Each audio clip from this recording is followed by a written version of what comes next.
It's round 5 of the Blancpain Endurance Series. We're at the Nurburgring in the Eifel Mountains. It's the penultimate round of the championship, and 3 hours of action is in prospect. David Addison, along with Haley Cox and Trackside, looking forward to this 5th round of the championship. The cars, any moment, about to be released round onto the grid. The start having had to be put back a little bit, but the cars are imminently ready to take to the circuit, and it's the usual mouth-watering entry with Audi taking on BMW, taking on McLaren, Mercedes and Porsche, and Aston Martin this time within the Pro Cup. We've got a very tight championship battle going on, not just there, but in Pro-Am and also in the Gentleman Trophy. It's been a dry weekend, largely, here at the Nürburgring. It got off to a rather destructive start for one or two teams in the bronze test, when we had one BMW out for the weekend due to the amount of damage. Another one had to be rebuilt overnight. But in the Pro Cup, a BMW team has been dominating this year. Bas Leinders, Maxime Martin, Marcus Pautler head the title race ahead of the Christophers, Haase and Mies, with Stefan Ortelli as the third driver for Audi. Andrea Piccini, who's been coming and going from the championship this year, lies third ahead of Edward Sandstrom and Laurens Vanthoor. In the Pro-Am Cup, last year's champions Nick Hommerson and Louis Machiels have an advantage of 1 point over Andrea Bertolini. Well, he drives with them, but he missed the Silverstone round where they scored just 1 point, hence he's 1 point back. Their real opposition, therefore, Eugenio Amos, Alessandro Bonicini and Giacomo Petrobelli, who've had a very impressive season in their Ferrari. Hans-Guido Riegel and his co-driver Mike Sturzberg are next in the point standings. The Gentleman Trophy, headed by Pierre Hershey and Robert Hissam, and it's the Swedes Michael Bender, Jan Brunstedt and Jocke Mangs who lie second equal, with Gaël de Soudier and Gilles Vanelay third, although their Viper is absent this weekend, and so too, in fact, is Jocke Mangs, his place taken by Daniel Roos in the Swedish Audi, and that's the car that took class pole position in the qualifying session this morning within the Gentleman Trophy. So 3 classes, 3 fierce fights to look for. And with an entry of, as usual, 40-plus cars, the pit lane is going to be busy. There you can see the calm before the storm, really. The Gulf McLaren's nearest to you, yet to have the wheels put on. But the cars run by Dave Price will be down the pit lane as soon as the lights go to green at the end to form up on the grid. Another McLaren team, Von Ryan Racing, at pit out. You can see the car of the Draper brothers, Julian and Matt, that is shared with Stephen Jelly. And as ever, when Stephen is behind the wheel of that car, it is a very competitive proposition. It was Maxime Martin who took pole position based on the best time that the car set in Q3. It's always really when the time is going to be set at the end of qualifying, because you can't refuel, therefore the fuel load goes down across the 3 segments. And Maxime Martin, despite having to race with a broken rib, which he suffered in training, not in a racing accident, but in a training accident 3 weeks ago, says it hurts a bit when I'm in the car, but it clearly doesn't slow him down. He won here a week ago in the German GT Championship, the ADAC GT Masters, and Maxime Martin as quick as ever. So that's the car that's going to be on pole position, and a very impressive second in Q3. René Rast, remember he won the Spa 24 Hours. He was a winner a week ago, not here, but at the Ossersleben circuit in the Carrera Cup Deutschland, and he shares the Phoenix Racing Audi with Harold Primat. A rare outing in a GT car for Harold, who has made a name for himself of late in sports prototypes, and Luca Ludwig, Klaus Ludwig's son, and that was a very competitive car, certainly in the hands of René Rast, but Luca Ludwig was not slow, and although it's a car that isn't really going to factor for the championship, it's certainly one to watch for the race result. And third fastest, Frank Kechler, who is off to be found on pole position. Well, the young German driver, sharing with Greg Franchi, last year's champion, and Matthias Lauda, will start third on the grid. And fourth, Laurens Vanthoor, who's had a pretty busy weekend because he, like quite a few drivers, has been on driving duties within the GT1 World Championship that is here this weekend as well. In fact, 1 or 2 drivers just leaping from those cars, ready to get on board the Blancpain Endurance Series cars, and ready to now get themselves dialed in for not only a different type of race, 3 hours not 1, but also on a slightly different circuit, because as you'll see at the end of the lap, there is the chicane, 2 variations, and it's the harder version, if you like, the much slower version of the chicane that's used for the Blancpain Endurance Series. The stewards have been busy of late because an awful lot of decisions needed to be made based on what happened in qualifying. It's one of the perils of having qualifying only a few hours before the race starts. And quite a lot of people go into this race with penalties for example, taking the checkered flag twice at the end of the session, or for speeding in the pit lane, or for overtaking under red flags. Some people get a 5-place grid drop, others are put to the back of the grid, others get a drive-through penalty to be taken within the first 3 laps of the driver's stint. And still decisions have been made, and that's why the starters had to be put back, because until the stewards have made all their decisions, the grid can't be issued, and it can't therefore form up. But I think they have now adjudicated fully. The pit lane, as you can see, is open. Everybody making their way out on track. There is the pair of Gulf McLaren. Stuart Hall is the driver nearest to you, not with his crash helmet on, wishing his co-driver well, and about to get on board number 69, Israel Goethe, the man really who funds the operation. Great enthusiasts of all cars, a Gulf livery. He's got this very impressive collection of them, one of which, a Porsche 908, in fact, is here this weekend. The 33 Porsche, which is going to be started by Eric Dermont, gets ready for action. Again, one of the cars that runs in the Pro-Am Cup. Eric Dermont, who shares the car with David Touchebon and Antoine Leclerc, former GT1 Ford GT driver. The Blancpain liveried Lamborghini you see on track, which is going to be started by Mark Hayek, sharing with Peter Kops, who took a GT1 win yesterday, who also took class pole position earlier on today. 74 Porsche, another one to look for within the Pro-Am class. It's Dylan Deerdalen who will start it, and he has to serve a drive-through penalty within the first 3 laps of his stint, because he took the checkered flag twice at the end of pre-qualifying yesterday. So that car straight away is on the back foot. Another car that starts at the back of the grid for a driver taking the checkered flag twice in qualifying is the M-Tech Ferrari, Duncan Cameron and Matt Griffin. Duncan has had a bit of a day, all things considered, because while the stewards were deliberating on what to do with him for taking the checkered flag twice at the end of qualifying, he was out in the Lamborghini Trofeo race, in which he crashed his Lamborghini early on and did quite a lot of damage to it. But undaunted, he is ready to go, albeit from the back of the grid. It puts the pressure on him and his very, very quick co-driver, Matt Griffin. But Matt and Duncan won here in British GT earlier on in the year, so if anybody can make their way up through the order within the Pro-Am class, it's that pair of drivers. Certainly a combination to watch. So the field now gradually making its way round to the grid. 1 or 2 teams, you can see, electing to get an extra installation lap out of this, come through the pit lane, then do another warming up lap, another installation lap round onto the grid, which gives the drivers a bit more of an opportunity maybe to assess track conditions, possibly get a bit more warmth into tyres and brakes, do a bit of tyre scrubbing while they're at it. And the pit lane remains open for a given amount of time, 10 minutes in this instance, and then when the pit lane closes, the grid forms up, the countdown continues, and then we are going to be in business. There is the number 89 Aston Martin, which is a welcome returnee to the series. The car that is going to be started by Damien Dupont. It is shared by Ronnie Latine and Tim Verbergt, former Zolder 24-hour race winner. Well, Verbergt has been in the wars as well, because he too has been given a penalty for taking the checkered flag twice. That's another car that's going to cop a drive-through. New to the championship for this weekend, former Le Mans winner Saigiaro, who's going to be joined by Nico Verdonk and by Marino Franchitti, switching from the Nissan Delta Wing project to a McLaren for the purposes of this weekend in the Blancpain Endurance Series. We also have the return of Valentino Rossi, and we have the return too of Richard Westbrook, although it's Mike Sturzberg there who is first to go in the Haribo Porsche. Richard Westbrook, when he gets into the car, probably for the 3rd stint, is going to make it fly. And the Haribo team taking their time about this, but they'll get the car out on track very shortly, pit lane remaining open. Down the pit road goes one of the 2 Mark VDS Racing Team BMWs. Bas Linder starts in 3, Mike Hesseman starts in number 4. Another BMW team returning to the championship. Curia Kos had to miss Spa because of a lack of budget, and it's a team that is still in contention to win the British GT title. Their car just making its way onto the grid. There is number 4. Mike Hesseman's doing the opening stint, the Dutch driver turning his way through turn 1.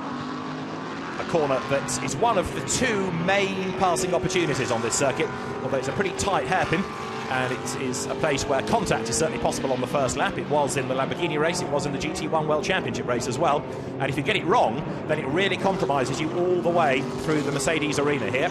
There's the 46 Ferrari, Valentino Rossi's car, that it is going to be started by Valentino, handed over to Andrea Ceccato as the second driver, would be my theory, because he is the fastest of the 3, and then Alessio Salucci, who went off the road in qualifying this morning, will do the last stint. Valentino we saw at Monza. This only his 3rd ever car race. He's done the Vallelonga 6 hours, he did the Monza round of Blancpain, and now here at the Nurburgring, and inevitably his arrival on the entry list brings a few more people through the gate. It brings lots more media to the circuit as well, although finding Valentino in the paddock is not the work of the moment. He does hide himself away rather to avoid the lenses. And the very distinctive Ferrari 458 turning its way then up towards the grid.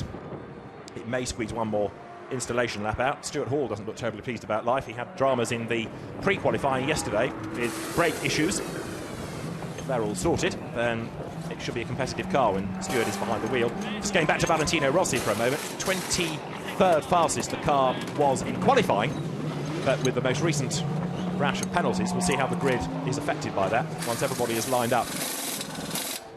Michelin tires go on, and the McLaren will drop down in a moment. The sister car is the entry of Mike Wainwright and Rob Bell. There is 21 Ferrari, Duncan Cameron to go first. Mike Edmonds, who runs MTech, crouched down by the side of the car, and for his travails, Duncan Cameron's going to have to start right at the very back of the grid on row 23. So he gets a great view of what's going to go on ahead of him at the first corner. There might be some benefit to being at the back, you never know. At least you're away from any potential accident. You're not in the middle of the pack. You can, in theory, steer your way around it. But the British GT Championship raced here in May. Duncan Cameron, Matt Griffin, the winners of one of the two races that weekend. Can they deliver a class win? It ain't going to be easy from the back, but it is possible. So, a rare opportunity for the Blancpain teams to race in the dry, it would appear, or certainly start the race in the dry. If you think back to Monza, we had, 37 minutes at the start under the safety car because of rain. At Silverstone, we had the start and the first 10 or 15 minutes of the race under the safety car because of the bad weather. Spa started dry and soon got wet. Paul Ricard was good, though, the third round of the championship. That was, despite the odd spot of rain, almost dry all the way through. And here at the Nürburgring, one of two teams hoping for rain. Always a possibility in the Eifel Mountains, but the sun is breaking through. It may not be the warmest of weekends, but it is dry, and gradually now everything getting ready for this penultimate round of the Blancpain Endurance Series. Championship run by SRO, Stefan Rattel's organisation, and it's been a big hit. You've got the Pro Cup with some star drivers, Le Mans winners, for example, amongst the entry. You've got the Pro-Ams, where again the pro drivers within that class come with a very impressive CV, and the Gentleman Trophy, although it's a bit down on numbers this weekend, still has some very competitive people involved in that. Amongst the young guns, Fabien Tunet and Daniel Roos, silver-graded drivers, up against the gentlemen in the class who are all graded bronze because of either their racing successes or lack of them, or indeed their age. If you're over 50, you get qualified as a bronze driver straight away. You've got the airline pilot Jan Brunstedt, for example, in that class as well, very experienced historic racer. But one or two teams now thinking it's a very good idea to have two gentlemen racers and then a young gun to drag the car up the order. And Fabien Tunet took pole position at Monza, although the car in his hands slithered off the road early on.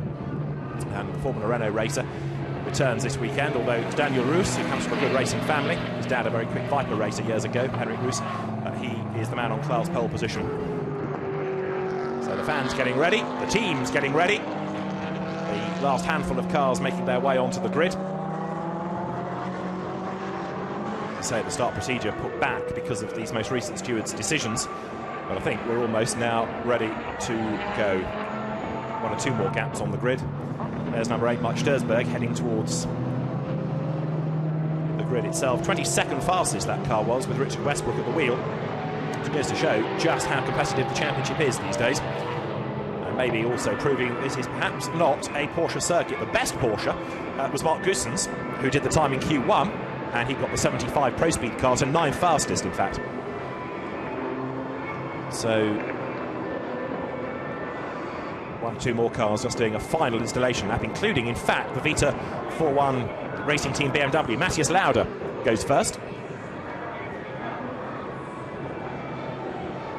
And the team which is in contention for the GT1 World Championship, out of contention within Blancpain. It's not been a great year for Vita 4-1, but maybe on home soil this is going to be a race that goes much better for them. In terms of BMWs, this has been the dominant car, or the car to beat at any rate. Bas Linders, Marcus Paltela, Maxime Martin, the regular three drivers. That's how they normally divvy up the duties. Bas goes first, the team manager, then Marcus Paltela, and then you have the very, very quick Maxime Martin at the very end. And they won in the wet then dry of Monza, the wet then dry of Silverstone. Paul Ricard, it didn't quite work out as planned.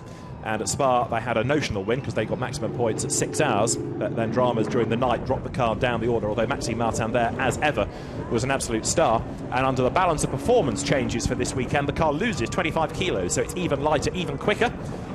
Even more of a force to be reckoned with, therefore.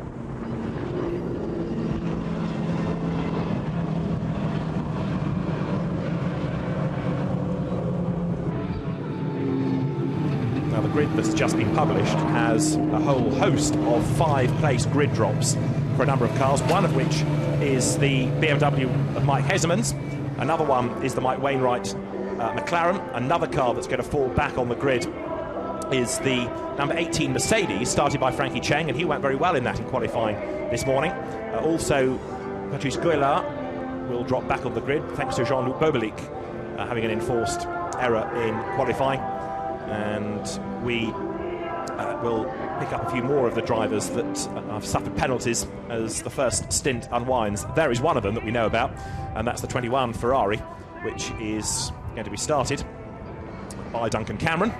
There he is, the Liverpool-born, Chester-based entrepreneur who's been racing this weekend here, not just in Blancpain, but also in the Blancpain Lamborghini Super Trofeo. There, 72, is the Ferrari that Claude-Yves Gosselin should start once he's returned to the car after what I think may be termed a splash and dash at the moment for the Frenchman. But when he returns, then he can get on board, ready to go. And he has to serve a drive-through within the first 3 laps of the race because he took the checkered flag twice at the end of an earlier practice session.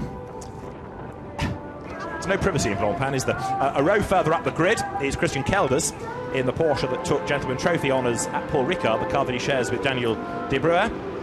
And the Porsche, although it's at the back of the class grid, still think over the course of a 3-hour race is going to come good. Certainly look very strong in France. Different type of circuit, granted, much warmer conditions, but Christian Kelders, who will go first, is an experienced driver. And then you've got number 31 Lamborghini, which will line up alongside. There it is, the car of last year's Gentleman Trophy class winner Georges Cabane. He took 3 class wins last year. It's going to be Georges who goes first, and the car shared by Fabien Michel and Fabien Tunet, and Fabien is very much the quickest of the 3 drivers. Georges Cabane, when he came out of the pit lane this morning, lost it as he accelerated away, had a big spin on his outlet from the pit lane on cold tyres on a cold track, but that didn't go down too well with the race director.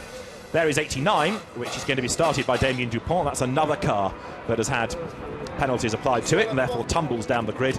You can argue that in a 3-hour race being put to the back of the grid doesn't really make a lot of difference, but what you don't want to do is at the first corner find yourself around other people and in strife. That is a car which you may notice has a rather different looking front left corner. David Jones went off the road on his first lap of qualifying. Thumbs up now. Wasn't looking quite so pleased when the car was brought back to base, although well done to Team Pyro for making it look Mercedes-shaped again. David's brother Godfrey, when I asked the question earlier on as to whether something broke or it was cold tyres, said no, he ran out of talent. There wasn't much brotherly love going on at that point, but the Jones brothers will start on the 21st row of the grid. Just behind this car, Howard Blank, the American driver, starting in AF Corsa's Stars and Stripes Ferrari that he shares with Yannick Malagol and Jean-Marc Bachelier, all of them having come out of the European Ferrari Challenge. And this is another of the cars to watch within the Pro-Am category. And that starts on the outside of the 20th row of the grid with, alongside, number 41, Santilot Racing's Audi, which is one of the cars from the Gentleman Trophy. Santilot Racing also with a car in the Pro Cup. And it's a French team that has grown and grown and grown, having started off in the French Clio Cup, now very, very successful in GT terms.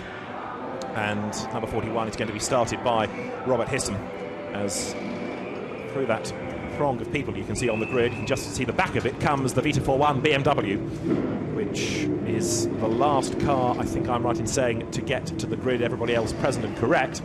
So the BMW, fabulous looking and sounding cars, the Z4s. That car makes its way down onto the grid. I just mentioned the Santilot Racing Audi. Robert Hisson is one of the drivers. He is on the grid, so too is Hayley Coxon. Robert, must feel good coming to the Nürburgring, leading the championship at the moment. Well, we've been very lucky so far. The reliability has been fantastic.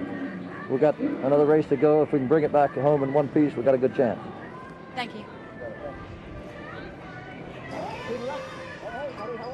Good, you? Well, there is Robert Hisson, ready to go.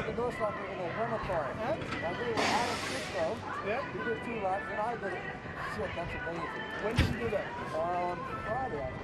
5 o'clock in the rental car. He was here. Adam was here. Yeah, Adam, he took me. Passing on his tales about having a lap round the Nordschleife, which is well worth doing, I assure you. Having joined the queue of people on Friday to have a go, it is an amazing lap. Now, carrying on down the grid, there's the JB Motorsport Audi. The JB is Jan Brunstedt, and he drives with Michael Bender and Daniel Roos, who is the man behind the wheel. So that's the pole position car within the Gentleman Trophy. Daniel Roos at the wheel and ready to go. It's only done the Spa race this year, relative newcomer to Blancpain, although very quick within the Swedish GT Championship. And Daniel Roos lining up then on the outside of row 19. There, number 5, McLaren, is the car of Saïd Diarra, a former Le Mans winner. He will go first. Nico Verdonk, regular peddler of the car. And there's Marino Franchitti as well, who is going to do a stint within this Boutsen-Gignon Racing McLaren. And I know it starts a long way back, but this has been a team that's just quietly got on with the job over the course of the season. And gradually the car has been more and more competitive. It was going well, remember, at Spa, leading its class until it got harpooned by Klaus Hummel's McLaren. Just think that could well be there at the end of 3 hours for a good result. 69 McLaren, a row further forward. We've talked about it already, really. Roel Goethe will start. Stuart Hall, second generation racer, will go second in that car. And then Roel Goethe does the final stint. Stuart's dad, Pete Hall, very successful saloon car racer in the 70s and 80s. Multiple 24-hour race winner himself, and Stuart began in T-cars and then single-seaters, and now very much a sports car racer. And Roel Goethe, who's not done that much racing in terms of the number of years participated, but he's done quite a lot of miles, and a great enthusiast, will go first. Number 30, Peter Belshaw, he's going to be at the wheel. Craig Wilkins, there he is, to do a stint. And Adam Christodoulou joins this weekend. Aaron Scott, the regular driver on Britcar 24-hour duty at Silverstone. So Adam Christo will leap into that car, having, you might recall, drawn attention to himself in the Spa 24 hours for his coming together with André Lotterer. But hopefully today we'll see the better side of Adam Christodoulou, bringing the GT3 Racing Audi into contention. That car starting on the 18th row of the grid. Again, it's a car from the Pro-Am Cup, although Peter Belshaw, who is going to start in that car, he also contravened regulations during the free practice sessions, and I think I'm right in saying that's another car that he's going to have to serve an early drive-through penalty. A place ahead of it on the grid is the Vita 4-1 Team Italy Ferrari, Giacomo Petrobelli, Alessandro Bonaccini and Eugenio Amos, the 3 drivers. Eugenio Amos having switched for this year from Lamborghini to Ferrari, and Eugenio is on the grid. Let's go down and join him and Haley. Eugenio, starting from so far back in the grid, it's not going to help you with your fight for the title. What's happened? I don't know. We were kind of very slow today, and maybe because of the tires, maybe because of the setup.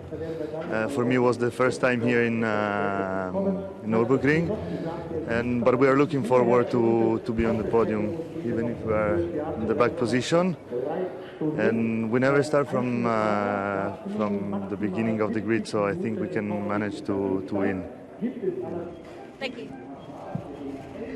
They're 3 points back in the Pro-Am Cup, so Haley makes the point that they're starting a long way back on the grid. It doesn't help life within the championship, and 3 points they are away from Nick Homerson and Louis Machiels. But they've done a really good job, this team, this year. In a very quiet, understated way, they just got on with it. The team overseen by Matteo Bobbi, former FIA GT star, and Giacomo Petrobelli, along with Eugenio Amos and Alessandro Bonaccini, have done a very good job, and expect another one this weekend. There's Dennis Anderson and Martin Jensen's Insight Racing Ferrari. Dennis Anderson will go first. That car starting on the 17th row on the inside, with the Vita 4-1 Team Italy car on the outside.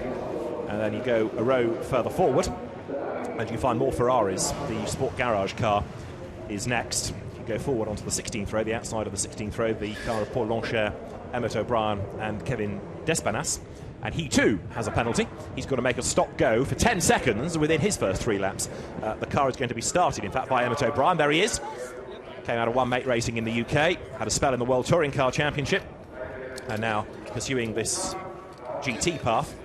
And it's been a challenging season, to be fair, for the Sport Garage team, but Emmett O'Brien, former Alfa Romeo 147 Cup racer as well, and Danish touring car racer. He's got a very long CV, done a huge amount of racing, and now looking to establish himself as a GT driver. And Paul Longchamp, very quick single-seater peddler as well, came out of the French version of Formula 4, the original Formula 4 on the continent, for the Renault engines, smaller engine single-seaters. And Kevin Despanas, former Clio Cup racer. So the Sport Garage Ferrari on row 16, and alongside it is going to be another of the McLarens, and it's going to be a car to watch at the start of the race, I would propose, because Rob Barth is behind the wheel of Von Ryan Racing's 88 entry, the the car that is owned, there it is, by Leon Price. Leon shares it with him, and you also have Jordan Grogor as one of the drivers. Jordan, who races radicals and other sports cars within the UAE, works for one of Leon's companies, and although he lost his copybook a bit in the wet at Monza, he has developed over the course of the season. But undoubtedly, it's when you put Rob Bath in the car that it proves how much speed it has got. And certainly in the first hour of the race, it'll be a car well worth watching as Rob tries to drag it up the order. He will start behind this car, which is 74, Dylan Deerdale's Porsche. He gets a drive-through within the first 3 laps of the race for twice taking a checkered flag earlier on in the weekend. So even though he's on the 30th slot on the grid, the car will drop a long way down within the first handful of laps. We'll probably have this long line of cars all coming into the pit lane at the end of lap 1 of the race, get the penalties done, get them out of the way, so they can concentrate on that stint. And in most cases, people putting the penalised driver in first. So again, you've got rid of the penalty, you've got rid of that driver's stint early doors, and then you can carry on with the rest of the race. Dylan Deerdale, certainly one well worth watching. The speed is there, even though maybe the Porsche has not been the best car to have this year. The former Fun Cup and Endurance Cup and Bell Car racer. We first saw him Blancpain at the end of last year at Silverstone, but he's been a double Bell Car GT class champion and has got the speed, that's for sure. Gabriel Balthazar lining up in the Software Autosport Promotion Ferrari alongside. 29th quickest, that car that he shares with Maurice Ricci and Jérôme Poliquin, who will do the last stint and will make the car fly, that's for sure. There is number 15, the second of the Boussin-Gignon racing cars that we've come to on the grid. Edward Mondron will start, and Jérôme Thierry does the second stint within that car, number 15, that runs in the Pro-Am Cup. And 51, the AF Corsa Ferrari, to be started by Gaetano Ardania Perez, joined by Dan Brown and Giuseppe Chiero, is very definitely a car due some good fortune. It's had a pretty lousy season, all things considered. Eric Clement and Olivier Plat in 83 Porsche are joined by Nicolas Armindo, and that, again, is going to be a very rapid car, certainly in the hands of Olivier, certainly in the hands of Nicolas Armindo, former Carrera Cup Deutschland champion. And that will start 26th on the grid, and 25th on the grid is the ART Grand Prix McLaren of Grégoire de Moustier. But Valentino Rossi, as we said before, the car's got to the grid, is back in Blancpain. The car lines up 22nd on the grid, and Valentino is ready to go. He certainly enjoys his car racing. It's a far less pressured environment than his two-wheel season, where again the results aren't great, but with a change of manufacturer planned for 2013 and 2014, then better times are ahead for the Italian. And there you can see the front of the grid, and it is all BMW, because therefore one of the cars that has suffered a penalty and dropped down the grid is the René Rast Audi that we talked about a little while ago. So to confirm the way the grid lines up, Bas Linders is on pole in number 3, and Matthias Lauda's BMW 66 will start second on the grid, having qualified third. The second row, Marco Bononomi, who clashed in fact with car clashed with Maxime Martin during qualifying, and that's going to be third on the grid alongside Davide Rigon. Now, if you take the top 3 rows, working backwards, there is the number 13 Audi, given a grid drop. Luca Ludwig will start, and it's 6th on the grid. Mark Hayek starts in 24, class pole position in Pro-Am, a Lamborghini that he shares with Peter Cox, already a race winner here this weekend. So, row 3, Audi and Lamborghini. Row 2, Ferrari and Audi. This is the Ferrari to be started by Davide Rigon, who was quickest in Q1. Regular team, Stefano Guttuso, Daniel Zampieri with him. And third on the grid, Marco Bononomi, Edward Sandstrom and Laurence Vantour. Another busy driver, having done GT1 duties this weekend. That car lines up third. And then second on the grid, there it is, the Vita41 racing team, BMW, the traditional livery of Michael Bartel's team. Fabulous colour scheme, works well on any car, that. And it's Matthias Lauda behind the wheel of it. And there, Bas Linders on pole position in the Mark VDS Racing BMW Z4. Surprisingly, that is the first pole position that we've had for Mark VDS this season. They tend to do well in winning races, not necessarily in qualifying. Well, it's on pole position. Does the weekend continue in the same vein from here? We'll find out. 3 hours of racing in prospect here at the Nurburgring. The cars are about to be released.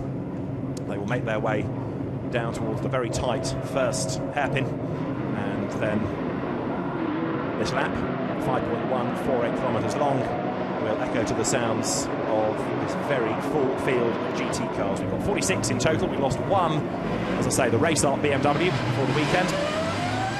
We're on board in the number 8 Porsche.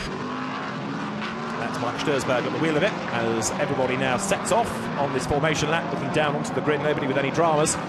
A few teams have certainly been in the wars over the course of the weekend thus far, but they're all there now, ready to go. The grid very, very jumbled, a legacy of all of the penalties. It just adds to the drama, doesn't it, for 3 hours of racing. So Bas Linders will go first. Remember, he's the championship leader, and 15 points ahead. Mark VDS Racing is over the WRT team's Audi of Christopher Mies, Christopher Haas and Stefan Ortelli. Look at the grid.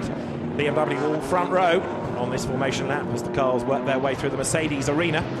It's Audi and Ferrari on the second row. It's Lamborghini and Audi on row 3. Mercedes have been going, in fact, pretty well around here this weekend, but on the grid, got to go quite a long way back to find them. It's Porsche and Audi on the 4th row.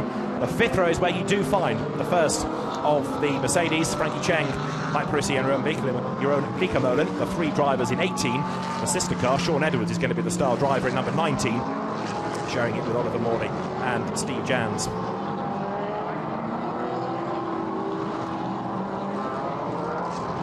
Everybody weaving around to try and generate a bit of warmth into the tyres. Steve Jans is the driver that goes first, incidentally, number 19. Sean Edwards, I think, being saved till last to haul that car into contention. If you ignore Spa for a moment, we've done pretty well this year without too many safety cars. We had one at Paul Ricard at the first 2 rounds of the season, even though we had the long safety car period because of bad weather. We never got another one induced by any dramas. Spa, with the weather and the accidents that induced, was always going to be a different story. What did we have? 16 safety car periods at Spa from memory in a very turbulent race, to say the least, which was won by Audi, of course. Frank Stippler, René Rast and Andrea Piccini, the victors there. And even on the last lap there was drama because there was that puncture for Frank Kechler on his way to taking 3rd place. So the story just kept on coming at Spa, and now for this penultimate round of the championship, back to the conventional 3-hour format. After the Nurburgring race, there is just one more at Navarra in the second weekend in October, still to come. Championship-wise, you score in your class, not for your overall position. It's 25 for a win, 18 for second.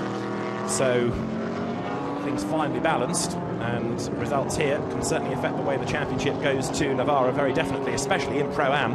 If the Nick Thomas and Louis Macchio's Ferrari, for example, drops down in class relative to the Vita 4-1 Team Italy car. Already heard from Eugenio Amos. There is Maxime Martin, very much hot property in GT racing at the moment, and being linked very, very strongly to a DTM drive for next year. He's already been announced as doing some testing for BMW, but the rumour mill says that he has already signed for the 4th team, which will enter the DTM next year, running BMWs. A common complaint is that drivers that don't have high downforce experience don't do well in the DTM. Well, he does race sports prototypes on occasions. We've seen him within Le Mans 24 Hours as an example. He's got that experience, but for now he's focused on GT racing. He won here last week in a different championship. Can he do it again now in the Blancpain Endurance Series? Because round 5 is about to get underway as the cars turn their way out of the final corner. And as the lights go out, the race gets underway now, and a very good start being made by the number 2 Audi, Marco Bononomi, to dive up the inside. Bas Linders a bit slow on his toes there. He's going backwards, as diving up on the inside as well comes Mark Goossens' Porsche. Davide Rigon is going to lead in the Ferrari, and they're 4 wide into the hairpin. Something's got to give. Surely Luca Ludwig goes wide. Goossens bundles everybody out of his way. He loses the lead, or does he? Because of the Mercedes arena, he's level with the Mercedes. He looks like a very good start then by Frankie Cheng as the cars work their way through turn 2 for the first time. Down to turn 3, flick it back into second gear, and yes, Mark Goossens has managed to wriggle his way through to the head of the pack. And I don't think yet we've had a yellow flag, although it was very, very close as they worked their way through turn 1. Valentino Rossi gets hung out to dry on the outside by the number 36 BMW then. Blasting down now towards turn 5. You can see the very busy field that we have, 1 and 2 up from the back of the grid, headlights on, trying to work their way through traffic. And after his poor start, Matthias Lauda has gone backwards in a real hurry in the Vita 4-1 BMW. That car's dropped like a stone. So Mark Goossens, it is, I think, leading the way. Yes, it is. And then second behind him as they dive down now towards turn 7. You've got Frankie Cheng doing a very good job indeed in the Mercedes. So the car was quick in qualifying, may have suffered on the grid drop, but it's really worked its way into contention at turn 1. He had the right line as everybody else ran wide, left the door wide open for him. Lauda bouncing over the curb, the car getting a bit unsettled by all of that, and so they wriggle their way now for the first time midway around the lap. And how those penalised drivers getting on from the back of the grid. As you can see, an effort being made on the inside there by the number 9 McLaren. That's in the hands of Mike Wainwright to try to gain ground. In 3rd place is Bas Linders. Perhaps he did the right thing off the line, trying to keep out of trouble, not get caught up in any dramas at the first corner. Lots of flashing of headlights from quick drivers saying, come on, get out of my way, I'm coming through. And another one also looking to gain ground. Jean-Luc Bobelic in the Ferrari number 20 that works his way up alongside the BMW there in the background. Through the chicane for the first time. Very, very tight chicane. You're braking uphill, turn in, run up onto the curve on the outside. Mike Sturzberg here doesn't know which way to go. There's a BMW on the left, a Ferrari on the right. At the end of lap 1, though, Mark Goossens leads. Frankie Cheng is second. In third, coming over the timing line, it is Bas Linders. Luca Ludwig is fourth, and a very good first lap for Sansilok has put Jonathan Hershey in fifth place. There's now Mike Sturzberg, tries to make his move. Look, coming over the timing line, he's alongside the BMW. Is he going to be able to go through now? He's got the inside line against Nico Bastian, and they're also number 1, which is Christopher Mies, gets past Jochen Havertz in the repaired 37 BMW. That was another of the DB Motorsport cars in the wars earlier on in the weekend. So everybody comes over the timing line. Mark Goossens it is then up front. There is Valentino Rossi, who at the end of lap 1 was in 18th place. Good effort. And now let's see what the doctor can do to try and wriggle his way further up the order, because there's an awful lot of traffic to get past us. Mark Goossens then leads the way. The Belgian driver up front, Frankie Cheng in the Mercedes, runs second. At the end of the first lap, where had Matthias Lauda dropped to? Down to 8th place. And we have already cars coming into the pit lane to serve penalties, so the order continues to shuffle early doors in this 5th round of the Blancpain Endurance Series, as now Frankie Cheng starts to catch Mark Goossens in the first sector. Gap comes down a little bit between them. Climbing now towards turn 9, the Schumacher S. It's what Matt Griffin calls a brilliant bit of the circuit. There's barely a lift in 4th gear. Use all of the curve then. That middle curve you use, and also on the way out of the corner. Maintains momentum with all of the road, and a bit of a wobble there from the 52 AF Corsa Ferrari. That in the hands of Nick Hommerson, a predominantly black car. Survives. Dust is kicked up by 1 or 2. And this fabulous traffic jam, including at the back of it, look, David Jones and the repaired Mercedes, former British GT champion. And now the cars, having worked their way uphill, head through the Warsteiner corner, and now through this absolutely flat Ad Van Kink up towards the chicane. 6th gear, 160 miles an hour. Then you have to brake for that chicane up to the end of the lap, and it's what, 4 for the lead, because as they come through, Goossens is ahead of Cheng, ahead of Linders, and then Luca Ludwig going great guns in 4th in the Phoenix Ram Audi. Mark Goossens, it's like Monza all over again, really. The first stint being led by the Pro Speed Porsche. He goes through ahead at the moment of Frankie Cheng, but Cheng is coming under more pressure from Linders, and he in turn has got Ludwig tucked up behind him as well. Gap comes right down under braking. Up through turn 2 goes the 5th race Jonathan Hershey Audi. Now this is on the run up towards the start. This is a replay of what happened, and there's a drama at the last corner. Look, there's a pair of Ferraris involved, one of which facing the wrong way is the 17 car, started by Dennis Anderson. May have been 42, the Sport Garage Emmett O'Brien car. Need to have another look at that, which is involved as well. But certainly Dennis Anderson's car getting caught up at the last corner. So that's why there was a big gap as you saw them come over the line between the first 2/3 of the grid, really, and then those around them having to dodge past spinning and slow cars. So again, those drivers near the back of the grid compromised again by having to get past a drama that befell Dennis Anderson even before the race had probably got underway. Ferrari's getting a bit too close for comfort at the last corner. Luca Ludwig, currently the fastest man on the circuit. He has just done the best of anybody's first flying lap, and there's a replay of turn 1. And one of the good things about the Nurburgring is its width. So what have we got? 4 wide, very nearly 5 down towards the first corner. Davide Rigon led coming in, but look at Mark Goossens on the inside, and Frankie Cheng just positions the Mercedes absolutely perfectly, and as everybody else goes wide, largely forced to do so by Goossens braking so late on the inside, Frankie Cheng gets up level in the Mercedes with the Porsche, but on the outside line at turn 2, 2nd gear corner, nothing he could do about that. And then off the road goes one of the Von Ryan Racing McLarens by the look of it, and that's the Draper car. Julian Draper doing the first stint. Slithers off the road, no damage done, he's back on track. Frankie Cheng is running second, and he's got Bas Linders right up behind him. Here you go for second place, Mercedes versus BMW, and this is letting Mark Goossens get away. And turning their way now to the final right-hander, out of the Coca-Cola curve, onto the pit straight, nose to tail out of turn 17. And sitting there in 4th place, waiting to see what pans out ahead of him, is Luca Ludwig now, who looks to the inside line. The BMW not quite close enough at the turn 1 hairpin to make a move, but now that Cheng is having to defend that place, so the leader is getting away, and off the road there has gone 41, look, which is Robert Hissam. We heard from him pre-race, Gentleman Trophy front runner, and now leaving himself with work to do, trying to fight back after that bit of spinach. So he will retaliate as best he can, and still there is a long way to go in this race, so he's lost places now, but it's not the end of the world. Another good little fight developing between Mike Stursberg and Nico Bastien for 15th place. You just caught a glimpse in the background of the Haribo Porsche being given a really tough time. Goossman's Porsche leading the way. That car started 7th on the grid, got the lead at the first corner. Extraordinary stuff, and off the road has gone Daniel Roos, and by the look of it, he's had a bit of help from Julian Draper.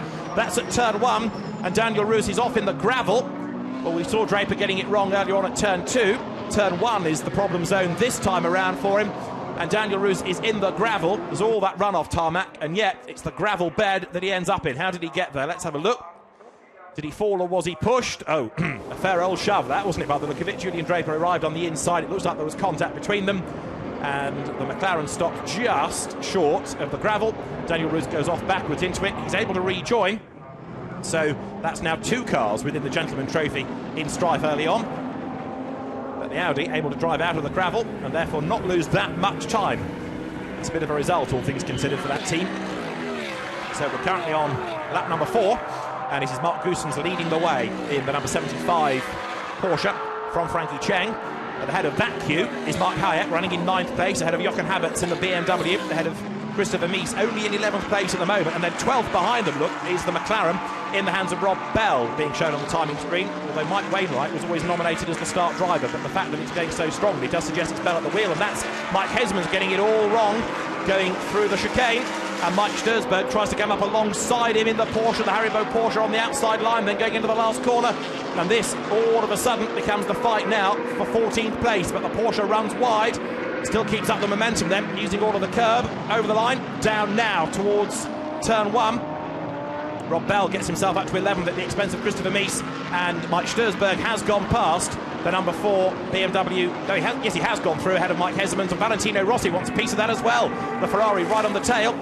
Number 1 Audi, Christopher Mies then, battling with Bell as they work their way down towards turn 3. And the McLaren this time makes it stick. So on the inside line, Rob Bell picks up 11th spot, and there's more to come as well, because Rob, as he gets into his stride, will just get quicker and quicker and quicker.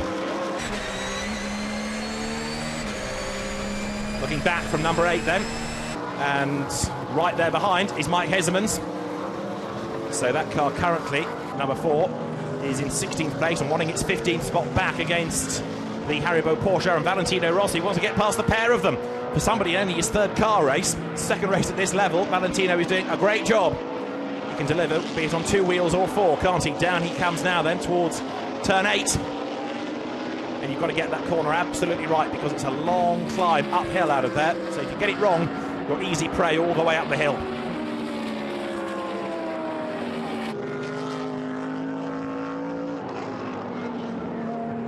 37th is Jochen Haberts, and now he is coming under pressure from Rob Bell.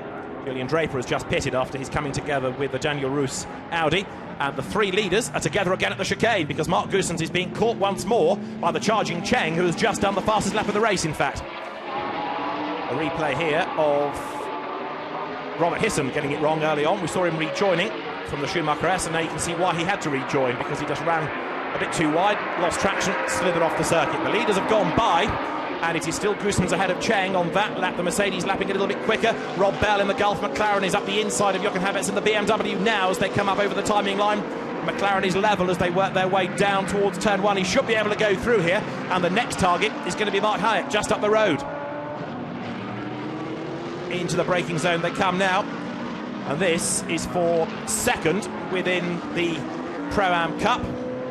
Hayek versus Bell versus Haberts, and number 1 there, which is Christopher Mies, the driver within the Pro Cup. And that car at the moment is a long way down, only 12th overall. He's in this battle, but he's not really working his way through it in the way that Rob Bell has, for example. That puts more pressure on Christopher Haase and then Stefan Ortelli later in the race, because that car, don't forget, number 1, is 2nd in the championship in the Pro Cup behind the number 3 BMW. So it's got to somehow get a better result out of the race than this. Now Luca Ludwig has just done the fastest lap of the race. That is the 4th placed Audi, therefore closing on Bas Linders. Leading quartet still running together with Jonathan Hershey, whose dad's in the race as well. Pierre in the Gentleman Trophy, he is running in 5th, and Marco Bononomi in the better of the 2 Team WRT Audis, currently in 6th spot. Now down towards turn 8 comes Valentino Rossi, 17th he is, looking for a way past Mike Hesmans. So the race leaders currently on their 6th lap of the race. And quite a lot's been happening so far, not just on track as well, but we've had quite a few things happening in the pit lane. Let's find out, if we can, what's been going on down there. Let's join Hayley. Hayley, what news have you got? Yeah, hey Adam, sadly the number 71 Kessel Racing Ferrari is sat in the garage. The guys are frantically working on it. There's an issue with steering after a shunt at the start of the race. OK, thanks for that, Hayley. More bad news for that team. Car that's been on pole position twice this year never seems to get the result, does it? And there was that clash at turn 1, as we saw, and the Ferrari that was on the outside line comes off worse with damaged steering. So thanks for the bad news, Hayley, this time. In the meantime, it's good news for Porsche still. The Pro Speed car, the team owned by Rudy Penders, it leads the way. Mark Goossens at the wheel, and there in second place is Frankie Chang. Bas Linders getting a bit more committed, I think, now to finding a way past. And up the inside comes Luca Ludwig in the Audi, dives up alongside the BMW, but he's on the wrong line going into turn 2. Ain't going to work, I'm afraid, through the Mercedes arena. So the BMW repels the Audi for the moment, but straight away Chang has got himself a car's length grace, and Ludwig closing right up then onto the back of the Mark VDS BMW. This is for third place now. First time we've seen Ludwig in the championship, and he's going very strongly indeed, as you can see. And there, ready to rejoin, fingers crossed, is the 71 Ferrari. So back into the race goes Davide Rigon. Paul Kessel Racing, that was the car Hayley was telling us about with its steering dramas. Well, it's back into the race, but unfortunately, of course, it is now 5 laps down on the race leaders. Bad news. This now becomes a glorified test session, really, to keep that car circulating, to try to gain some data. Look at Ludwig then at the back of this queue of cars. 2010 German GT champion, and looking very strong indeed. Also going well, Rob Bell up into 9th place. He's just on the best middle sector of the race thus far, and he's getting that car closer and closer to a class lead. At the moment, the car leading Pro-Am is the number 19 Mercedes, which is being shown as having Steve Jans at the wheel of it. If that's the case, it is a very, very good effort by Steve. Sean Edwards, Oliver Moore are the other 2 drivers in that car. It has more of the feel of a Sean Edwards pace, you've got to say, but if it's Steve Jans at the wheel, as the transponder setting suggests, then that is an excellent effort indeed, running ahead of Rob Bell and Mark Hayek. That's the top 3 within the Pro-Am Cup at the moment.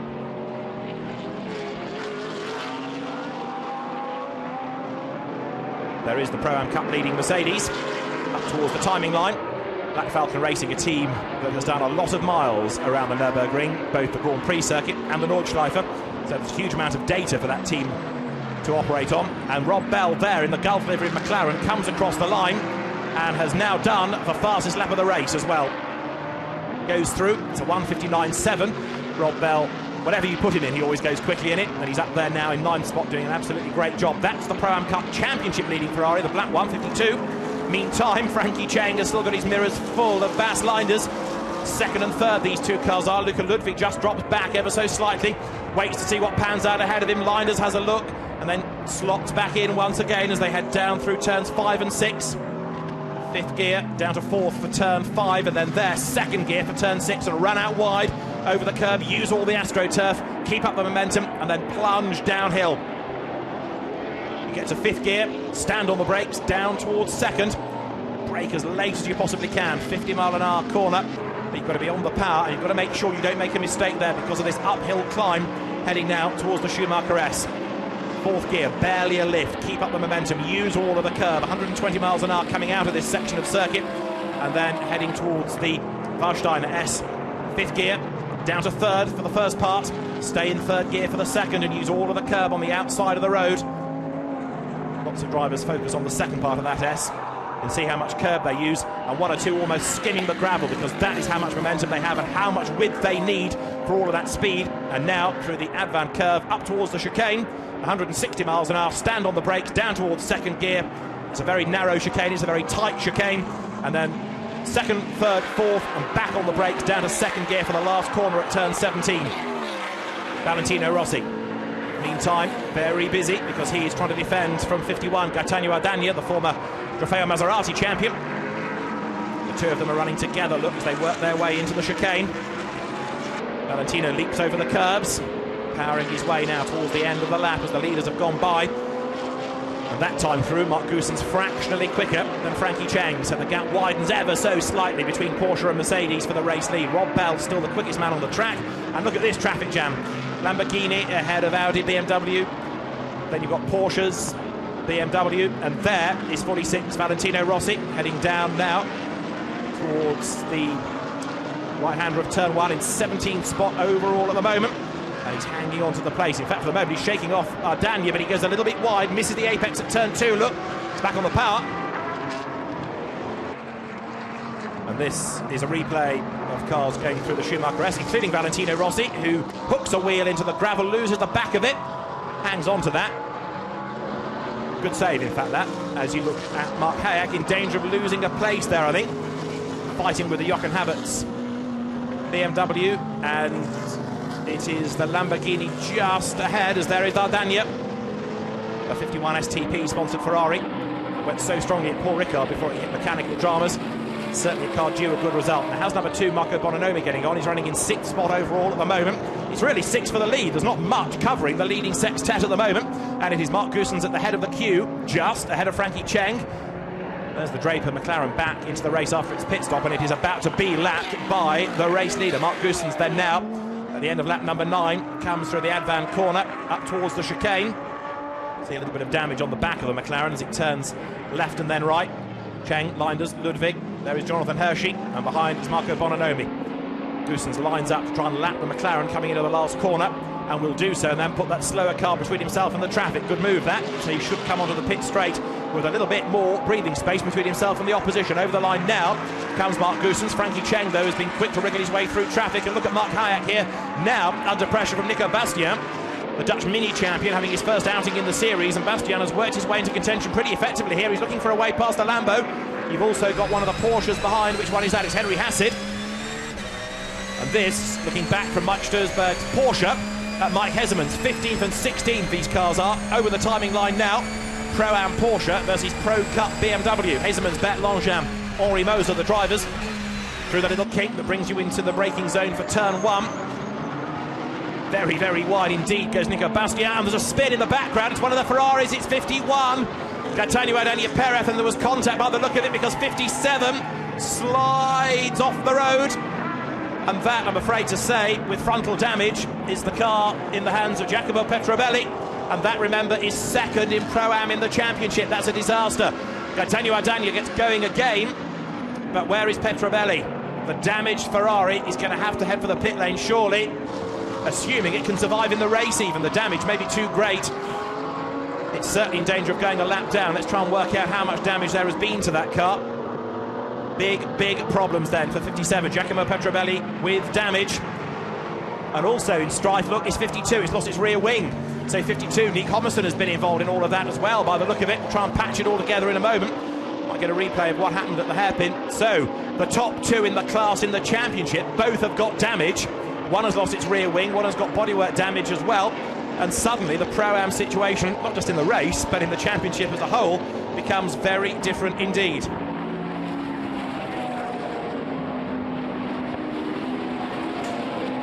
With so many cars, there's always something happening.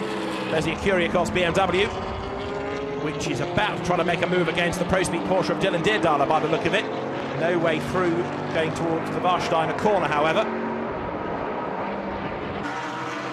Andrew Smith at the wheel of the Acuriacos BMW, 23rd and 24th they are. Meantime, this is for 16th. Heseman's ahead of Rossi. They've been together pretty much most of the race. Valentino now getting even more toey to find a way past, but that BMW is just not going to be dislodged. Mike Heseman's wants to be making progress, not having to defend for a place, but it is not easy to do. Over the timing line, big flash of the lights there, look, from Sturzberg. Henry Hasid is ahead of him in the blue and white Porsche. One of the 2 Pro GT by Almeida cars. Down into the braking zone, then comes Valentino Rossi. Still, he can't find a way past Heseman's, but he's lapping quicker than the Dutchman. Mike, one of the most experienced GT drivers on the grid. And wide goes Mark Hayek, and Nico Bastien tries to come up alongside him. Is he going to make the move? Yes, he is. He's alongside. He's got his nose in front. And coming out of turn 3, Nico Bastien goes through. Great move, that. First time he's raced the car. First time in the Blancpain Endurance Series. And the reigning Dutch Mini Challenge champion. Now in a BMW Z4, puts one over the Blancpain boss. He picks up a place, and that's Petrobelli into the pit lane. You can see the damage at the front of the car. So the Vita 4-1 Team Italy squad goes to work. But how much time is this going to lose them? They'll refuel it, probably put new tyres on the car, but is it as simple as just a bit of tank tape, or is there something rather more fundamental? Has it done lots of bodywork damage. Has it damaged the suspension? What about the things you can't see, like hoses and things like that? We'll have to wait to see how long a pit stop this is, but it could well be dramatic in the championship. Now, how is Nick Homerson getting on in the meantime? He's also in the pit lane. So 52, the championship leading Pro-Am car, currently in the pit road also. Sturzberg still busy on the lights there, trying to pressure Henry Hasid out of the way. But he is not to be swayed, is he, as they go now towards the Warsteiner corner. And Mike Hazeman's look is back on the tail of Sturzberg. There are only two real passing opportunities on the Nürburgring Grand Prix circuit. One is turn 1, and the other is as you go down towards turn 8. And it is a tank tape special then that gets Giacomo Petrobelli back into the race. Now the other question is, has the Nick Homerson Ferrari rejoined? Because to put a new rear wing on the car is a rather more lengthy operation, I will propose. Sturzberg has a look to the inside of Henry Hasid, who blocks him. And it's all fair, this. They are battling for position within the same class. They're both in Pro-Am, so it's a genuine fight for position. This Nick Homerson is still in the pit lane. And so Giacomo Petrobelli has got out back into the race, and it's looking better for that car within the championship as this Porsche fight continues down towards turn 1. 14th and 15th they are.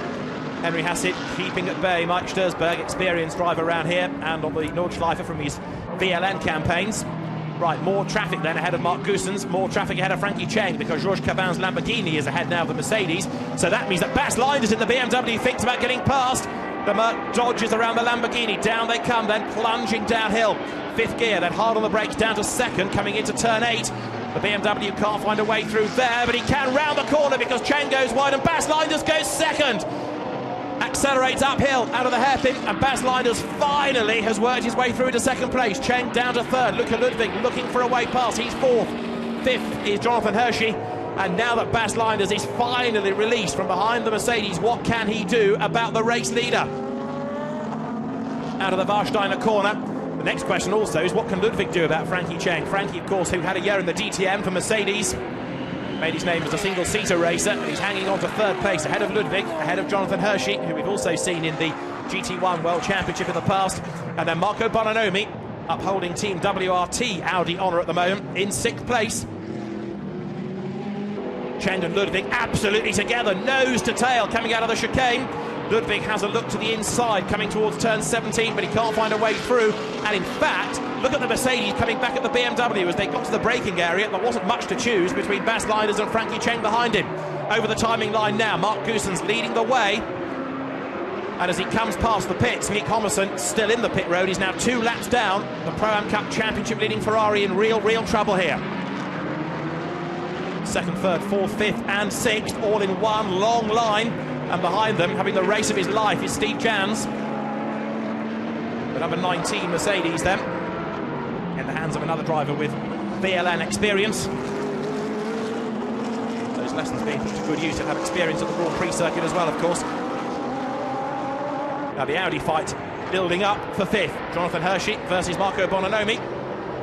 Everywhere Marco wants to be, there is a blue and silver Audi in the way. They're both the very latest cars, the R8 LMS Ultra. A few aero tweaks. Outwardly looking exactly the same as last year's car, but under the skin, a few differences. And the two of them running nose to tail. Matthias Lauda, you've got a glimpse of the back of. He's down in 8th place, having, of course, started on the front of the grid. Puts all the pressure, this, on Frank Kekele, who is very much the quicker of the 3 drivers. Greg Franchi, the reigning champion in that squad as well, but he's not really shone this season, moving away from Audi to BMW. The leading group over the curb, and Marco Bononomi, who, like just about everybody, last lap through was slower than his earlier best, but still lapping strongly, running in 6th. The next Ferrari in trouble, I'm afraid, is Jack Gerber's car, number 50, the South African driver, who took me to task earlier for saying, you're the bloke that's always saying I've just had a spin. Well, I'm afraid, Jack, you're off the road again, and that, by the look of it, is at turn 1, and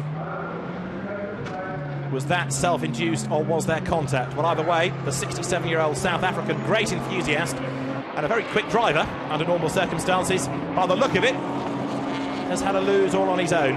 The car goes up the escape road. Hopefully, he's going to be able to rejoin from there and continue. And we're also getting a report that 57 has stopped out on the circuit, and that, remember, is the Petrobelli car. And that's a Mercedes in the gravel. I've got a horrible feeling that might be the Joneses. It looks like it's the Pressy Spark car. So it crashed in qualifying, and David Jones started it, and he's gone a long way off, hasn't he? Down at the bottom of the hill. So along comes the snatch vehicle. Here's the replay, battling with Eric Clement's Porsche. Into the braking zone comes the Mercedes. Door closes. Ex-rally driver David Jones goes across the grass, and that just pitches him off the road, and off it goes backwards into the gravel. The Joneses on their own this weekend. No Mike Jordan, who's often the third driver. He's busy in the UK, overseeing his touring car team. And no doubt he'll be keeping an eye on the television pictures of this, and there might be a little groan as he sees the Mercedes off the track, and the yellow flags wave to the leaders as they come down towards the incident zone. The Mercedes hopefully will be tugged out of there and can rejoin. Leaders power uphill in the meantime. Mark Goossens leading the way. Vaslinder's second, and then Frankie Cheng third. Porsche, BMW, Mercedes, the top three. Audi fourth, Audi fifth, Audi sixth. Pretty good this for German constructors, isn't it? German brands dominating the race at the moment, and Mark Goossens last time around was being caught by a 10th by Vaslinder's. Luca Ludwig in the meantime is still under pressure, and that is Mike Sturzberg, who has had a moment.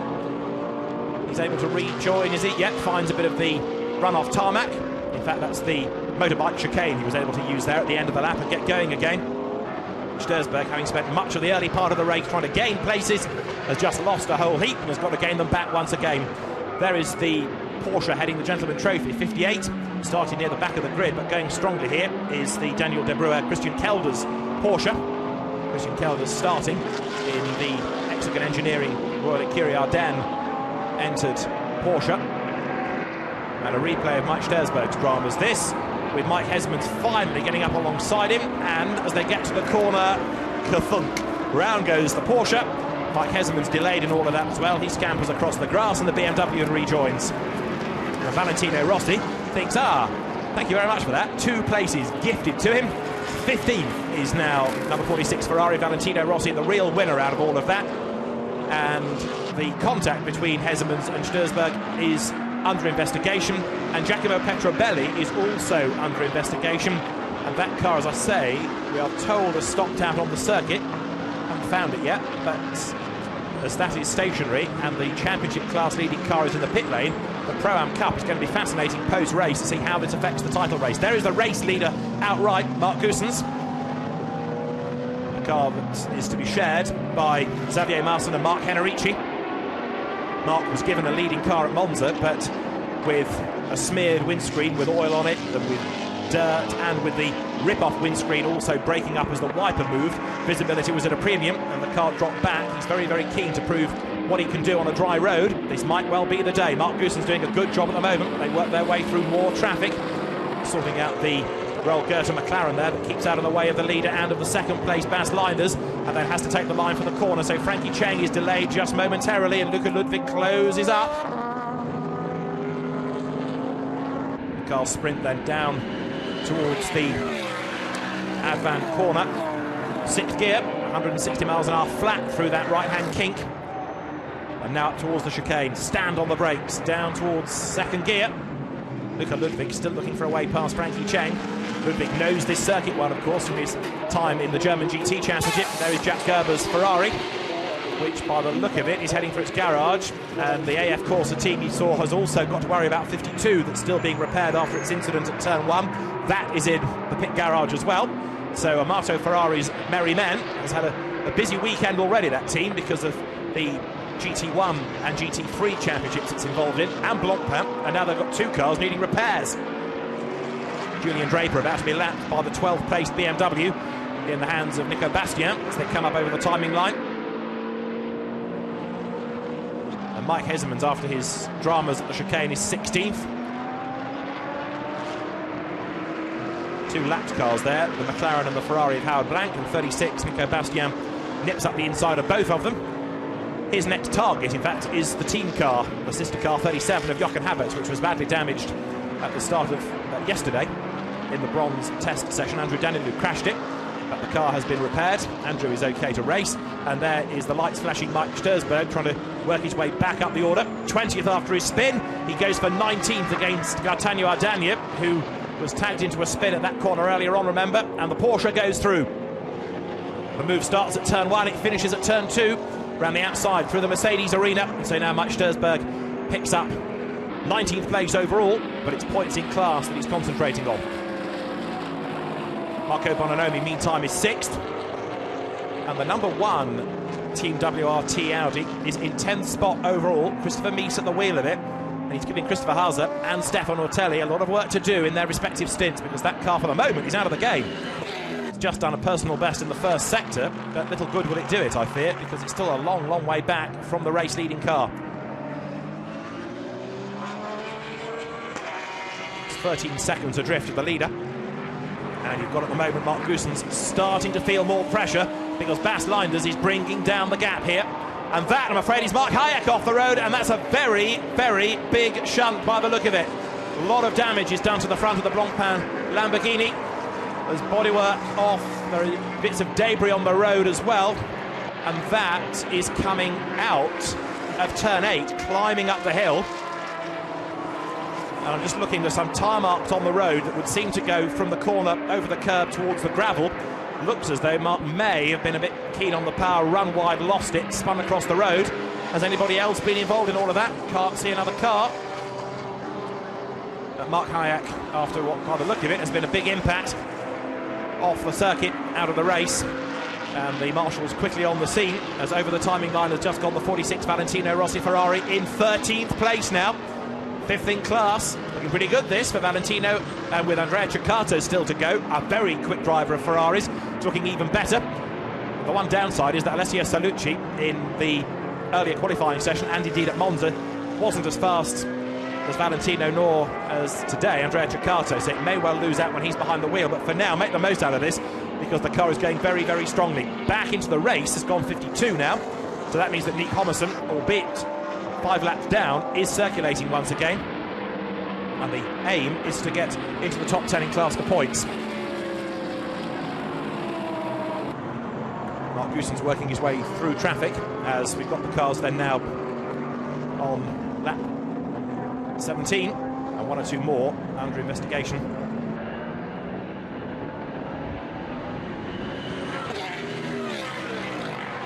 So the race leaders on to the run towards the chicane.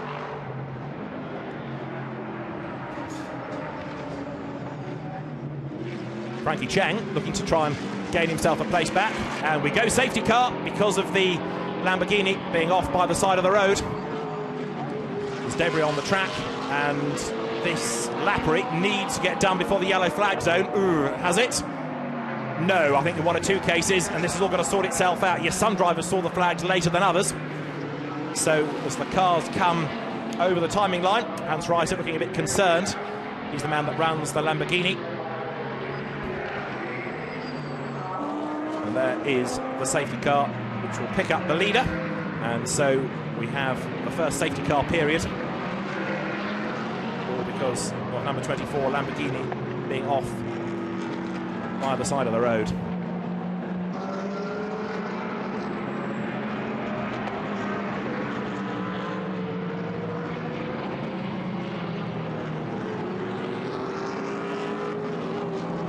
So they can see the cars behind the safety car. Well, let's find out a bit more about this accident, because it's Hans Reiter's team that operates the Lamborghini. Let's hear from him with Haley. Hans, can you tell us, is he okay? Well, as far as we spoke to him on the radio, he's okay. He has no... He says it's okay. It was a heavy shunt, he said. I didn't see the crash, I only saw the result. Doesn't look really good, but it seems like he's okay. Thank you. So fingers crossed that Mark Hayek is okay. The marshals and the medical team are there, and Mark will be in the best possible hands, of course. Now, while the safety car is out, a bit of head scratching at pro speed, because although we've been talking about Mark Goossens leading the race, and indeed the timing screens tell you it's Mark Goossens at the wheel of the car, other information says that it's Mark Henrici doing the opening stint. So not for the first time this year, potentially a team with the transponder in the wrong place and giving you the wrong driver ID, but normally that's picked up on by the race control officials.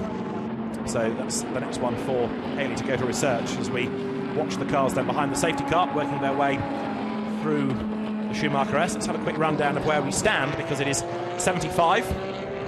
Goossens or Henrici or Xavier Marcin at the wheel of the car. If it is Mark Henrici, then an excellent job has been done to lead the way. And remember, the car started on the 4th row of the grid. So a very, very impressive job done by the car. And as I say, we're now being told it's Mark Henrici at the wheel, despite what the timing and scoring claims. Second, Bas Leinder's number 3 BMW. Frankie Cheng runs third. Fourth, it's Luca Ludwig. Fifth is Jonathan Hershey. Sixth, Marco Bonanoni. So you've got the 3 Audis running there together. Seventh is number 19, Steve Jans. Another very impressive effort in the car with Sean Edwards and Oliver Morley. Steve Jans nominated as the start driver. And in 8th place, it is Rob Bell. Changing, it was Mike Wainwright who was nominated as the start driver. 9th, Matthias Lauda and Christopher Mies. Audi is 10th, and now one or two teams electing to pit early. You can see there the Porsche coming down the pit lane. Looks as though it's the Christian Kelder's car, but you get the feeling that we're going to have a fair few laps here behind the safety car like this as the field pours over the line. The drivers now weaving around to maintain warmth in tyres. And we've got Jochen Habertz coming in as well in number 37. It was Christian Kelder's the Porsche that came into the pit lane, the Gentleman Trophy class leading car. So now we start to have driver changes. It's fairly easy as far as the 58 Porsche is concerned. Christian Kelder's gives way to Daniel De Bruyne, but Jochen Habertz gives way to potentially Andrew Danilou, who was the man that damaged the car on Friday. And a puncture now for 69. So number 69, Roel Goethe at the wheel. He's got to limp it back to the pit lane. The car had lost a lap anyway. There's 52, look, with its new rear wing. Nick Homerson at the wheel. There's Daniel Roos out of the gravel. So 3 cars there that have got stories to tell early in the race. And of course the frustration for Daniel Roos is he shouldn't be overtaking because it's a safety car situation. Although the very slow McLaren limping to the pit lane, that was a bit early, that overtake, one could argue. Anyway, down the pit lane with a punctured Michelin on the left rear corner. Is that because he's run over the debris coming out of turn 8? I wonder. Well, we've got the cars currently heading behind the safety car. Let's go to the pit lane and join Haley and Mark Goossens. Mark has certainly gotten off to a great start. What do you need to do to hold on to that position? Keep pushing it. It was a great start. Fortunately, we moved up to P7 on the starting grid. And Mark did a great job there. He told us from the beginning, he said, I know Nurburgring, I know how to handle the first corner at the start. And he's proven he's right. So, but I think the most important thing is that all weekend we've been working very strongly to have a pretty good race car, which he's been doing well. I mean, he keeps up a good rhythm. Bas Leinder's is now second. He might be a couple of tenths faster, but, you still need to be passing people too if you want to take the lead. So, hopefully Mark keeps his head cool at the restart and we take it from there. Thank you, Mark. Thank you, Haley, because that now does confirm that although it's been shown as Mark Goossens for the last, what have we had, nearly 20 laps, it has never been him. It's been Mark Henrici doing a fabulous job in the car. So, having suggested early on that he might do the last stint like at Monza, he goes first this time. Whether any penalty will come to Pro Speed for this, I don't know, because the teams are constantly being told they have got to get the driver ID tag in the right place. It's just changed to Xavier Marson, but it's still wrong, because it's Mark Henrici at the wheel of the car. So Pro Speed needing to get this right, but Mark Henrici then, we can now confidently say, has done a very good job, and that's backed up by the comments of Mark Goossens as Frankie Cheng heads down the pit lane. So the Chinese driver bails out, as does Lauda. And also, by the look of it, is the second of the DB Motorsport BMWs. So in one or two cases, these are early stops, but you might as well do them now, because you will lose less time by doing a pit stop than you would under normal live race conditions. New tyre has been put onto the Roel Goethe McLaren. And number 34 being under investigation, that is Henry Hasid, for overtaking the now damaged Lamborghini under yellow flags at turn 7. So the stewards are still being busy. Life is never dull as a steward in the Blancpain Endurance Series, nor for a team now having to go through the first round of pit stops. 2 mandatory pit stops within the regulations of the Blancpain Endurance Series. We'll keep up to date as best we can with driver changes. Right, 75 Porsche, Mark Henrici at the wheel. Driver ID tag has gone back to showing Mark Goossens. Everything else about that car going very well at the moment. But Mark Henrici, the man behind the wheel of it, as we can now confirm, who has come into the Blancpain Endurance Series this year, having in the past raced in Formula BMW, a former Alfa Romeo 147 champion, and has raced in the ADAC, the German GT Masters Championship. So again, a man with a lot of experience, a lot of knowledge of this circuit, and indeed increasingly of GT cars. He leads the way, but the gap has been whittled away now, of course, by the safety car period. Bas Leinder's right up behind him. Now the Vita 4-1 BMW powers out of the pit lane, and on the pit stops by the look of it, has got itself ahead of the 18 Black Falcon Mercedes, the car that runs in the Pro Cup. Frankie Cheng, Mike Parisi and Göran Bleekemolen. And there is 36 also having rejoined.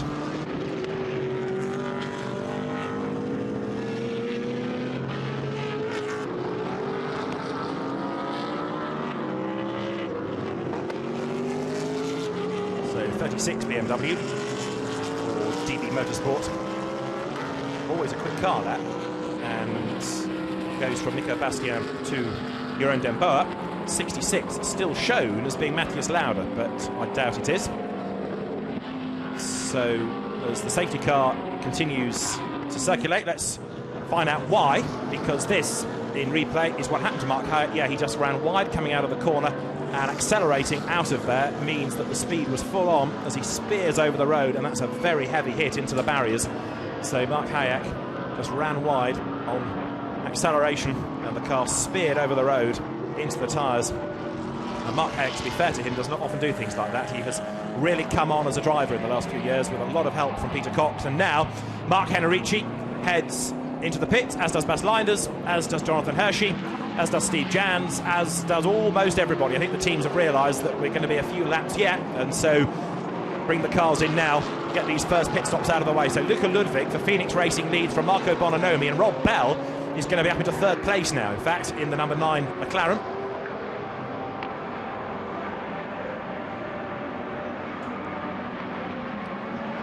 So just thinking about strategy for the teams, it's going to be a long safety car period. That's going to keep the fuel consumption down for the middle stint.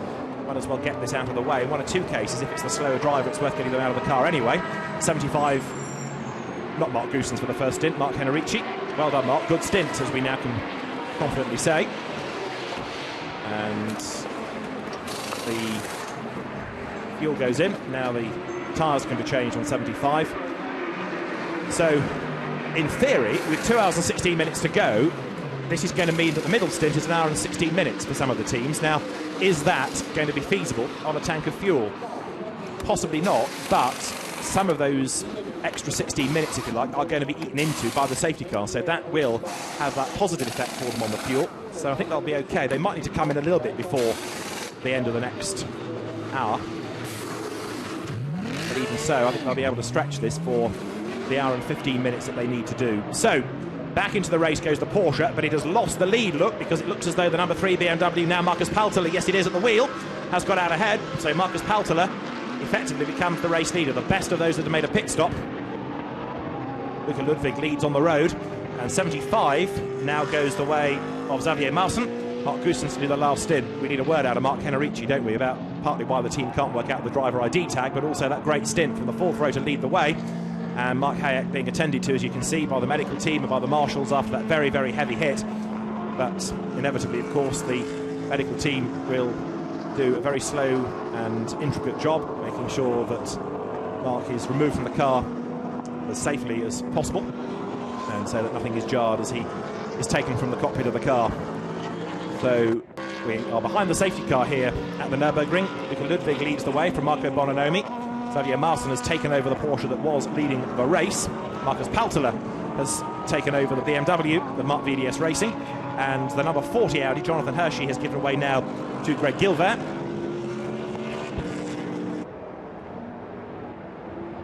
Oliver Morley has taken over from Steve Jans in the Mercedes that was going very strongly early in the race.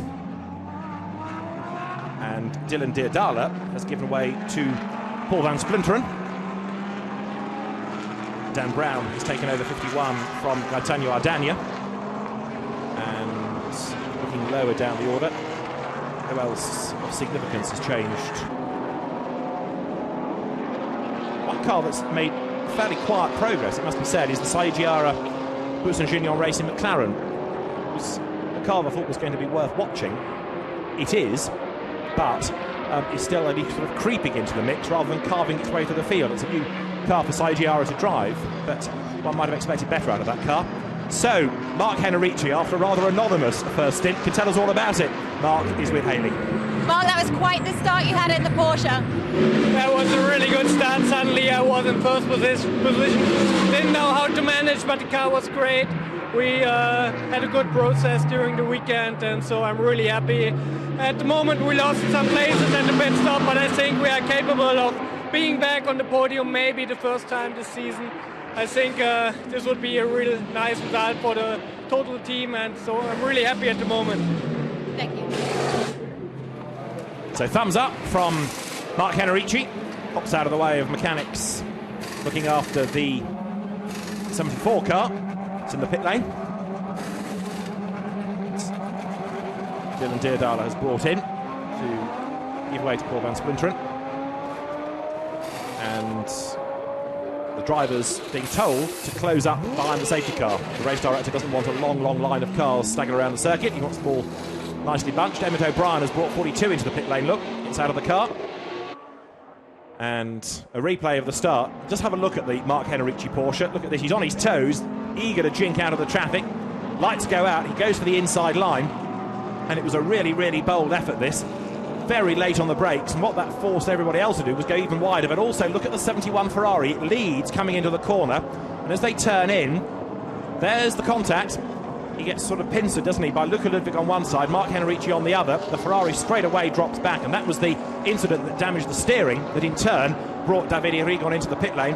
And it was Mark Henrici then leading the way as off the road slithered there the Von Ryan Racing McLaren in the hands of Julian Draper. And that is the scene out on track as Mark Hayek is attended to, and then his Lamborghini will be moved out of harm's way. Mark Hayek, we are told, has been taken out of the car, so he'll go to the medical centre, which is normal practice in any incident these days, large or small. And we've got to say, it was a fair old hit that into the tar barrier, and incidents like that also look worse than they are. The car bounces off and continues to spin, but that dissipates a lot of the energy rather than coming to a dead stop, and therefore it goes through the driver. So a big hit it was, but I think you'll find it will have got worse than it is. And disappointment for Peter Cox, of course, not getting a chance to drive in the race. The leader, Luca Ludwig, has just come into the pit lane. Another queue of cars behind, mainly Ferraris. Duncan Cameron, I notice, is one of them in the white-bonneted MTEC car to give way now to Matt Griffin. Saeed Yara, I was mentioning a little while ago, 32nd only, number 5 McLaren. I still thought that car would have been going better than that, but maybe, as it now gets Nico Verdonk and then Marino Franchitti cycle through, it'll start to creep up the order.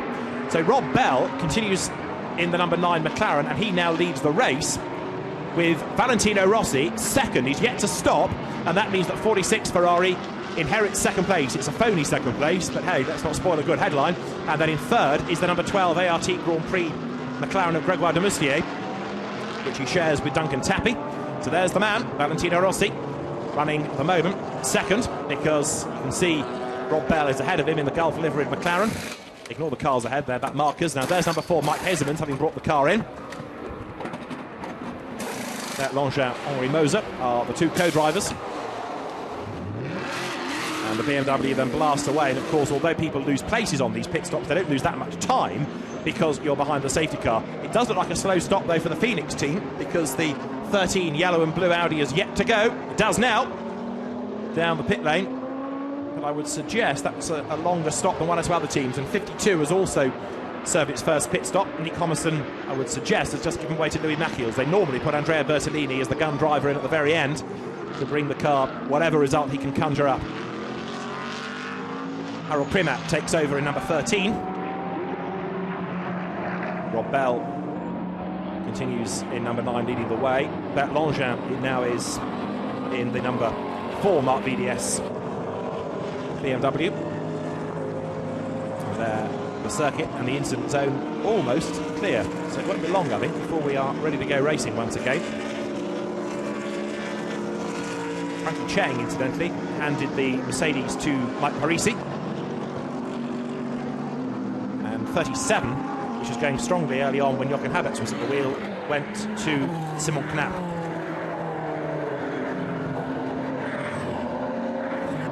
So the car's cycling through the pit stops. The Valentino Rossi fans are out in force, enjoying what they see so far. Their man running strongly.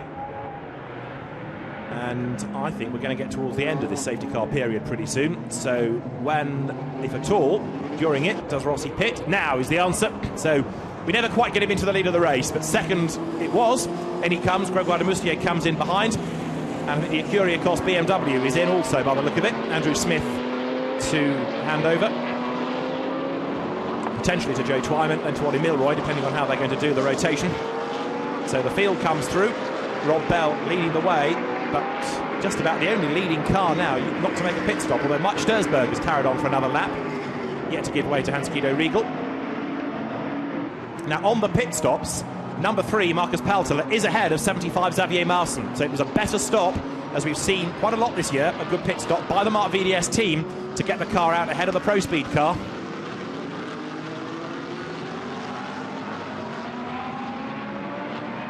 And number 40 Audi, which was going well in the hands of Jonathan Hershey, shown not as Greg Gilbert as it was briefly, but Dino Lunardi, and that car has also benefited on the pit stops because that's tucked up behind 75 Porsche. So the situation within the leading cars inevitably changes. Safety car periods always have that effect, but so too does the pace of certain pit stops. Now, who took over in 66 BMW? Because that car needs somehow to get a bit of a wriggle on. We know it's Christopher Haase now in number 1, and Edward Sandstrom has taken over number 2 Audi, but those two cars have dropped way back now, 21st and 22nd. Marino Franchitti is the man behind the wheel of number 5 McLaren, and one to watch, and Greg Franchi in 66, as it now is, doing the second stint in that car, running in 8th place overall. That all of a sudden has become well placed relative to the opposition, because if you look at where numbers 1 and 2 are, as I say, outside the top 20 now, I know there are a few that have yet to stop, but even so, that's not very promising for Pierre Giudone's squad. Valentino Rossi, meantime, has done a very good job, and the second stint is going to be done by Alessio Salucci, which means therefore that the last stint goes the way of Andrea Ceccato, and Il Dottore explains to the Kessel Racing team exactly what it was like out there. He's probably a bit frustrated that his fun came to an end before the hour mark, but it makes sense to do the driver change. Salucci, of course, put into the car with this safety car period being there. His speed not as quick as others. He, in theory, would have lost less time. However, the safety car's going to come in at the end of this lap. As you can see, the lights are out. So any chance of getting his laps done under slower conditions under the safety car, not a bad idea, but it's just about to be negated. And so we go racing once more. Ignore the Porsche in the lead. That was the first one to pit. Daniel De Bruyne at the wheel of it. Rob Bell sideways. Behind him is the leading driver in the McLaren, and they come over the line. The green flag is waved. We're racing again at the Nürburgring with 2 hours and 5 minutes to go, and Rob Bell lines up on the inside. He leads the way. What he's got to try and do here is just go as quickly as he can for as long as he can without exceeding the maximum allowance, and then put Mike Wainwright into the car and see how Mike fares in his effectively double stint to bring the car home to the checkered flag. Rob, therefore, just needs to go as fast as he possibly can. That safety car has done them no favours at all, because every gap has shrunk behind him. But now, Rob, with his foot nailed to the boards, sets off again like a rabbit out of the traps. See what he can do. 18, Mike Parisi also trying to wriggle his way into contention, and being forced out way wide there, look, is Jeroen Den Boer, and you've got Marcus Paltela joining in that mix as well. It's game on now as people battle for position, both the lap drivers and the leading cars. Greg Franchi, the Vita 4-1 pit stop, has really given him a new lease of life. The car now up into 6th spot ahead of the number 18 Mercedes that, remember, was running second early on. There is Franchi, but he's under pressure. Simon Knapp looking for a way through. Jeroen Den Boer looking for a way through also. The DB Motorsport cars going strongly on this restart. Jeroen Den Boer is making good progress now, in fact, because he's worked his way up into 7th place. Mike Stursberg then running second on the road now behind Rob Bell. Another one yet to stop. And we're getting a drive-through penalty being offered for 34, Henry Hasid, for overtaking under yellow flags. Number 1 and number 2 Audis, nose to tail. Christopher Haase ahead of Edward Sandstrom. The Swedish driver has a look to the inside, can't find a way through. And then tucked up behind them is the 75 Pro Speed Porsche, by the look of it. 74 Pro Speed Porsche, I tell you a lie, which therefore means it's Maxime Soulet at the wheel. That's the Pro-Am class car.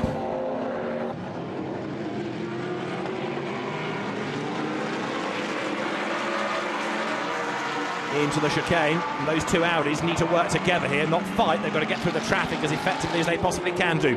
So number 9 McLaren of Rob Bell leads the way there. The Haribo Porsche runs second as they come across the line. Rob Barth yet to stop is third, And then fourth is the black and white Ferrari, yet to stop Dennis Anderson, which means that Greg Franchi, the leading BMW there, is fifth, the best of the stoppers. Sixth, right up behind him, is Jeroen Den Boer. Seventh is Mike Parisi in the Mercedes. Eighth is 37 Simon Knapp, and then you've got Marcus Paltel, and ninth, and he's about to go around the outside. There is he to gain a place at turn 2. Simon Knapp on the inside line. Paltel gets hung out to dry on the outside, down towards turn 3. Hook it back to second gear. Xavier Marson looking for a way by, also in 10th place. The BMW is absolutely side by side. Benelux battle, Dutch team fends off Belgium. And then a Belgian Porsche team is next in the queue. So you can see now how the order of those that have made a pit stop has really changed. The Vita41 BMW that looked a bit pedestrian in the first stint, now gifted a really good place, but it's up to Greg Franchi to hang on in there because he is the leading one stopper at the moment. I'm not convinced he's going to hang on in there for much longer, to be fair, because the traffic behind of Jeroen Den Boer and Mike Parisi and then Simon Knapp and Marcus Paltel are very, very quick indeed. Dennis Anderson's Ferrari yet to stop, muscled out wide, and the place that he had inherited thanks to pit stops and the safety car disappears now as all these faster cars from the Pro Cup and Pro-Am as well, to be fair to one or two of the drivers, charge away past. Bell pulling away from Sturzberg, and it's hard to gauge lap times of others because they're stuck in traffic, but there, look, it's a great battle going on, Porsche versus Audi, and that is Dino Lenardi in the Audi looking for a way past Xavier Marson, but he can't find a way through as yet. Dino Lenardi in the Santilok Audi, former Formula 4 champion, Peugeot Spider champion, German GT champion, and now not only is he looking for a way past, he's also under pressure because right up behind Lenardi has arrived Olivier Plat in the 83 white Porsche that didn't look all that sparkling to begin with in the hands of Eric Clement, but now Olivier Plat is absolutely flying. There's not much he's not raced apart from a Formula 1 car, Olivier Plat, still an underrated but very, very quick driver, and now he sets off in pursuit of Lenardi as the leaders come through. Look at this battle, nose to tail, almost up against the pit wall, as there you can see Jeroen Den Boer defending from Mike Parisi. Mike Parisi in the Mercedes to the outside line, they break for turn 1, and just hanging on to the place as they turn into the corner, Jeroen Den Boer. This is for 5th on track, it's for 2nd of those that have made a pit stop, and now they've got to get past the 49 AF Corsa Ferrari, the Stars and Stripes delivered car that gets out of the way, terrified out of the way, I think, that car. It is going at a different pace in Pro-Am, and this monster battle raging on around it. Parisi goes wide, ducking up the inside now to try and level with him is Simon Knapp, and he should be able to go through here, but Parisi stands his ground on the inside as they plunge downhill, but he can't hang on to the place. Knapp goes past him, up into the top 6 now. This is a really good effort for DB Motorsport. Mike Parisi dropping down the order. He's lost 1 place now.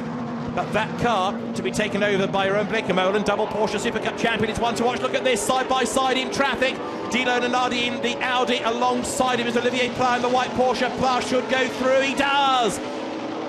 Charges through under braking on the inside, down to turn 8. And the SMG Challenge Porsche, the team run by Philippe Gache, goes through, gains the place on the inside. So Plat moves through. Dennis Anderson in the background, still pressing on as best he can. But the order continues to change now after the first round of pit stops and after some drivers lost out a bit under the safety car.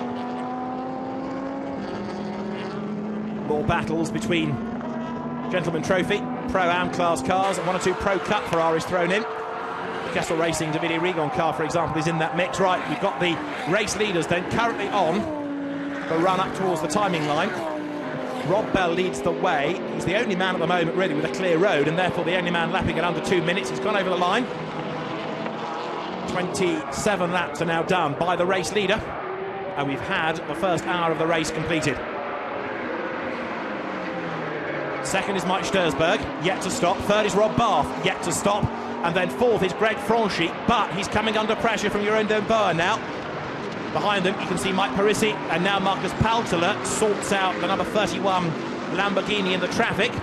Ignore that car from the battle just for the moment. That Lamborghini is one that runs, of course, in the Gentleman Trophy and is therefore interested in a class position.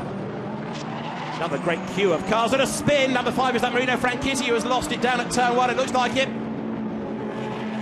A spin then for the McLaren, and the Jones brothers Mercedes just avoids making contact.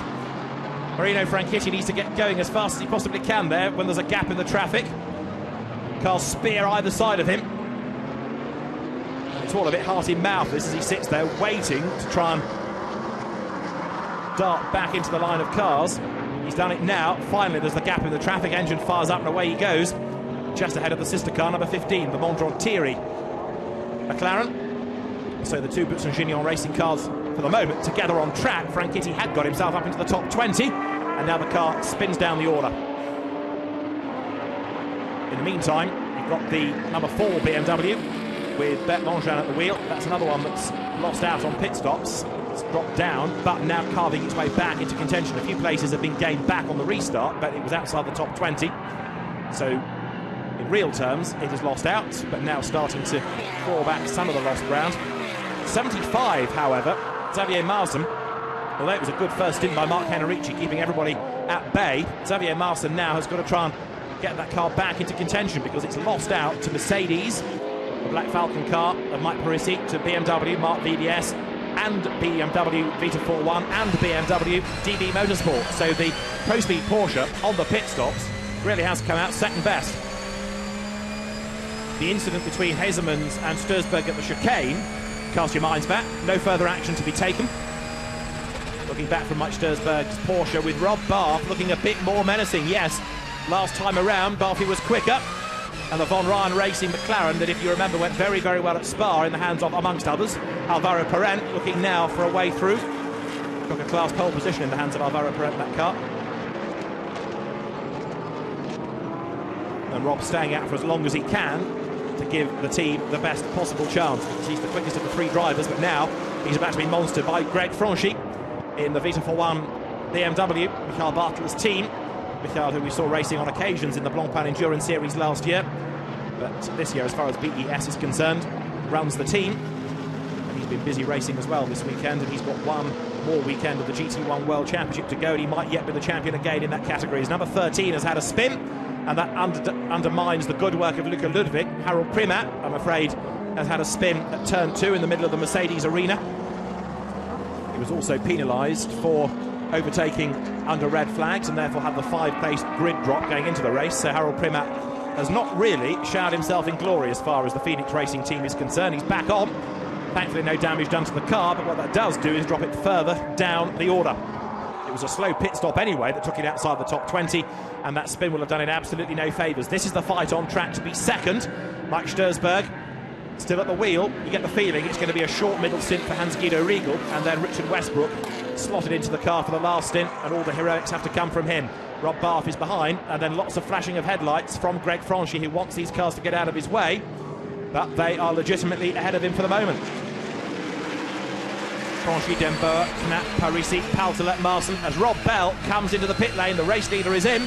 He's done the fastest lap of the race as well, has Rob, a 1:59.7, and now he comes down the pit road. So Mike Sturzberg takes over the lead in the Haribo Porsche, and going past the pit, you can see in the background two sets of headlights going side by side down towards turn 1. Mike Parisi owning one of those sets of lights. He tries to gain a place, and he comes up on the inside, and he does wriggle away past the BMWs, both. In fact, he's got past Knapp and Dembour. So Mike Parisi really gets a good run out of the last corner, dives up the inside at turn 1, picks off a pair of BMWs, and the next target for him is going to be Greg Franchi ahead. Mike Parisi, a welcome returnee to the Blancpain Endurance Series. He's also been on GT1 duty this weekend. And there is the Rob Bell McLaren. Fuel in, new tyres going on. Mike Parisi, runner-up last year in the GT3 European Championship. He's racing in GT1 this season as well for a variety of teams and brands. Now the Mercedes in Blancpain this weekend, and it's becoming a very good stint. He's now the second of those that have made one pit stop. Next target, Greg Franchi in the Vita 4-1 BMW, just ahead of him. Now, Mike Sturzberg is leading the way, but it's not much of a gap over the Rob Barth 88 Von Ryan Racing McLaren. How about this fight going on? Because you've got Olivier Pla ahead of Dino Lenardi now. In other words, Porsche is ahead of Audi. The two of them running nose to tail for 10th place. Xavier Marson, you've just been looking at, is 9th, and he's got himself back onto that train of cars. Lenardi leaps up the inside and retakes the place away from Olivier Pla. That's for 10th. Audi goes ahead of Porsche. That's a good move heading towards the Warsteiner corner. Behind them on track looks like the Davide Rigon Ferrari after its many laps delay of earlier on.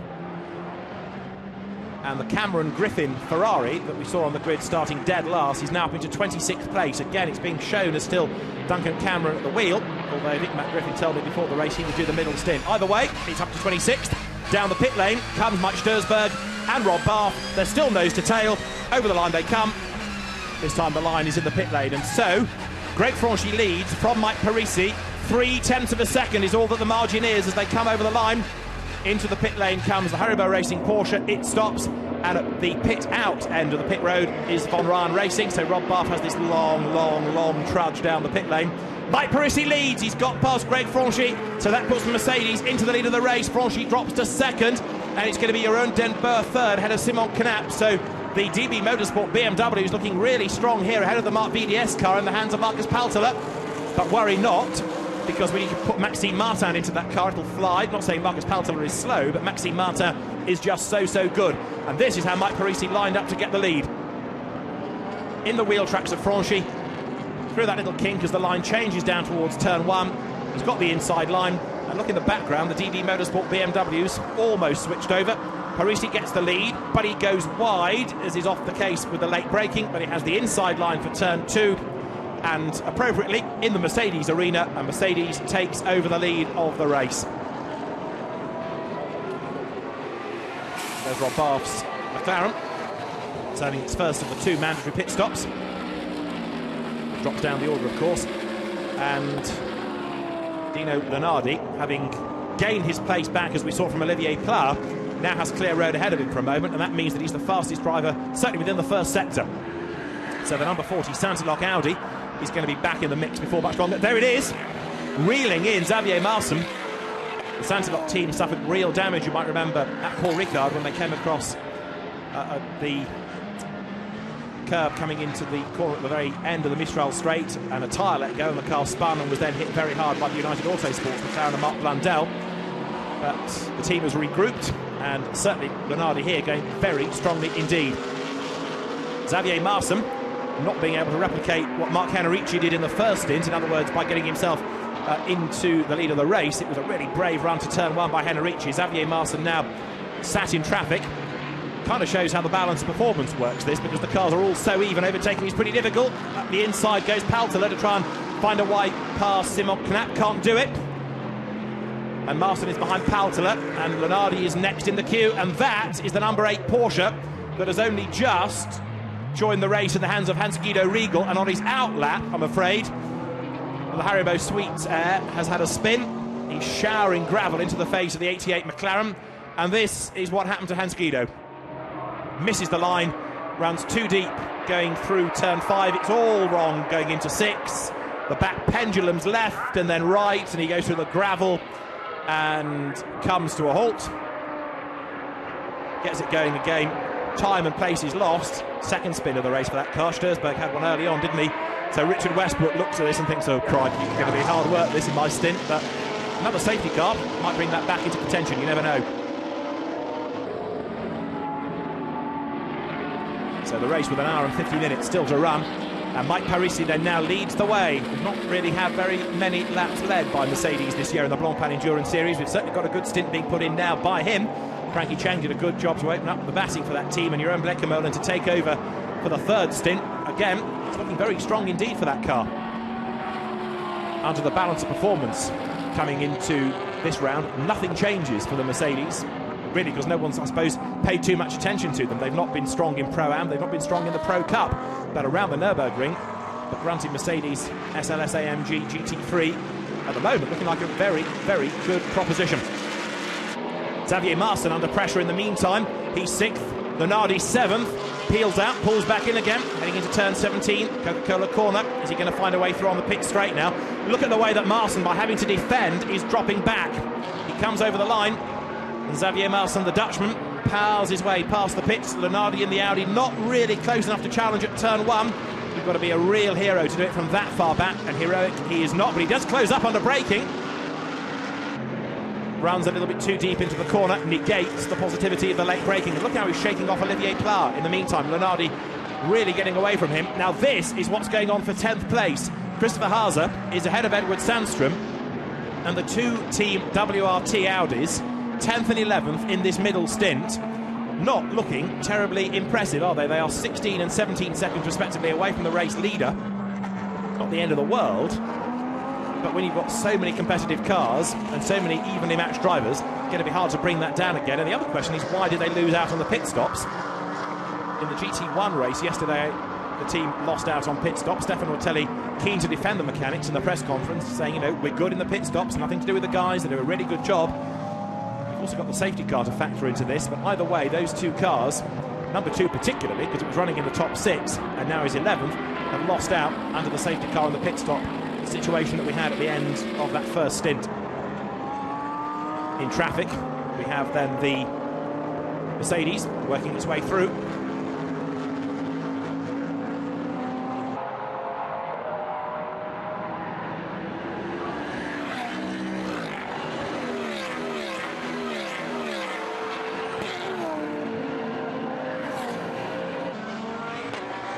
More flashing of headlights. Greg Franchi tries to find a way through. Eager to work his way through back markers. Does so. And there, look, is Mike Wainwright getting clipped by 36 BMW, which just darts through on the inside. Jeroen den Berg gets involved in that, but he's got damage. The car is slow. And number 36 BMW that was third, limping its way out of the last corner. And that, I fear, has done some suspension damage. The car staggers its way up towards the line, and what was suddenly looking really good for DB Motorsport is now looking very, very bad. There is damage to the bodywork, and I think, yeah, it's done the suspension. Looking at the car as it comes past the commentary box window, it looks a bit pigeon-toed, that BMW. It stopped on the track. The number 9 McLaren there is also trying to rejoin. Mike Wainwright's at the wheel of the car, but it's going nowhere. As it stalled, is there a gap in the traffic? 36 BMW, thankfully, has stopped near an access point, and the marshals are at the moment pushing that car off the road. It's certainly got bodywork damage, but I fear there's something to the suspension as well. And there is the McLaren rejoining. So 36 BMW we lose after Jeroen den Berg's really, really good stint. There it is, look in the background, being pushed off the track into the pit lane through that little access point. Big disappointment. It didn't look like that hard a knock, but it's done enough to render the BMW out of the race. Let's have a look. To the inside he goes. They're almost level. Over the curb goes the BMW. It looked like they were level. It looked as though at the apex the McLaren was ahead. Maybe den Berg tried to back out of it, thinking Mike Wainwright was going to come across. Either way, there's contact. McLaren spins, and the BMW is being pushed, there it is, into the pit lane. But it's not been an easy job because of the damaged steering and suspension on that car. And there's a very despondent-looking DB Motorsport mechanic I can see walking up the pit lane with his hands in his pockets, not really relishing the prospect of what he's going to find when he gets to the car. In the meantime, we have an hour and 45 minutes to go here at the Nürburgring, round 5 of the Blancpain Endurance Series, and the race is being led by the number 18 Mercedes in the hands of Mike Parisi. There it is, headlights flashing, working its way through traffic. Indeed, the cars it's now lapping, those that it was following just a little while ago before they recently pitted, the Haribo Porsche and the Von Ryan Racing McLaren. We've seen Hans-Guido Riegel take over number 8 and have his spin. That car now, of course, out of the top 20. There are the two Team WRT Audis. Now, Sandstrom ahead of Hauser. So the number 2 car looking the stronger, up into 9th. Christopher Hauser drops to 10th.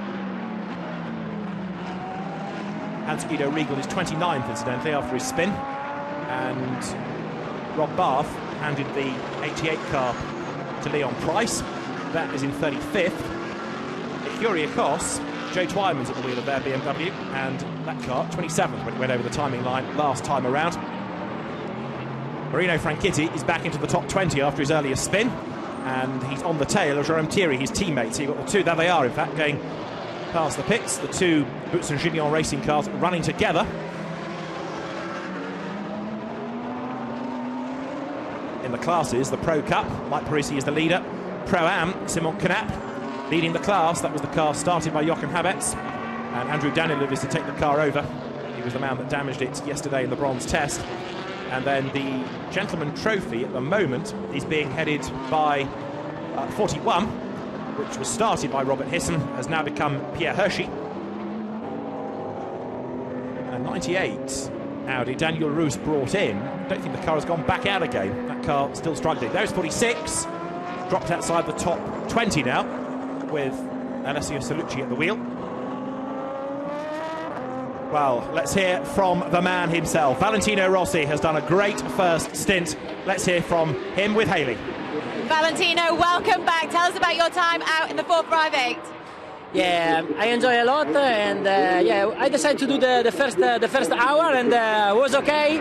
I coming back past the other car. I had a quite good rhythm.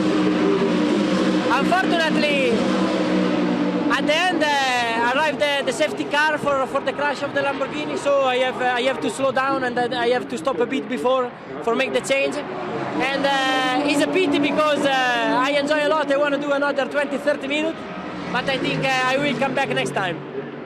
And when will we see you again? I don't know. I think difficult for this year. We try to organize a good program for do some race next year. And was it an easy decision for you to step back in the 458 after your impressive outing in Monza? Yeah. With more experience is better. But I need to do some other kilometer, have some margin to improve in some areas. But anyway, I'm happy. I always enjoy with Uccio and Ceccato, with the team Kessel here. The atmosphere is good. It's great. Thank you, Valentino. Thank you. Well, let's hope we see a lot more of him. He's committed, of course, for the next 2 seasons in MotoGP to Yamaha. He will rejoin after a not great time that he's enduring at the moment for Ducati. But if he continues to enjoy his GT racing, maybe when a 2-wheel career comes to an end, we'd see him in GT racing full-time. So Valentino Rossi has, for the moment, finished his work for the day. The car is 26th now. It is Alessio Salucci behind the wheel, and then Andrea Ceccato will do the last stint, and that will bring the car, I would imagine, back into the equation.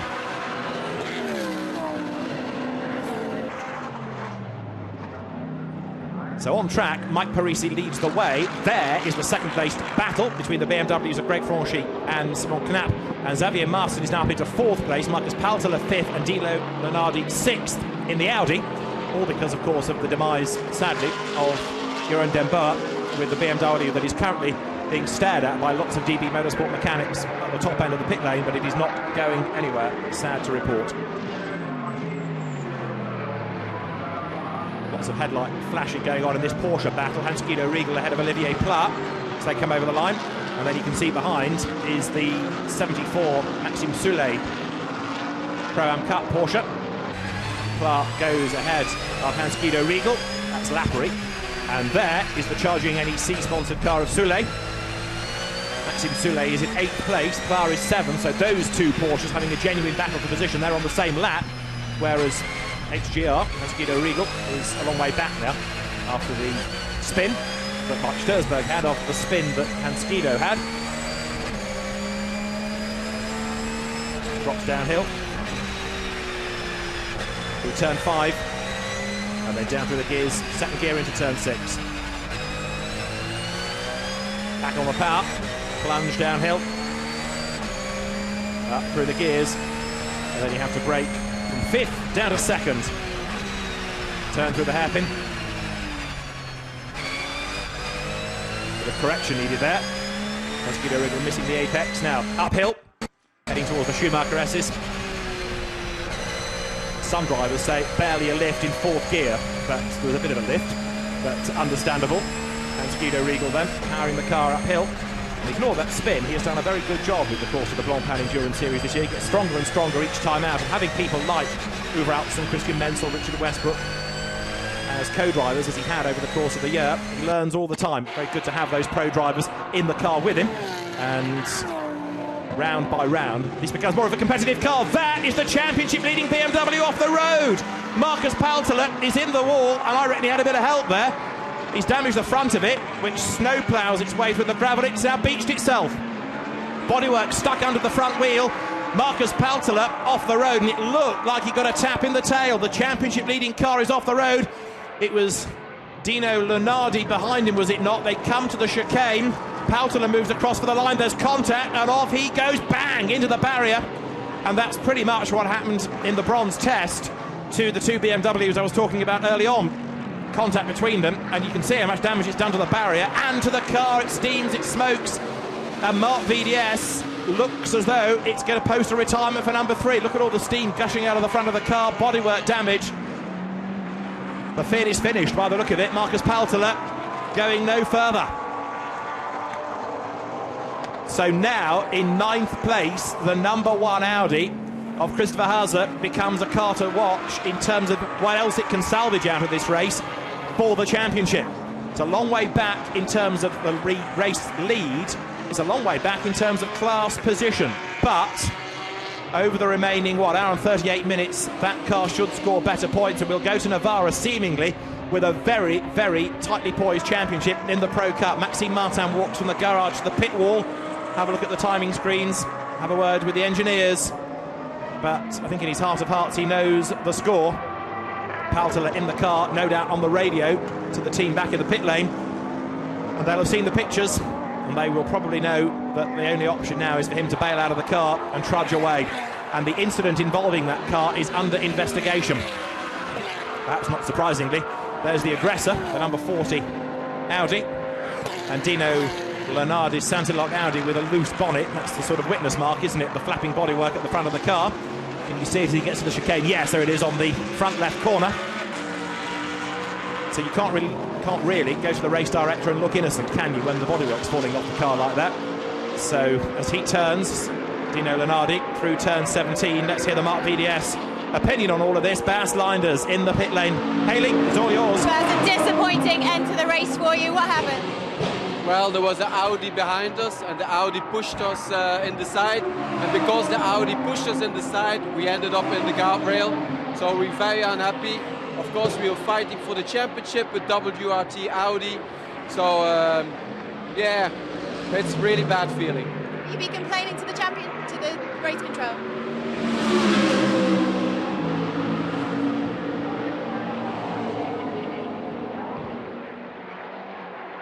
There's the replay. Off the road goes the BMW. And the reason why you heard a question and no answer from the pit lane was that Bas Linders walked off in what is commonly known as a huff. There's Mike Hesmond, father Twan Hesmond, watching the screens, but a very grumpy Bas Linders, understandably disappointed, walks away.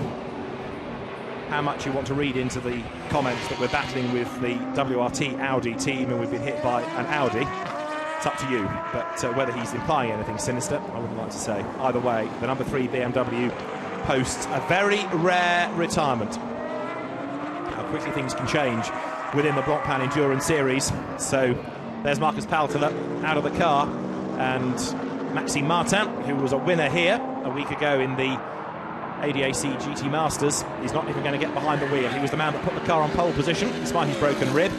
It saved him an hour's pain, I suppose, being strapped into a race car, but I think he'd rather have the pain and the points than just standing watching the race. Meantime, Mike Parisi, lest we forget, leads the way and was building up a lead. Last time the gap was down a little bit, and this is the battle for second place. BMW's nose to tail look with Greg Franchi ahead at the moment of Simon Canap, ahead then of Xavier Marson. 71 you can ignore because it's laps behind. 69 McLaren you can ignore because that also is not on the lead lap. But number 40 Audi is in the mix. It's 5th overall, Dino Lenardi. And now Marson lines up to have a go for 3rd place, heading down towards turn 1. He's done it! The Porsche dives through on the inside to get past Simon Canap, and as Franchi goes wide, he now is under real pressure. Right with him as they work their way now towards turn 2. Greg Franchi, Xavier Marson on his tail.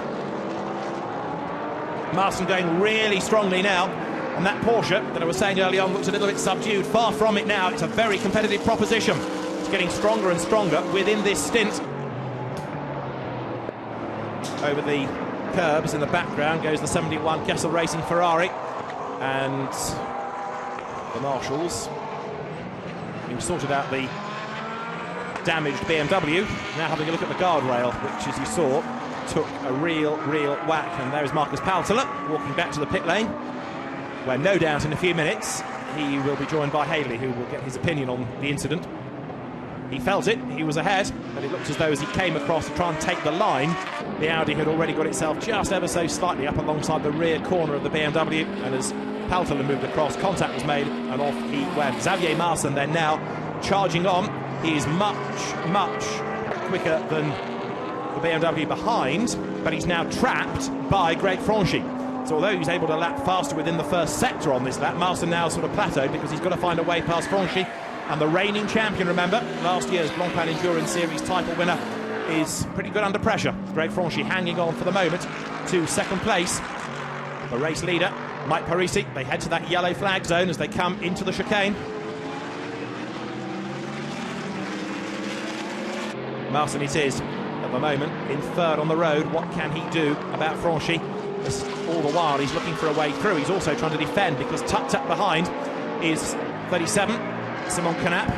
Now that BMW, as it comes over the timing line, remember, number 37 is handed next to Andrew Danilou, who is a bronze graded driver. He has not got the experience nor the speed of those around him, so without being cruel, that car's going to fall back in the last stint in the race. But for now, a very impressive job is being done.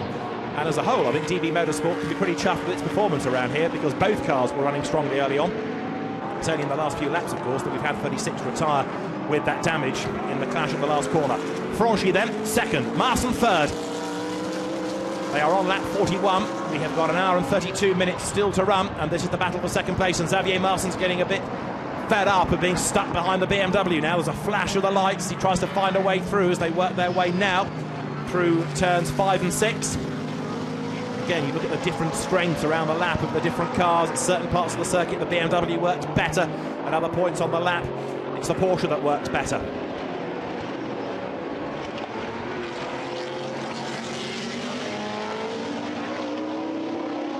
Out of turn 8, climbing uphill. Franchi there, just edging away by another length or two, but in the sectors, the gap is down within sector 1. Over the curb rides Xavier Marcin's Porsche. And Frankie Cheng, having done a good job in the leading Mercedes, watching Mike Parisi lead the way. Let's hear, though, from Frankie in the pits. Okay, Cheng, have you found coming and joining us here at the Blancpain Endurance Series?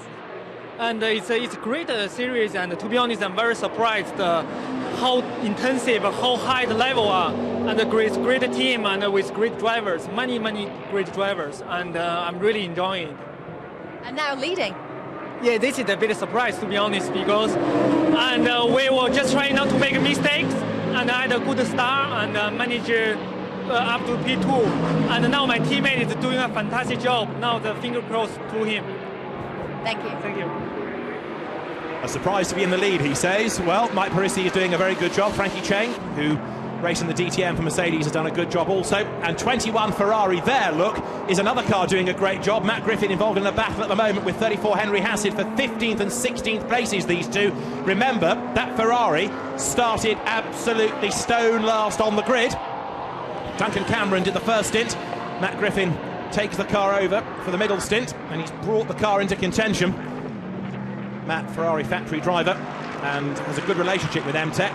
Drives for them in British GT, won here in the British GT Championship round, and that car going very strongly indeed. As I say, up from the back of the grid, keeping out of trouble, working through the order. And it's also got the pace as well. Now, it won't be long, I think, before the Ferrari makes its move to get past 34. Henry Hassett, as here they come, up over the timing line. The Cameron Griffin Ferrari pulls out, has a look, pulls back in again. Diving down towards the hairpin. He's peering into the car. Although Matt Griffin said he'd do the middle stints, is that a Duncan Cameron crash helmet? He says peering into the cockpit. May well be, actually. So Duncan Cameron perhaps getting his 2 stints out of the way and then putting Matt in at the very end. The car starting at the back of the grid and looking for a way past Henry Hassett's Porsche. These two, both of them in the Pro-Am Cup class. They're running nose to tail. Just gone past halfway, and the two that are battling, as you see, for 15th, coming up behind Leon Price, the South African, with the McLaren. Now let's find out a little bit more about the number 40 Santilok Audi's chances and its involvement in the early incident. Greg Gilvert is in the pits with Haley Coxon. Greg, what's your view on the shunt? Yeah, I saw just once on a TV, but I don't know really what's happened. I think Marcus did a mistake one corner before, and Dino was really close and on the right hand side, and I think Marcus didn't see Dino and smash him in the front, but it's really bad for BMW because it's a really good friend of us. I think Dino and BMW is a really good friend. It's a mistake. I think Marcus didn't see Dino. Thank you. So a suitably apologetic team. Different stance adopted from the attitude of Bas Linders, but a racing incident, it has been deemed, at least by the Santilok team. The stewards may think differently because they are still investigating the incident. Now, back on track, second overall, Greg Franchi versus Xavier Marson. Mike Parisi still leading the way, out of shot. The Mercedes doing this good job, and with Jeroen Bleekemolen to take over. I still think that car is looking very well placed, and it's really good for the championship to have such a different look to the order. We've become very used, really, in previous rounds this year to seeing Marc VDS or Team WRT up at the pointy end. It's not happening that way here. And remember that 37 BMW that's running in fourth place is leading Pro-Am ahead of the 74 Maxime Soulet Porsche, and third in Pro-Am is 51 Dan Brown in the AF Corsa STP Ferrari. Well, that we have had before, because Dan Brown led the class, led the race at Paul Ricard. Very, very impressive young driver, Dan Brown. Doesn't get the recognition he deserves yet, but this will be another good result for him if it can hang on in there. Strongly placed in class. But again, in both Pro-Am and the Pro Cup, we're having a different look to the order compared to previous rounds of the championship, which is all very good news. Getting a report of Leon Price having had a spin within the Mercedes arena. There's the number 40 Audi, the car that was involved with Marcus Palteler's BMW, Dino Lunardi at the wheel. And Xavier Marson, who on this lap lost out in sector 1 against Greg Franchi, was quicker in sector 2. Very, very evenly matched, these cars. BMW versus Porsche coming up towards the line. Best lap of the race, still claimed by Rob Bell from his earlier very impressive stint in the number 9 Gulf Racing McLaren. And there's the sister car, number 69, the Raoul Goethe Stuart Hall car. Raoul Goethe staying at the wheel of that. And there is 36, Jeroen Den Boer in the red and white overalls, bringing it down the pit lane with the mechanics, having been tagged into its spin and its contact. Now there you can see a change, because Lunardi has got past Knapp, so Audi goes ahead of BMW. It's a change for track position, doesn't affect things in the classes. The BMW hangs on to its Pro-Am Cup class lead, and the Ferrari that you can see there, you can ignore, because that, I'm afraid, is many laps behind. Remember, Havey told us early on in the race about a steering problem after turn 1 contact for 71. Stefano Gattuso back in the race, but many laps behind. So it's good to have the car in that mix, but it's not really part of that battle. As you can see, Greg Franchi putting a lap now on Fabien Michel down towards turn 8, and Xavier Marson closing right up under braking there. Now, last time through, Edward Sandstrom and Christopher Hauser in the Team WRT Audis lapped quicker than the leading 6 cars. Granted, the leading 6 are either in traffic or battling amongst themselves, whereas the Team WRT cars have had a bit of a clear road, and there is the charging Edward Sandstrom. Well, that charge might come to an end in a moment, because he's about to get stuck behind Olivier Pla, look, who sits absolutely dead set in the middle of the road. Sandstrom round the outside, is he going to do it? He runs wide, he's over the curb, he stands his ground on the inside, and he goes through. Great move. Straight away, Edward Sandstrom catches up onto the Porsche, and despite Olivier Pla's attempt to defend, no can do. Edward Sandstrom absolutely flies past him. Pla maybe was caught napping a bit there, because straight away he tries to come back at the Audi, look, heading up towards the chicane, but Edward Sandstrom, take no prisoners, catch the Porsche, get past. Even though he got a bit of a squeeze, kept his foot in, Edward Sandstrom is absolutely flying. He's becoming the man to watch in this stint now. Over the line goes Parisi, he leads the way. Xavier Marson has now got past Greg Franchi. We've had that change for second place. In the background, Lunardi is 4th, despite the bodywork damage. There he is, ahead of the sister car that runs in the Gentleman Trophy. Then 5th is the BMW, the white car in the hands of Simon Knapp riding the curbs. 6th is Maxime Soulet. That means the battle is developing for Pro-Am Cup honours. There's only one back marker between them. And 7th is Sandstrom. The number 2 Audi, which has not had a win this year, is looking pretty strong now, isn't it? Because it's working its way, certainly on pace, up through the order. And that car goes to Laurens Vantour in the last stint. Laurens knows his way around the circuit, having been racing within the FIA GT1 World Championship. 2 races earlier on the weekend, so it's not short of mileage or track knowledge or pace. This is how Sandstrom took the place. Pla defends in the middle of the road. But Sandstrom lined up for the outside. Even though he got squeezed up over the curb, he kept his boot in. He's got the inside line for the Warsteiner corner. Through he went. Really good move, that. Very brave stuff by the Swede. And he goes through. And Pierre Dieudonné, who along with Vincent Voss runs Team WRT, impressed by that. He may not be showing it, but I think he'll be pretty content the way that his driver found that place. And now Sandstrom is pulling away from Pla. What can Christopher Hauser do? Because he's trying to play catch-up as well. Currently 9th in number 1. And, of course, it's number 1 that's the car they need to focus on, really, for the championship, especially with the number 3 BMW out by the side of the road now. Now, we've got the cars currently on lap number 45. An hour and 23 minutes are to go. And the Mercedes continues to hold sway. So we've now got Mercedes, Porsche, BMW, Audi as the leading quartet. There is Lunardi catching Greg Franchi. The leader, Mike Parisi, comes over the line. Lots of flashing of lights, warning the traffic ahead of his progress. But look at the lead he's built up with all of the battles that have gone on behind for second place. That Mercedes has really now started to rocket clear of the opposition. Great traffic jam comes pouring past the pits now. And there, trying to unlap himself, is Stefano Gattuso. And Greg Franchi defends. He doesn't need to be doing things like that. Let the Ferrari go. It is absolutely no threat whatsoever.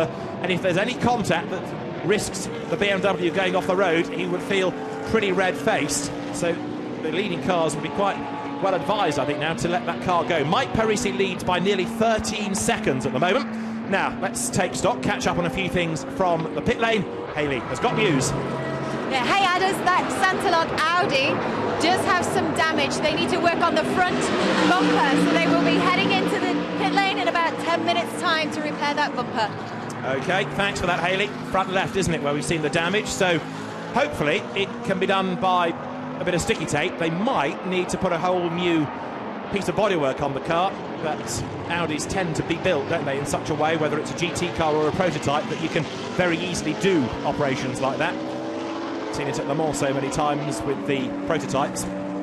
Take one big section of bodywork off, new one on, clip it down, off you go, quick as a flash. So we'll see whether it's going to be tank tape or a new piece of bodywork for Dino Lunardi. Now, Pro-Am Cup is getting closer and closer, because although you're looking now at Lunardi being held up by the lap Stefano Gattuso, behind him is 37 Simon Canat and then Maxime Soulet in the 74 Porsche going great guns. That gap is coming down and down. Don't want to say it's nice to have a non-Ferrari battle going on for the lead of Pro-Am for a change. That is the Ferrari that leads the class in the championship. Louis Machiels having taken over from Nick Homerson into the garage. Second trip in there. It was damaged early on, remember. We saw the rear wing missing off the car, and now it's in the garage.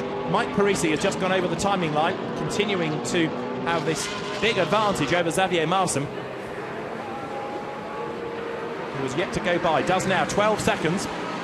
It has come down a little bit that time through. Xavier Marson has got the Joe Twyman Ecurie Cross BMW ahead of him. This, side by side, is the Pro-Am Cup class lead. Knapp on the inside, Soulet on the outside, who goes through. The Porsche takes over the lead, but he goes deep into turn 1, leaves the door wide open.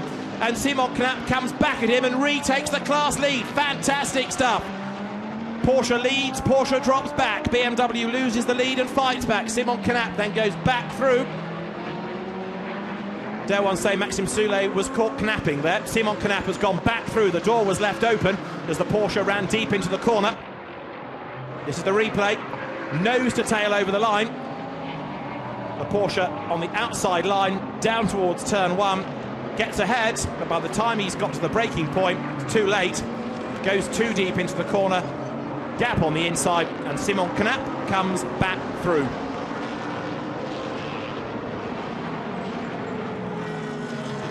So the BMW of DB Motorsport retakes the class lead. BMW versus Porsche then in Pro-Am. Currently it's Mercedes being caught by Porsche in the Pro Cup. And of course the two Porsches in question both run by the same team.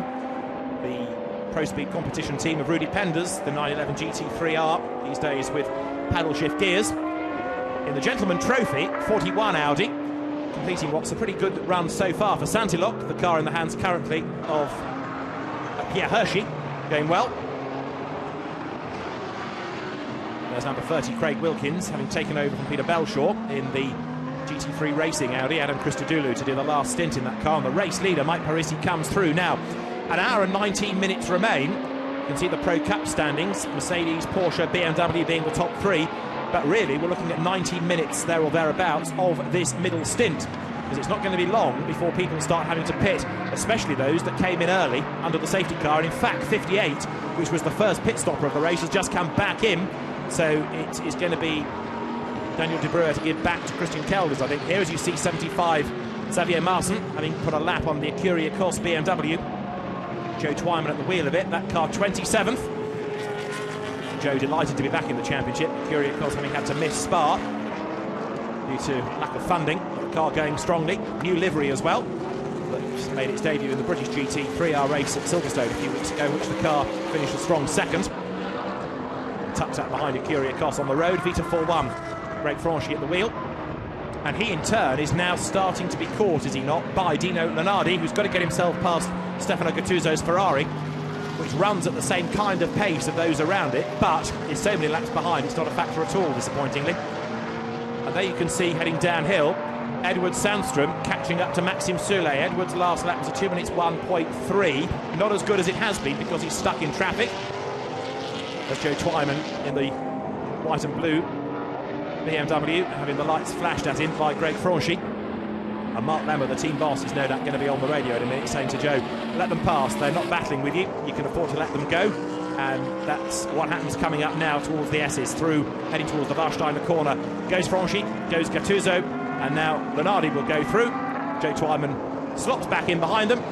Done exactly the right thing, let the quicker cars go. Doesn't affect his race one bit, doesn't affect their race either. They all carry on in their fight now for what is third and fourth places, really. Franchi versus Lunardi, with Gattuso stuck in the middle of them. And he's had one go early on to get past Franchi, and this time at the chicane he makes it stick. He goes through. 39th is Stefano Gattuso, and he is 6 laps down, and Lunardi capitalises on that on the inside, coming up towards turn 17. He's alongside, and the Audi goes through. Dino Lunardi up into third place. This is the best we've seen out of Santalot Racing all season within the Blancpain Endurance Series. He goes storming on through, and that car with Greg Gill there to do the last stint, another one that's looking on for a good result here. Behind Franchi now, look, is the Pro-Am Cup lead battle. It is still Simon Canap ahead of Maxime Soule. Soule, a class winner at the start of the year in the ELMS at Paul Ricard. We've seen him in the past in the FIA GT Championship. He's a former Bell Car champion, and now he is right on the tail of the BMW. Simon Canap, 37, hanging onto the place. He's raced in GT cars for the last few years. He started off in Formula Ford, but behind them is the number 2 Audi, Edward Sandström. He's closing up. We just got 41 down the pit lane, which means that the Gentleman Trophy Audi is about to be given over to Philippe Marie. Meantime, on track, Edward Sandström is on the tail of Soule. So can the Audi storm its way past the Porsche? Let's see as they drop downhill. Marcus Paltela, of course, we saw earlier on in the Mark VDS BMW being helped off the road. Let's hear his version of events now with Haley. Marcus, we've just spoke to Greg at Santalog, and he did say that you lost some time on the bend before you ended up coming together. What's your view on that? Yeah, he's right. I mean, actually the whole thing started a few laps before. I was stuck behind the 2 DB Motorsport BMWs, but I didn't want to take any risks overtaking. I mean, we are here playing for the championship and trying to get maximum points, but nothing. We are not going to do anything crazy out there, so I didn't want to dive in and smash into them. So I was a little bit held up there, and then one of them had an incident with a slower car, and at that moment Pro Speed, I think it was Maassen in the car, took me on the straight here, and I was quicker than him, but I couldn't overtake. So just the bend before this accident I tried to overtake the Pro Speed Porsche, and the Audi came on my tail, so I just kept it on the inside, and then I felt a big bang, so race over. Still pushing hard though for Navarro for the title. Sorry? Still pushing hard, going into Navarro for the title. Yeah, of course, I mean, nothing is lost yet, we just lost an advantage. Of course, everything depends on how the Audi number 1 is finishing, so we're gonna now follow the race and see where they are, but for sure we will be back fighting. Thank you. And the answer to where number 1 Audi is currently in 9th place.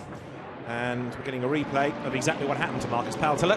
So he was delayed, as he said, a few corners back. That put him on the defensive against the Dino Lunardi Audi, which comes up on the outside heading into the chicane. Paltela moves across, tries to claim that line, but the Audi was already there. Contact made, and bang, look how far back that Armco moves. Big, big hit. And the car with frontal damage, although Marcus tried to drag it back, it's going no further.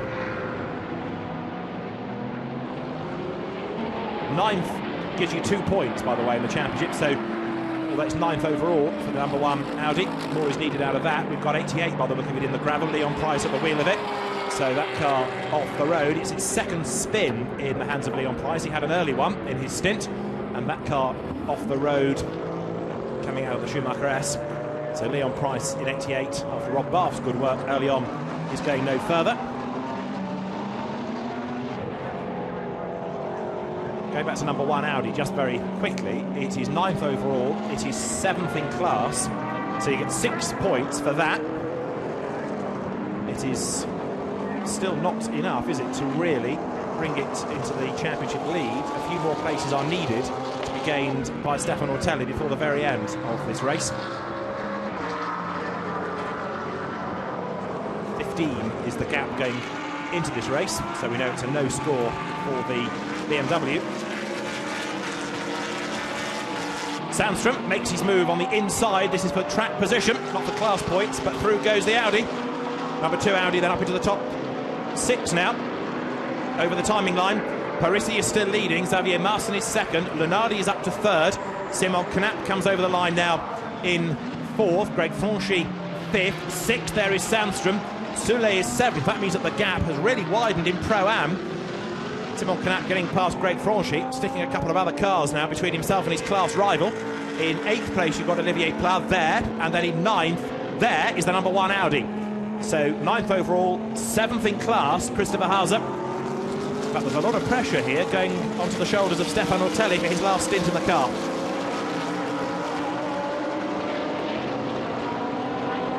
An hour and 12 minutes remains. Number 30 Audi there you can see, which is the Craig Wilkins Audi, one of last year's Team WRT chassis. Peter Elshaw started in that car, and Craig Wilkins now behind the wheel. Then it goes the way, 24th the car is, then it goes the way of Adam Christodoulou. Down at turn 8 meantime, the BMW in the lead of the class in Pro-Am. And that is the Phoenix Audi, number 13. Remember how well it was doing early on with Luca Ludwig at the wheel, with Harold Primat behind the wheel of the car. Other than going off the road, we've not seen much of it until now, when it was ground to an unseemly halt by the look of it. White flag is being waved by the marshal to say there is a very slow-moving car ahead of you on the road. And as Leon Price gets out of the McLaren, which is pretty close to the edge of the road, his race is run. How did he get there? He lost the back going through the S, the Schumacher S, bounced into the gravel, and the car spins around and is beached, and it's pretty near the edge of the road. That will certainly need a snatch vehicle, hopefully, or that can be done under double-waved yellows. So poor old Leon Price, really frustrating year for him. Now what about Harold Primat? He's trying to limp that car back. He's currently between turns 10 and 11. He's got about half a lap to go before he can get back to the pit lane, and it fires up all of a sudden. Fiddles with the switches, and the car suddenly picks up speed as down the pit lane is coming Simon Knapp, and down the pit lane is coming Greg Franchi. Over the line goes Edward Sandstrom, who is now up into 4th place. Maxime Soule takes over the lead of the Pro-Am Cup. We've got an hour and 10 minutes to go. Alessio Salucci is bringing Valentino Rossi's Ferrari down the pit lane to give way to Andrea Ceccato as well. So now things start to change, not only in the order, but also in the relative pace of cars. In 1 or 2 cases, it's a slower driver. In others, it's a quicker driver who gets on board for the last stint. Who comes out ahead out of the BMWs? Is it going to be Kechler or Andrew Danilov, who will take over 37? Harold Primat, by the way, has also, not surprisingly, come into the pit lane. And this is a replay of an effort being made at the chicane by Edward Sandstrom, who lines up to get past Franchi, who thought about taking the line and then thought better of it, and he skips up the motorbike chicane, the FIM-approved route. You can see there René Rast is about to get on board number 13. This is the kind of racing René Rast needs to be in. He's won the Porsche Super Cup Championship again this year. He's nothing else to prove in Porsches, and he's battling against Sean Edwards to win the Carrera Cup Deutschland again. He wants a DTM drive, but I suspect Audi would be well placed to put him into a GT3 car for next season. It's exactly the kind of racing René Rast would excel in, and now we'll see how good he is, because he's about to take over from Harold Primat. That car is a long way down the order, I'm afraid, after its delays. Mike Parisi, meantime, has just done a really good job in this middle stint. Not done anything silly, nothing wrong, and he now pits at the end of lap 52. Leader is in. Jeroen Bleekemolen will take over the car. Jeroen on his first lap in a Lamborghini in the GT1 race yesterday, binned it, similarly to where Mark Hayek went off earlier on today. But now let us see what he can do in a Mercedes. Jeroen Bleekemolen to take over. There is Dino Lunardi coming in. And is it going to be new bodywork or just some sticky tape onto the front of the car? Let's see, as ahead of the Hans-Guido Riegel Porsche swings the Mercedes. Jeroen Bleekemolen, whose dad Michael was a Formula 1 driver briefly in the 1970s. hops on board. Good racing family. Michael himself still races. Jeroen's brother Sebastian still races as well. Caption says Frankie Cheng. He did the first stint in that car. Jeroen Bleekemolen in now with the Dutch orange on his crash helmet. Frenchman Mike Parisi gets out. So Xavier Marson takes over the lead of the race as he's yet to stop. Door down. Fuel goes in. Two-part pit stops, remember, in Blancpain. So when the refueling is done, there they are. Mechanics quickly arrive. One changes the wheels, one does the nuts. Only 2 mechanics to do all 4 corners of the car. 2 done, 2 more to go. Dino Lunardi is in. Olivier Pla, look, the white Porsche in the background. He is in, and that car's being given over now to Nicolas Armindo, who's another very, very quick Porsche peddler. 18 just about ready to go. Drop it down, and because it's hemmed in a bit, they're going to lose time here. This is bad, bad news. They've got to drag it back a length. There was a car in front. Santilok Audi. Dino Lunardi's car in the next pit box. That got in the way a bit. Stephen Jelly blasts out of the pit lane in the Von Ryan McLaren, and there is Jeroen Bleekemolen then, who will stay ahead of Lunardi on the pit stops. But what we need to see is where that car is after number 75 Porsche's next pit stop, to see whether it's kept its race lead. The gap, big enough, it should do so. Jeroen Bleekemolen will go up against Mark Goossens in the last stint. Greg Gilbert takes over number 40. And a fire up the pit lane. That's the Jones Mercedes. It's having the day from hell, isn't it, that car? It's had an accident, it's been in the gravel, and now there's extinguisher needed. I think all is well. No, still it needs to be extinguished. Brakes on fire, I suspect, is the drama. That possibly is the end of the day for that car. It's been the Rasputin of the grid. Whatever you try to do to it, it won't die. You hit the barrier, they rebuild it, you put it in the gravel, it carries on. Now it's caught fire. Nobody wants to get in it, even if the car's willing and able. I think the Jones has had enough of this. So, there is up on the jacks. A Pro-Am Cup entry. Great idea for an hour, chaps. One of you sit in the car that just caught fire and will reek of extinguishing. No, thank you, they say. So the Mercedes may or may not be seen again, but it's now stuck in the pit lane and getting in people's way. And there you can see number 2, Edward Sandstrom's Audi, which because of the Mercedes has overshot its pit box, and it's a to and fro job, and they haven't even started the pit stop yet, and it's been in the pit lane for a long time.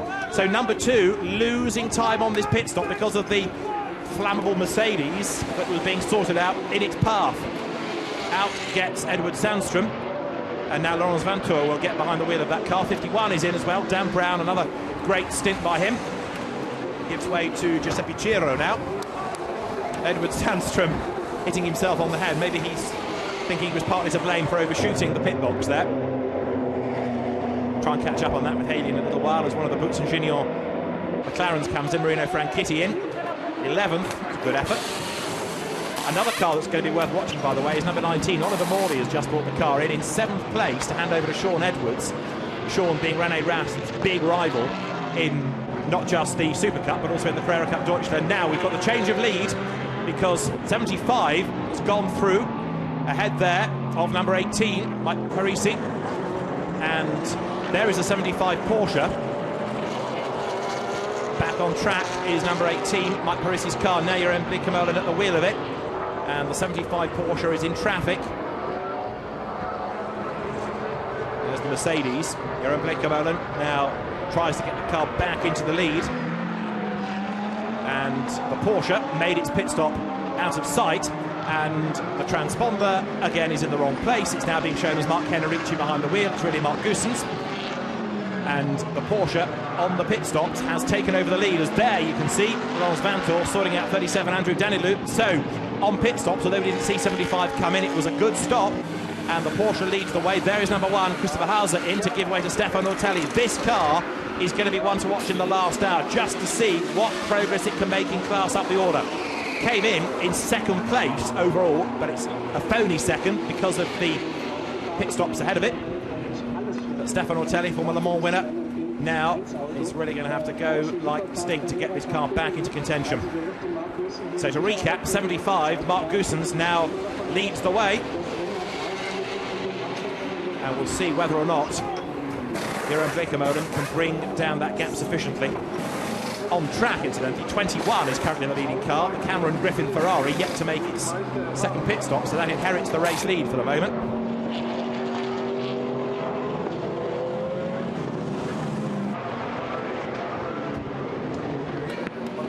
Tyres being changed over for number 1, Audi.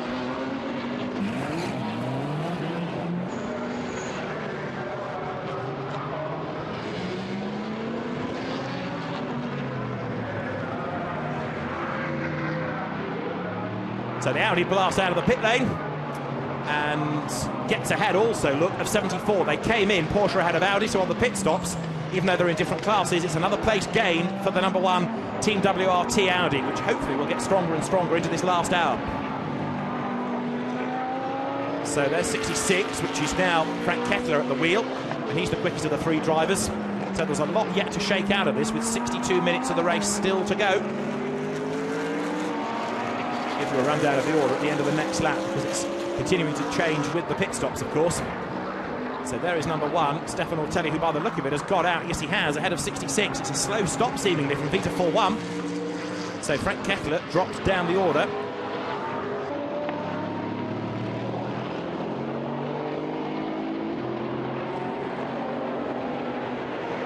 Number 1 Audi brakes for turn 8.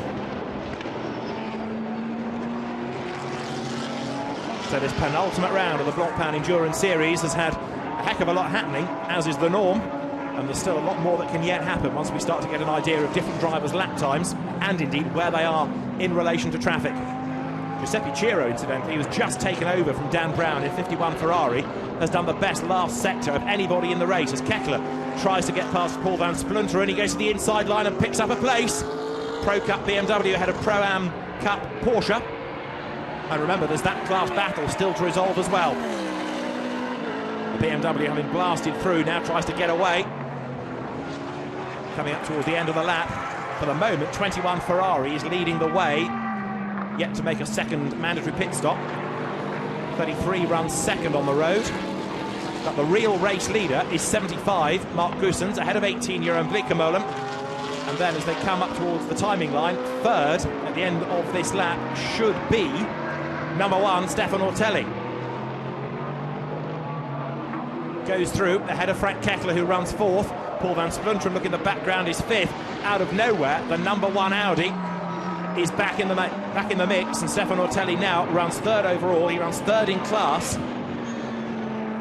3rd in class gets him 15 points. That would put them equal going to Navarra.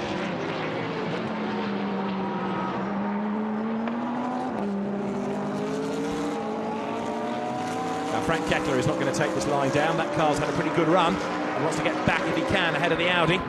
We'll see next time around what a flying lap is for those 2 drivers.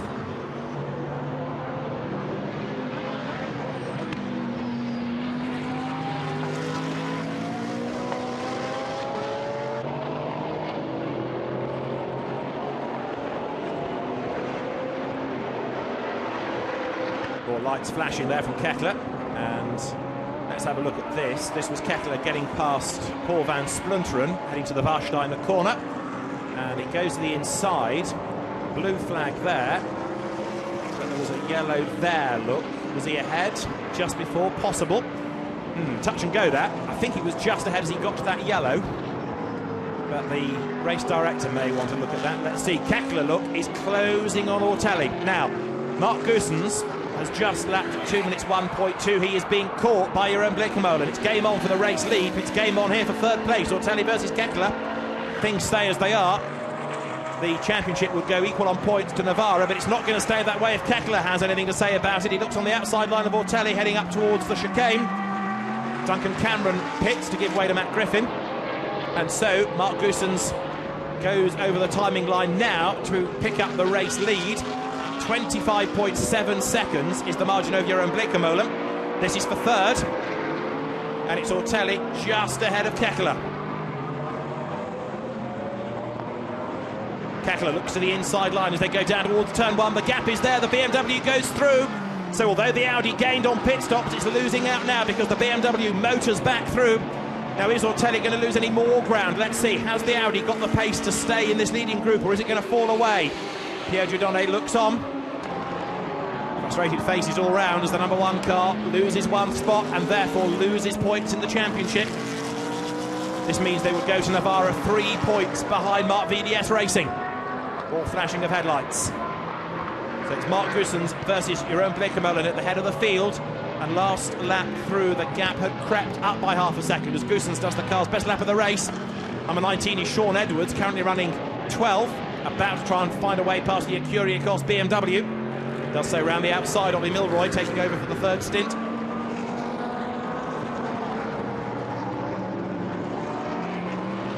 Sean Edwards, we know he's quick. He's another driver labelled as a Porsche specialist. He is good in Porsches, but he can drive anything else. And so watch him in this last stint as well. As there is the leader, Mark Goossens. Mark Henrici having done that opening stint. Xavier Marson does the middle.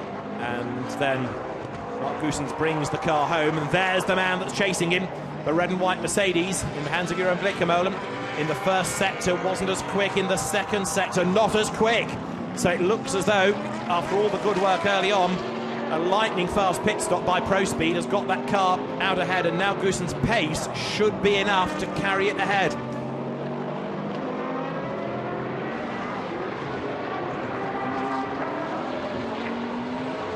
Driver ID tag on 75 has been wrong all day, but as it goes down towards turn 1, Mark Goossens behind the wheel leads the race, and René Rast in the number 13 Audi has just done the best lap of the race. He tries to find a way back into contention, and having led the Gentleman Trophy, there in the pit lane in its garage in trouble is the 41 Philippe Marie driven Santalok Audi. Pierre Hershey and Robert Hissam have done their stints, and now the car is in its garage, and that therefore means the class lead goes back to 58 Christian Kelder's Porsche, which was the Porsche that won at Paul Ricard. Going to be a second victory of the season, seemingly, for the Porsche. So 56 minutes to go. What else have we got happening here? We've got cars in the pits, we've got cars battling for position, and we've got news from the pit lane from Haley. Hey Adders, yeah, an update on that number 41 Audi who are leading the Gentleman's Trophy. They could have walked away with the trophy this weekend if they would have had a good result, but there's gearbox issues, so they are out, as you can see from the pictures. Haley, thanks for that. Bearer of bad news again. In the background of that shot is the 98 JB Motorsport Audi that's had a long time in the pit lane but has rejoined to salvage points out of the race. So one of Santalok's cars in trouble. As I say, René Rast, having now done the fastest lap of the race, showing what he can do, even though the car, badly delayed, is a long way adrift. But René Rast now pressing on in number 13. So Goossens leading the way with, in second spot, Jeroen Bleekemolen. And let's see what the gap was last time through. 7.8 seconds. That's the genuine gap now after pit stops have unwound, but Goossens is still lapping quicker. There is the leading Porsche. Frank Kettler running in 3rd place. Now what about Stefan Ortelli being caught? Possibly. He is being caught by Paul van Splunteren. Even though they're in different classes, the quick Pro-Am Porsche is starting to make ground up against the number 1 Audi. There's Goossens.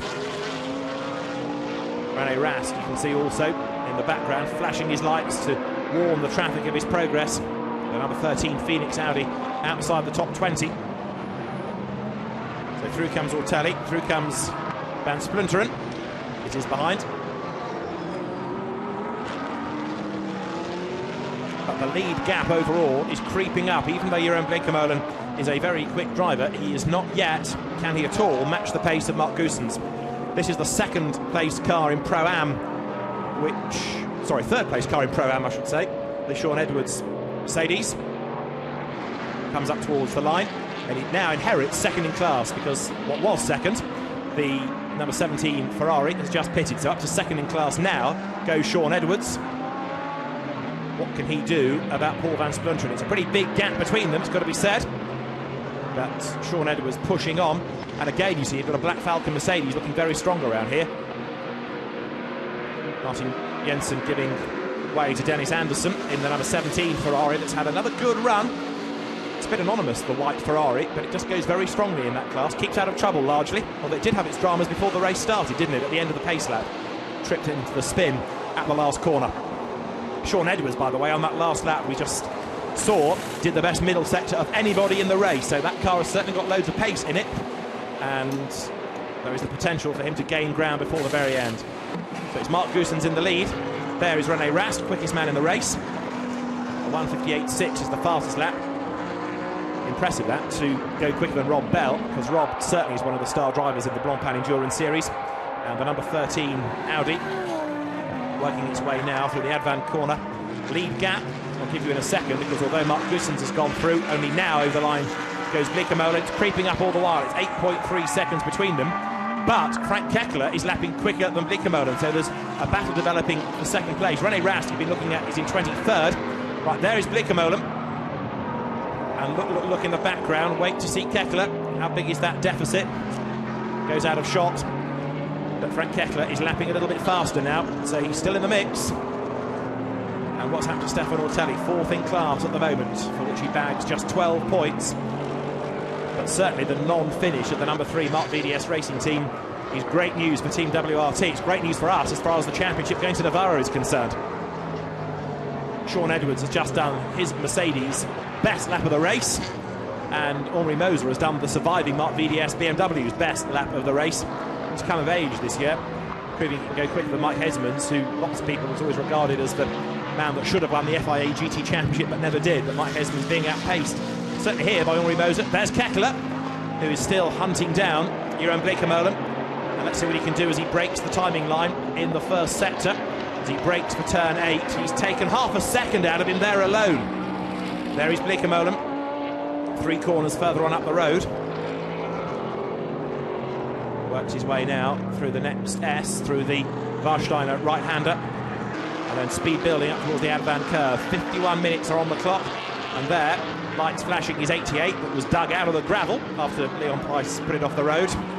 And ahead there is the leading Gentleman Trophy Porsche, which has gone back to Christian Kelders. Survival of the fittest in the Gentleman Trophy. Kelders ahead of 31, which should go for the last stint to Fabien Tournay, I would propose. Georges Cabin started. Fabien Michel did the second stint. Fabien Tournay does the last stint, and the quick Swiss single-seater racer should bring down the gap to the Porsche. So let's see what can pan out in 51 minutes of the race. There's the ART Grand Prix McLaren in the background, also the Bousson-Gignon racing car. Lots of McLarens all in that mix. And number 8 Porsche, which with Richard Westbrook aboard should come alive. It's not exactly been slow in its earlier 2 stints, but Westbrook is a real hero in a Porsche. Number 9 Mike Wainwright in. Remember, he was involved early on with the DB Motorsport Jeroen Den Boer BMW, but spun with McLaren that put the BMW out of the race. The Joneses Mercedes, by the way, is still in the pit lane, so having caught fire, I think they've put it out of their misery now. It's in the garage, it's out of the way. Not to be seen again, potentially. Jeroen Bleekemolen then running in second place. Now, are we looking at that car losing out, or can it fight back against the leader? The answer is that on the last lap, it brought the gap down by 1.2 seconds. Now, some of that might be down to traffic, I'll grant you, but Mark Goossens last time was caught fairly significantly by the charging Mercedes.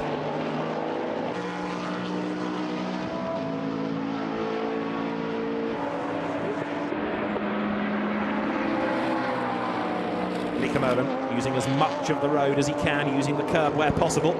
Coming up onto the Gulf McLaren Stuart Hall now, having taken over from Raoul Goethe.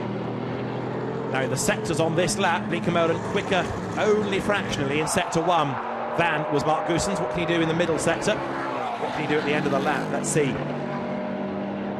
Lead car completes sector 2. Mercedes powering uphill. Very much the kind of circuit that Mercedes likes, this, with long, fast corners. And another 10th is taken back as he heads into the chicane. So Bleekemolen is going the right way about this. It may not be the massive gain of a lap ago by 1.2 seconds, but he should creep a little bit nearer. So 7.8 was the starting point, really, for this battle. Over the line comes the Mercedes. Bleekemolen then, having taken over from Mike Parisi. Let's hear now from the Frenchman. Mike, that was certainly an impressive stint you did in the Mercedes. Yeah, I have a very good feeling with the Mercedes, so it was an amazing stint for me. Frankie did the first stint absolutely extraordinary, and me, I tried to keep a very good run, very stable, and to have 11 seconds, I think, on the second. So we did a very good job. The team did a very good job too, and we hope that Bleekemolen now is going to finish our job. breathtaking. Mike Parisi walks away to look at the timing screens, look at the pictures, look at the gaps, see how Jeroen Bleekemolen is getting on. Richard Westbrook hustles on, ahead there of the 88 McLaren, now with Jordan Gregoire on board. Now Richard Westbrook now trying to wriggle his way up the order. Now let's ride with Richard Westbrook as he accelerates up towards the Advan curve. Very, very fast part of the circuit, 160 miles an hour, fastest part of the track, and then hard on the brakes down to second gear into turn 15, tight chicane. Grab third, grab fourth, and then back down to second. Westbrook, I'm not sure, did get to fourth. Ferrari drivers do, Porsche drivers don't. Second gear for the last corner, speed building, up through the gears, and you hit sixth, heading down towards the turn one hairpin. Some drivers will take this first corner in second gear, some even drop down to first in order to get the grunt coming out of the corner. Richard Westbrook closing right up onto the tail there of Gregoire de Moustier. They're all different laps, looking for a way by.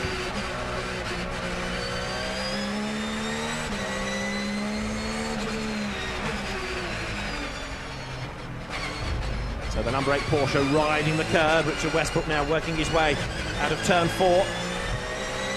Currently 28th place, the Haribo Porsche. Speed building now as he drops down towards turn 5. Fifth gear, down to fourth, 100 miles an hour at the left-hander. And then dive into turn 6. Carry the speed in, use all the curve and sort it out on the exit. Up the curve he goes. Drop down onto the road. Up to 5th. And then hard on the brakes down to 50 miles an hour. Brake late, go deep into the corner. And back on the power, keep up the momentum, and on this climb uphill now. Speed building, 4th gear, barely a lift as they go into the Schumacher S. 120 miles an hour on exit, up onto the curb. 5th gear down to 3rd. 80 mile an hour, clip the curve on the apex for both elements, now through the Warsteiner corner. Westbrook uses the curve there, lets it run out wide, lots of curb taken almost up to the gravel. He powers his way now up to 160 miles an hour, there or thereabouts, fastest part of the circuit. And then stand on the brakes. Into the chicane. It's a lap down for Richard Westbrook, but it's a lap that he's been stuck behind Gregoire de Moustier for. Meantime, Henri Moser here trying to work his way up the order. The number 50 Ferrari ahead that we saw Jack Gerber driving the first stint, and that goes really, really deep there into turn 1. Gets out of the way of the charging BMW. Jack Gerber along with Enzo Ide and Marco Ciocci. It was Enzo Ide, I think, that did the middle stint. So now Marco Ciocci, who is the fastest of the 3 drivers in that car, gets behind the wheel, but going a little bit deep into the corner.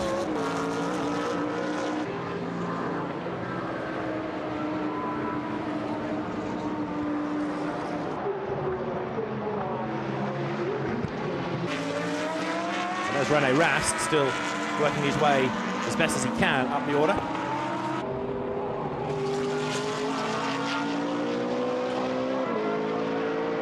Now WRT getting on. Number 2, after that very, very poor pit stop, is now in 8th place, but number 1, Stefan Ortelli, is 4th. It'd be good to hear from Edward Sandstrom if Haley gets a chance about what went on in the pits. Was it him that overshot, or was it the Mercedes getting in the way? Maybe a bit of both, actually. But either way, number 2, after a good run by Sandstrom, now Vantour at the wheel, is, relatively speaking, a long way back. Nicolas Armindo is up to 7th. So the order is 75 Goossens in the Porsche, ahead of the number 18 Mercedes of Jeroen Bleekemolen. In 3rd place, it's Frank Ketteler in the Vita 4.1 BMW. In 4th place, Stefan Ortelli, out of nowhere almost. In 5th place is Greg Gilbert in the Santilok Audi. 6th there is the fight between Paul van Splunteren and Nicolas Armindo. Former German Carrera Cup champion Nicolas Armindo right on the tail of Van Splunteren. And then behind them in 8th place is Laurens Vantour, 9th is Sean Edwards, and 10th is the Mark VDS BMW of Henri Moser. That's how the order is at the moment. Van Splunteren leading his class. Now Nicolas Armindo should be able to get past Van Splunteren here. Same type of Porsche, but Armindo is a quicker driver, so let's see where he tries to make the move. There aren't that many overtaking opportunities, but one of them, if you're good on the brakes, is here at turn 8. And Splinteren defends. Goes a little bit deep into the corner, but he survives. He gets the apex, gets the clipping point okay. Powers uphill, and therefore for the moment is able to keep at bay Nicola Armindo. Now what about the leaders? Because last time, again, Bleekemolen lapped quicker. That gap is down to 5.9 seconds. It is on this battle still for the race lead. 5.9 now, 1 to 2, the top 2 cars. And this is about 2 lengths, if that, because Nicola Armindo closes right up again as they head to the Warsteiner corner. Just ahead of him is Paul van Splinteren. They're in different classes, but it's a proper fight this for 6th place overall, and not that far behind them is Laurence Vantour, who is lapping quicker because these two are holding each other up. Ahead of them is Fabien Tunet in the Lamborghini. And Mark Goossens leading by 5.2 seconds at the end of the next lap. He's just come over the timing line. He's continually being caught as there Armindo makes his move on Van Splinteren at the last corner. There was the gap on the inside. He needed no second invitation. So Nicola Armindo now comes into the top 6. This the best we have seen all year out of the SMG Porsche. Started by Eric Clement, former French GT champion. Olivier Pla we saw do a good middle stint. And now Nicola Armindo, fiery Frenchman, up on the inside, puts the power down. You saw the car squirm there as the power came in. But straight away he's gapped Van Splinteren. Next target for Armindo is going to be Greg Gilbert. So where's the Santilok Audi in relation to the SMG Challenge Porsche? The answer is it is 5.4 seconds up the road. Should be on, shouldn't it? Armindo versus Greg Gilbert. That should be possible for the change to happen before the end of the race. At the front of the field in the meantime, Bleekemolen has taken 1.3 seconds out of Goossens in the first sector of this lap alone. What's happening to the Porsche? Its lead is dwindling, and there is the chasing Mercedes. Okay, it might be traffic if you look up the road. There have been a few back markers that will need to be negotiated. Yes, indeed. So Mark Goossens is in traffic, and Jeroen Bleekemolen is about to come across the back markers as well. Is it purely down to back markers, though, this, or is it natural pace of the cars? Is the Mercedes that little bit quicker?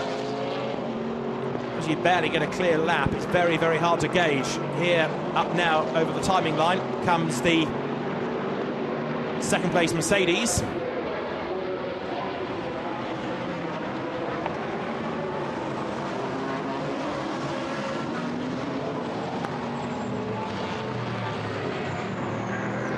There's the 71 Ferrari after its earlier delay. Now Daniel Zampieri at the wheel. So Jeroen Bleekemolen pressing on. He's now going to carve his way through all the back markers. The last lap from that car was still quicker by over a second. And their third is Frank Kekkeler.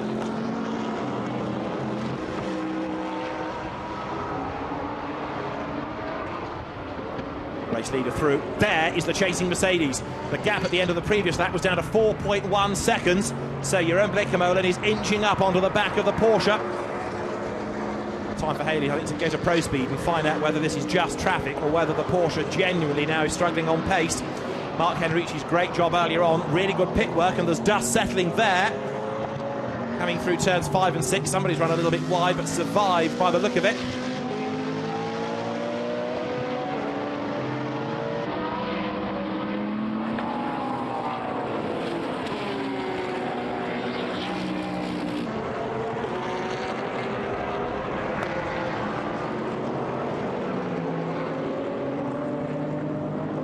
The sectors, the gap down then, 3.6 seconds it is. Ignore Henrici's name because again they've not got the driver ID tag in the right place. So you've got Mark Goossens at the wheel of the leading car, you've got your own Bleekemolen behind, and Goossens with a big flash of the headlights there to warn the Hudson Junior McLaren of his progress. Doesn't want to get caught behind back markers, but nor does Bleekemolen. 40 minutes of the race remain, and Bleekemolen is closing.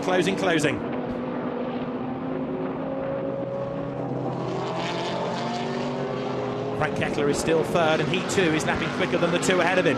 So the top three concertinaing up in real terms as over the line comes the leading Porsche, and the gap going onto this lap was 4.1. It was down to 3.6 in the sectors, and it's down to 2.8 by the end of the lap.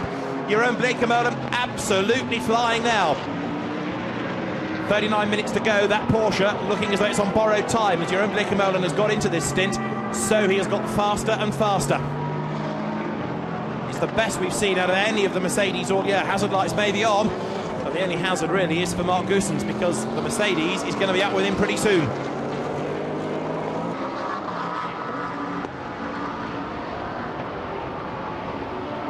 Two more back markers for the Mercedes to worry about. Now, of course, for the moment, Mark Goossens has got clear road ahead of him, so can he pull away? Downhill drops 18. Jeroen Blancpain at the wheel.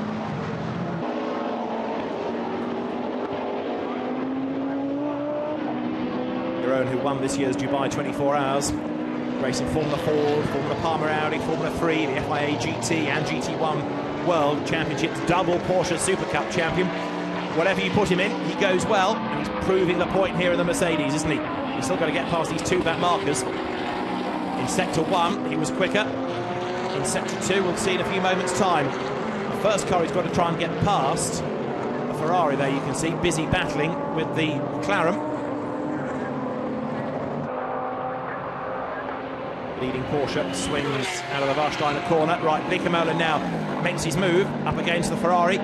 Nipped through on the inside, and now there's McLaren to dispense with on the run up towards the chicane. Goossens brakes and turns in. 15 is Edward Mondron, and he is the man ahead of Jeroen Blancpain. Belgian gets out of the way of the Dutchman as it comes now in towards the last corner of the lap. So Blancpain up towards the timing line. 37 minutes of the race to go. As he lost out in the traffic on that lap. We'll see in a second when the screen updates, because the leaders have gone past. Mark Goossens got through the traffic. The last lap was quicker, yes, for the Porsche than for the Mercedes, but Blancpain now free of traffic and set off in pursuit of the leading car. The gap had become 3.1 seconds at the end of the lap. That's at the end of lap 67 between the two leading cars. In real terms, the Mercedes still looks like it's got the pace, but got all these back markers to worry about as well. Third is Frank Kekkeler, and fourth, Stefan Ortelli, lapped quicker than he did last time. Fifth, Greg Gilbert, who lapped quicker than Ortelli. Sixth is Nicolas Armindo, who's on the same kind of pace, so there are still things happening all the way up and down the top six. And in the Pro-Am Cup, this is the other one to look for, because Sean Edwards' Mercedes is closing on Paul van Splinteren's Porsche, as you might expect. So Mercedes from Black Falcon are currently second in their respective classes and catching a Pro Speed Porsche. We've got exactly the same mirror effect in Pro-Am as we have in the Pro Cup. There's Pro Speed's Porsche leading the JB Motorsport Audi. Back in the race, that car now, after its lengthy pit stop early on. Remember, Daniel Roos was in the gravel. Jeroen Blancpain quicker than Goossens in the first sector. How much longer is it going to be before he's in a position he can challenge?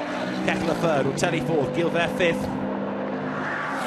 How are we doing in terms of Van Splinteren versus Sean Edwards for the top two in Pro-Am? They are absolutely nose to tail. Look at this. Mercedes to the inside. Sean Edwards goes for the class lead. Is he going to do it? Yes, he is. Really good move by Sean Edwards. Late on the brakes. Gets the power down well. The back tries to snake out on line, but Sean Edwards goes through, powers his way uphill. And the Mercedes, look at that, straight away starts to pull away from the Porsche. Black Falcon Mercedes passes Pro Speed Porsche for the lead, but it's only for the class. It's the Pro-Am class lead that has changed. If the same can happen at the head of the field in the Pro Cup, that will be a new race leader outright. Blancpain, there he is still hunting down Mark Goossens.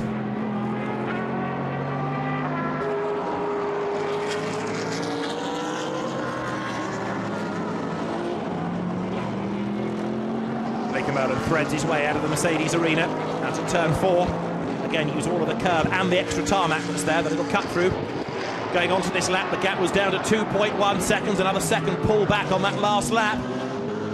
Another back marker has had to be negotiated by Goossens and will have to be negotiated now by Blancpain. We've got, what, 34 minutes of the race to go. Heading into the braking zone. The race may have had a delayed start, but it has not been short on action, has it? All the way through, things have been happening, places have been changing, we've had drama, we've had incident, and heading into this last half hour, we've got a great lead battle building up. We've also got a Ferrari in strife there with smoke pouring out of the back of it. Which one is that? Keeping out of the way, trying to spot a number on the car, but it's a very smoky Ferrari. It's going at a reasonable speed, but it's getting out of everybody's way. try and get a better look in a moment. And also in trouble is 15, Edward Mondron. Now that is a punctured tyre. That's the easy bit for 15. And the Ferrari, we think, is number 10, which is Jérôme Policon at the wheel of it, the team owner. So he's got the problem with the smoke, number 10 Ferrari. Whereas Edward Mondron, now with a punctured tyre, is heading to the pit lane. Yep, there is number 10 Ferrari. It is Jérôme Policon. Now let's hear from Michael Bartels, because his car, driven by Frank Kekler for Vita 4-1, is running in 3rd place. He's with Haley. Michael, 33 minutes to go. Is Frank going to be able to steal that 2nd place? I think the first 3 cars are quite equal from the performance side. So I think when we bring home 3rd place, it's a good result. We lost quite a lot of time in refueling compared to the Porsche. There's a different system of refueling, but I think maybe the last 20 minutes are important. Who in the end have the best tires, who have the biggest drop on the tires, and I think the BMW is very, very smooth on the tires, and maybe this can bring us in the end a little bit closer to 2nd place. Thank you. So we'll see, because Frank Kekler is certainly doing good lap times, although his last lap was not as good as the leading 2, mainly because he got bogged down in traffic. Got René Rast ahead of him there. Look in the Audi that René Rast has brought up into 18th place. So that car now having a better last stint. Not quite sure what went wrong for Harold Primat to slow the car in his earlier stint. Now there's the leader, Mark Goossens, busy flashing his lights at 37. Andrew Danilou, who has dropped down the order, and that's the car that we saw smoking its way to the pit lane, Jérôme Policon's Ferrari. So something may have caught fire around the brakes of the wheel arches inside, but they're working away on the car right. You've got Goossens there being held up a little bit in traffic, lines up to get past Andrew Danilou on the run up towards the chicane. Can he find a way through, coming through the S's? Yes, he can. Gets past, heading now towards the Warsteiner corner. So Mark Goossens leads the way, and his last lap was slightly quicker than Jeroen Bleekemolen. Back into the race with a bit of rear damage, I think. Yes, Jérôme Policon's car. But it's not going to be long now before Mark Goossens has to start defending for this race lead. It's been a really busy race for each of the drivers in that Porsche. Henrici had to defend from everybody at the start. Xavier Marson was busy working his way into contention in the middle stint. And now Mark Goossens is going to have to spend a very long 31 minutes trying to defend the race lead, because Jeroen Bleekemolen is almost up with him. This Benelux battle at the head of the field. Belgian leads Dutch driver over the line. They come through almost nose to tail now. Have we got the gap down to less than a second? Let's see. That last lap was 9/10ths quicker by Bleekemolen than it was by Goossens. Waiting for the timing screen to give us the correct numbers, because as they work their way through the Mercedes arena, it is confirmed that being 1.4 seconds, it's not quite under the magic second yet, but it ain't going to be long before it is, that's for sure. And Mark Goossens, even if he's caught, certainly knows how to defend. It's not going to be a breeze for Bleekemolen to get the race lead. He's going to have to fight for it, that's absolutely for certain.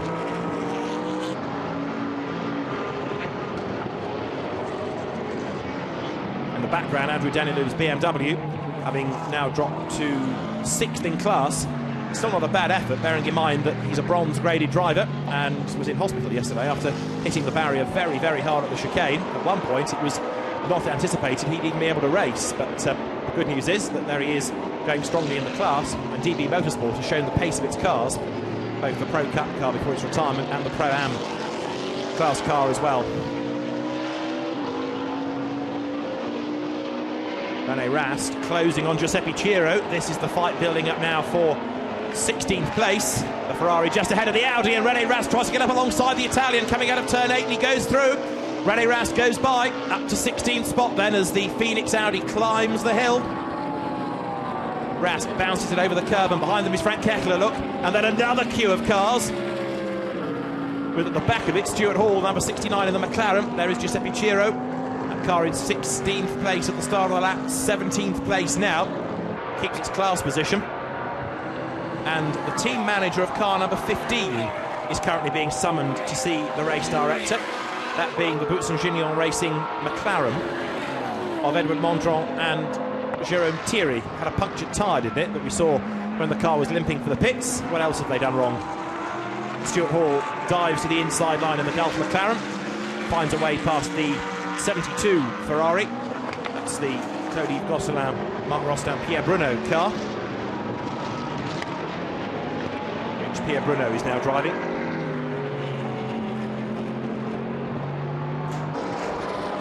So Goossens leading last time around. Bleekemolen was 3/10 closer. There he is, look.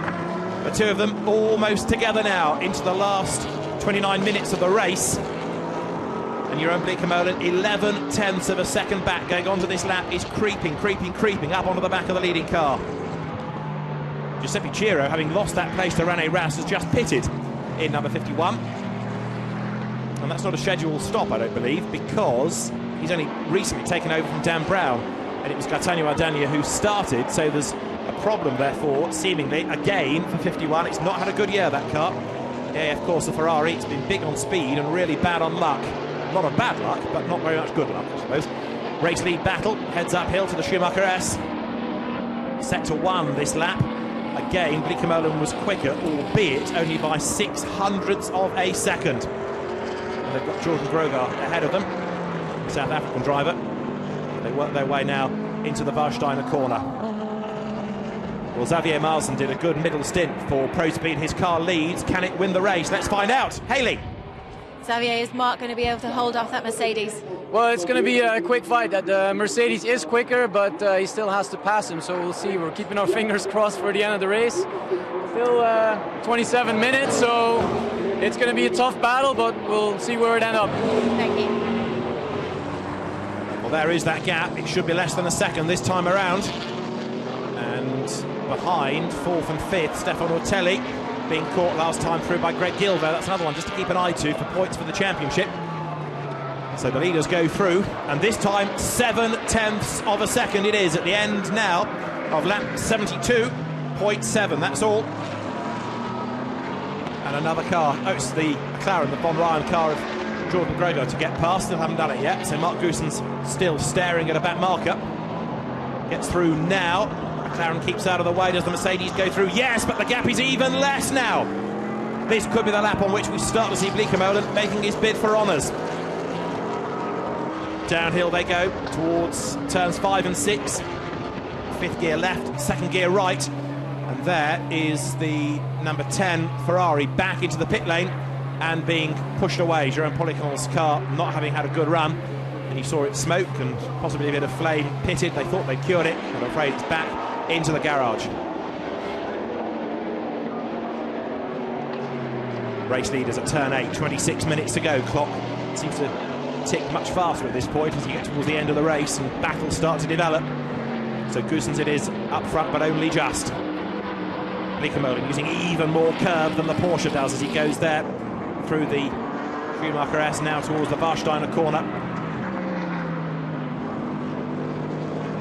Jeroen Bleekemolen staring at the back of the Pro Speed car and no doubt working out where the Mercedes is the stronger, is the quicker. See how much curve they use. They're almost up to the edge of the gravel bed. Coming out of the corner now towards the Advan curve. Absolutely flat. Speed building all the time on this part of the circuit. It's a grandstand overlooking this chicane as well. Good place to watch from at the back of the paddock. And now the cars brake and go left and then right. Bleekemolen up towards the end of the lap. He's almost now within range, isn't he, of the leading Porsche. They turn their way into 17. 25 minutes of the race remain. We're going to get, what, round about 13, maybe 14 laps more out of this. Over the timing line they come, down towards turn 1. It's one of the best overtaking opportunities. Wide part of the circuit, then it narrows or it tapers a little bit as you go through that kink into the braking zone. And look at this, it's less than a length as they turn into turn 1. Mark Goossens just ahead of Jeroen Bleekemolen. Porsche versus Mercedes for the race lead. The first time we've had it in the Blancpain Endurance Series. And what a way to finish the 5th round of the championship. Now, while they're swabbling like this, Kekler behind is lapping quicker. He's getting closer, only a little, but he's getting closer. Trouble is, the gap is a big one. You can see him in the background going through the Mercedes arena. I'm not sure he's going to be able to get sufficiently close to challenge, but if either of these cars were to have a drama, maybe even if there were contact in their lead battle, that might play into the hands of the BMW team.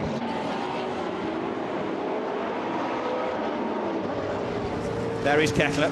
So he's about to turn his way into turn 6. The leaders are down at 8, so gives you an idea of the amount of real estate he's got to try and make up as the BMW blasts downhill now. As Michael Bartels was intimating, they lost out on the pit stops because of their different system for refueling. But here you've got the two lead cars, nose to tail. Bleekemolen having a tentative look to the inside, his first real thought about getting the race lead. Watched by Frankie Cheng, it's all smiles now. Really good job he did in the first stint. And remember, of course, that it was Henrici ahead of Cheng. These two cars were going to finish the race, seemingly, with the same two cars squabbling as those with which we started. But bear in mind, the Mercedes had that monster lead at the end of Mike Parisi's stint to get mugged on the pit stops. Very impressive pit work by Pro Speed. Here comes the Porsche, up towards the end of the lap. 23 minutes on the clock. Can Mark Goossens make this the world's widest 911 for another 23 minutes and keep the Mercedes behind him? Mark certainly has the race knowledge to do this. Came from Formula Ford when he was a British champion many, many moons ago, into Formula 3, into Formula 3000. He's been a, 4 times winner of the Zolder 24 Hours. He's raced at Le Mans, raced in Grand Am, raced in Belgian GT. Still a very rapid driver indeed. And Jeroen Bleekemolen is now finding he's a very difficult driver to get past.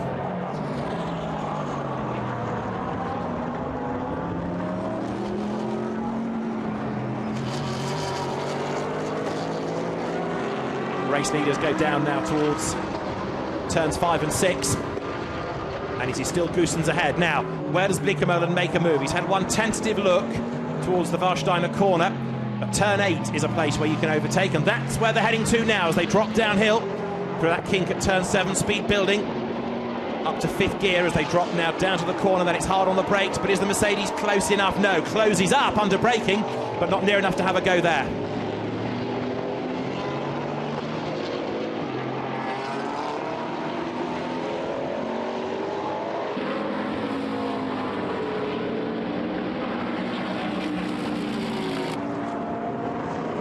Leaders again look up towards the Warsteiner corner, and again Bleekemolen has a look to the inside. No gap there, but Bleekemolen is canny enough as a driver to just start to dart around in the mirrors of Goossens and work out what Goossens does to defend at different parts of the circuit. It'll all go into the data bank of Bleekemolen so that when he's ready to make his move, he might only get one shot at it, but he can have a go. And there's traffic ahead. Is this the opportunity he needs to get past the Porsche? The Mercedes, as you've heard, might be the quicker car, but Mark Goossens is defending very strongly indeed. Frank Kettler running in 3rd, Ortelli is 4th, Greg Gilbert is 5th, and Sean Edwards 6th for Black Falcon, the same team running the car of Bleekemolen and leading, therefore, the Pro-Am Cup. Is it going to be a great double for the Black Falcon team? Down to turn 1 goes Goossens. Brakes, turns in, so now does Bleekemolen, and again the gap comes down and that's under braking. Mercedes washes out just a little, and they've got the Stuart Hall McLaren, I think it is, just up the road ahead of them. The Gulf liveried car, which looks like it's got a loose diffuser. It's Mike Wainwright's car, in fact, the number 9. But Rob Bell started, and it gets right in the way of the Mercedes. A chop across the front there, so that's going to delay Bleekemolen. That'll fire him up even more, won't it? He gets held up again by the McLaren that gets in his way. Went from one side of the road to the other, so Bleekemolen impeded on this lap by the McLaren. Kind of sympathise with the gentleman drivers in situations like this. They try and do the right thing and get out of the way, but sometimes get themselves in the way, not out of it, because they underestimate the speed and the ability of the pro drivers. You think, right, you're on that line, I'll go round you, I've made my arrangements, and then they try and swap sides. But anyway, it's all sorted itself out, but you can see that Bleekemolen has dropped back. Here's the replay. 75 Porsche up the inside, and Mike Wainwright thinks, right, I need to get my line for the corner here, and chops across the front of the Mercedes. And then Bleekemolen lines up to go powering past, coming out of turn 3. Almost got his nose chopped off once again. But he's soon back on the gas, and he's soon brought down that gap once again. So 20 minutes of the race remain. The start of this last hour of the race, effectively, it was a rather large gap between them, and Bleekemolen has brought it down now so that we are almost with the cars squabbling for position. Let's hear from Vincent Voss of Team WRT, because both cars seem to have pit stop stories to tell. Hayley. Vincent, car number 2 seemed to lose time in the pit stops. Can you explain what happened? Yeah, well, the car number 2, when he came for pit stop, the Mercedes, which is next to us in the box, was on fire in the box, and it has some distraction on the team, and we pit, or the car stopped much too far. We have to remove the car backward, and yeah, it was a problem to refuel the car. We lost 20 seconds.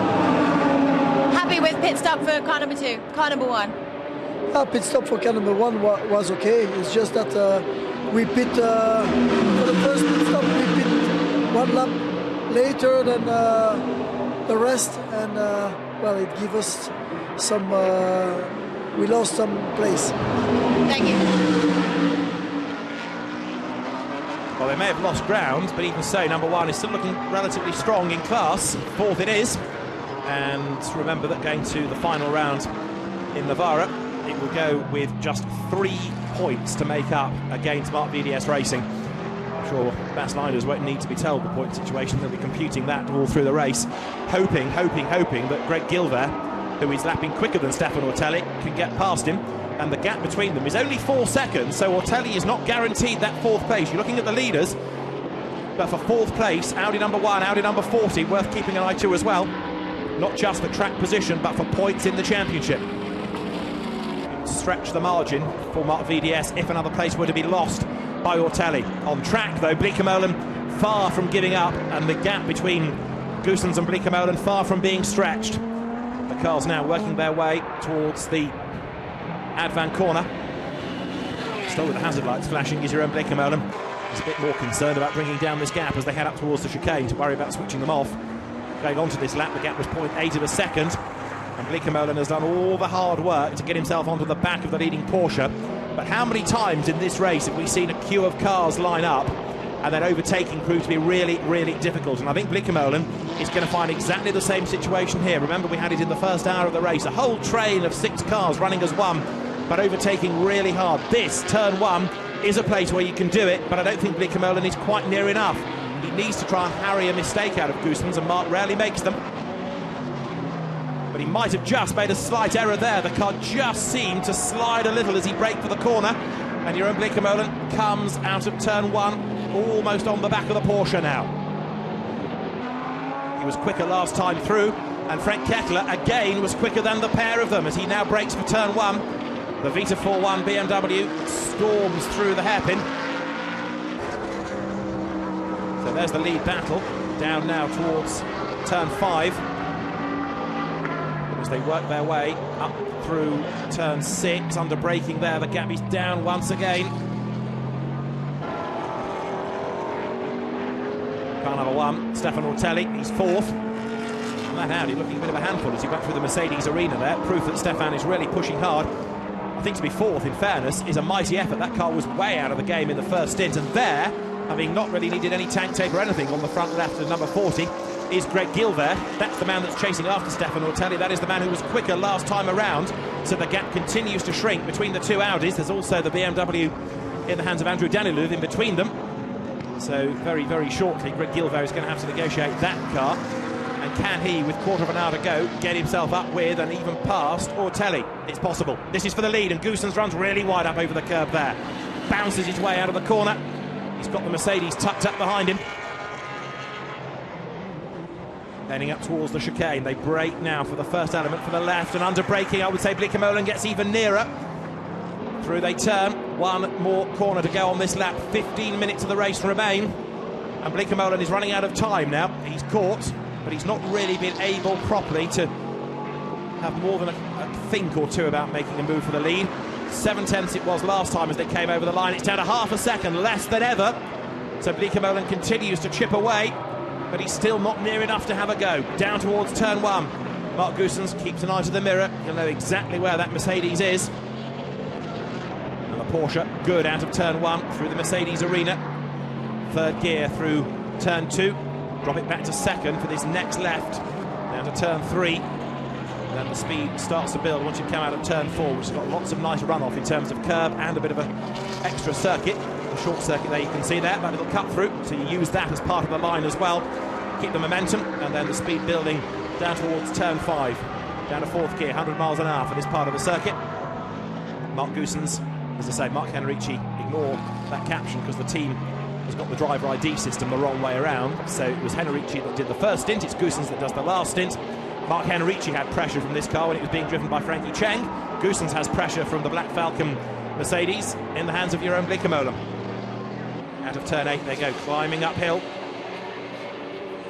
The Black Falcon team very, very keen to have a win in both classes in which it competes. The car of Sean Edwards is leading Pro-Am, but Bleekemolen, with now 14 minutes to go and counting, has not yet found a way past, but he has another look coming up towards the left-hander prior to the Warsteiner corner. Doesn't pay off, but that was the first serious look, I would say, that Bleekemolen has had, and that now makes Goossens even more aware that he's going to have to work very hard if he wants to win this race.